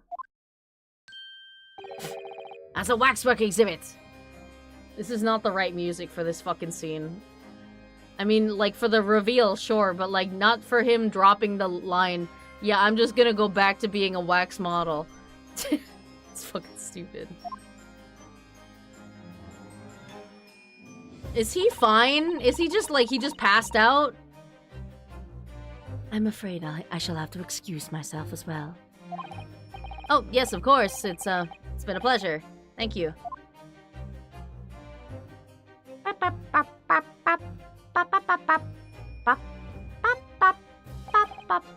Well, none of the predicted scenarios I've been analyzing involve... Oh, well, none of the predicted scenarios I've been analyzing involved you coming to visit me here. Who? Oh. Well, none of the predicted scenarios involved... Wait, hold on. I've been analyzing involved you coming to visit me here. It's been too long, it really has. I'm delighted to see you, Barak. Or Barak. Barak? Barak? Barak, probably. It's been 10 years, and here we are, meeting in a prison of all places. I can't forgive myself for what happened to Mr. Asman. I just can't. Oh, I still can't believe it could happen.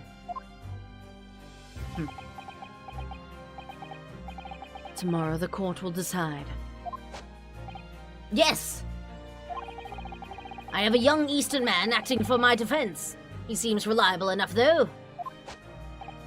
It was an accident, a terrible accident. He assures me he can prove it. Oh god, why is he looking at the camera? Why is he looking at me? I must warn you. Oh, I know, I've heard already. You're going to be prosecuting, aren't you? Yes.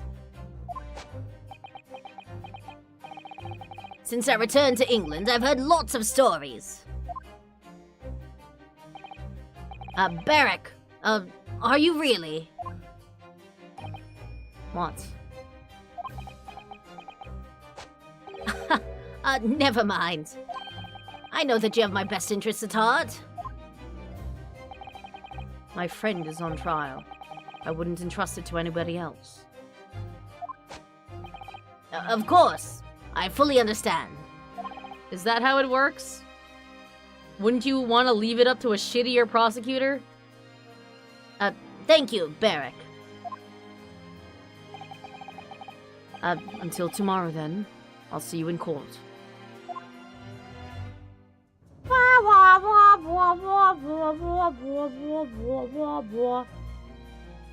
To be continued.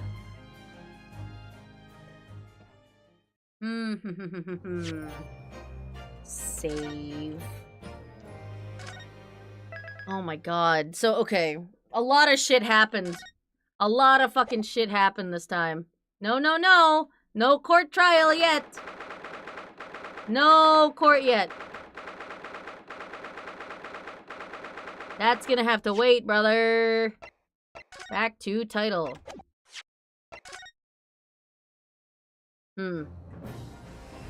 So much fucking happened. So much happened. KAZUMA'S fucking back. I fucking told you guys! My brain is massive. And it was never copium. It was never copium. He's still fucking alive.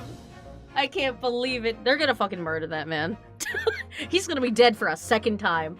I swear to God. I mean, like, that's the bad ending. I think the good ending would be he gets, you know, arrested on charge of murder, and then we you know, defend him like he did in the first case. I think that's a really good, like, really good wrap-up for it. And honestly, I've convinced myself of such, so if it doesn't happen, I'll be very sad. If it doesn't happen, I'll be so fucking upset. But, I'm gonna go rest my fucking throat again. Although, I think this actually, you know, like, helped, because I was like, oh man, I was so pitchy earlier. I was so pitchy earlier today, but I think doing a little bit of voice acting cleared the throat some. But yeah, I'm taking a break from investigations this week, but I will be back on Friday with HoloCure. And I've done a little bit of playing in between, just a teeny little bit. So I'll see you all then. Bye bye.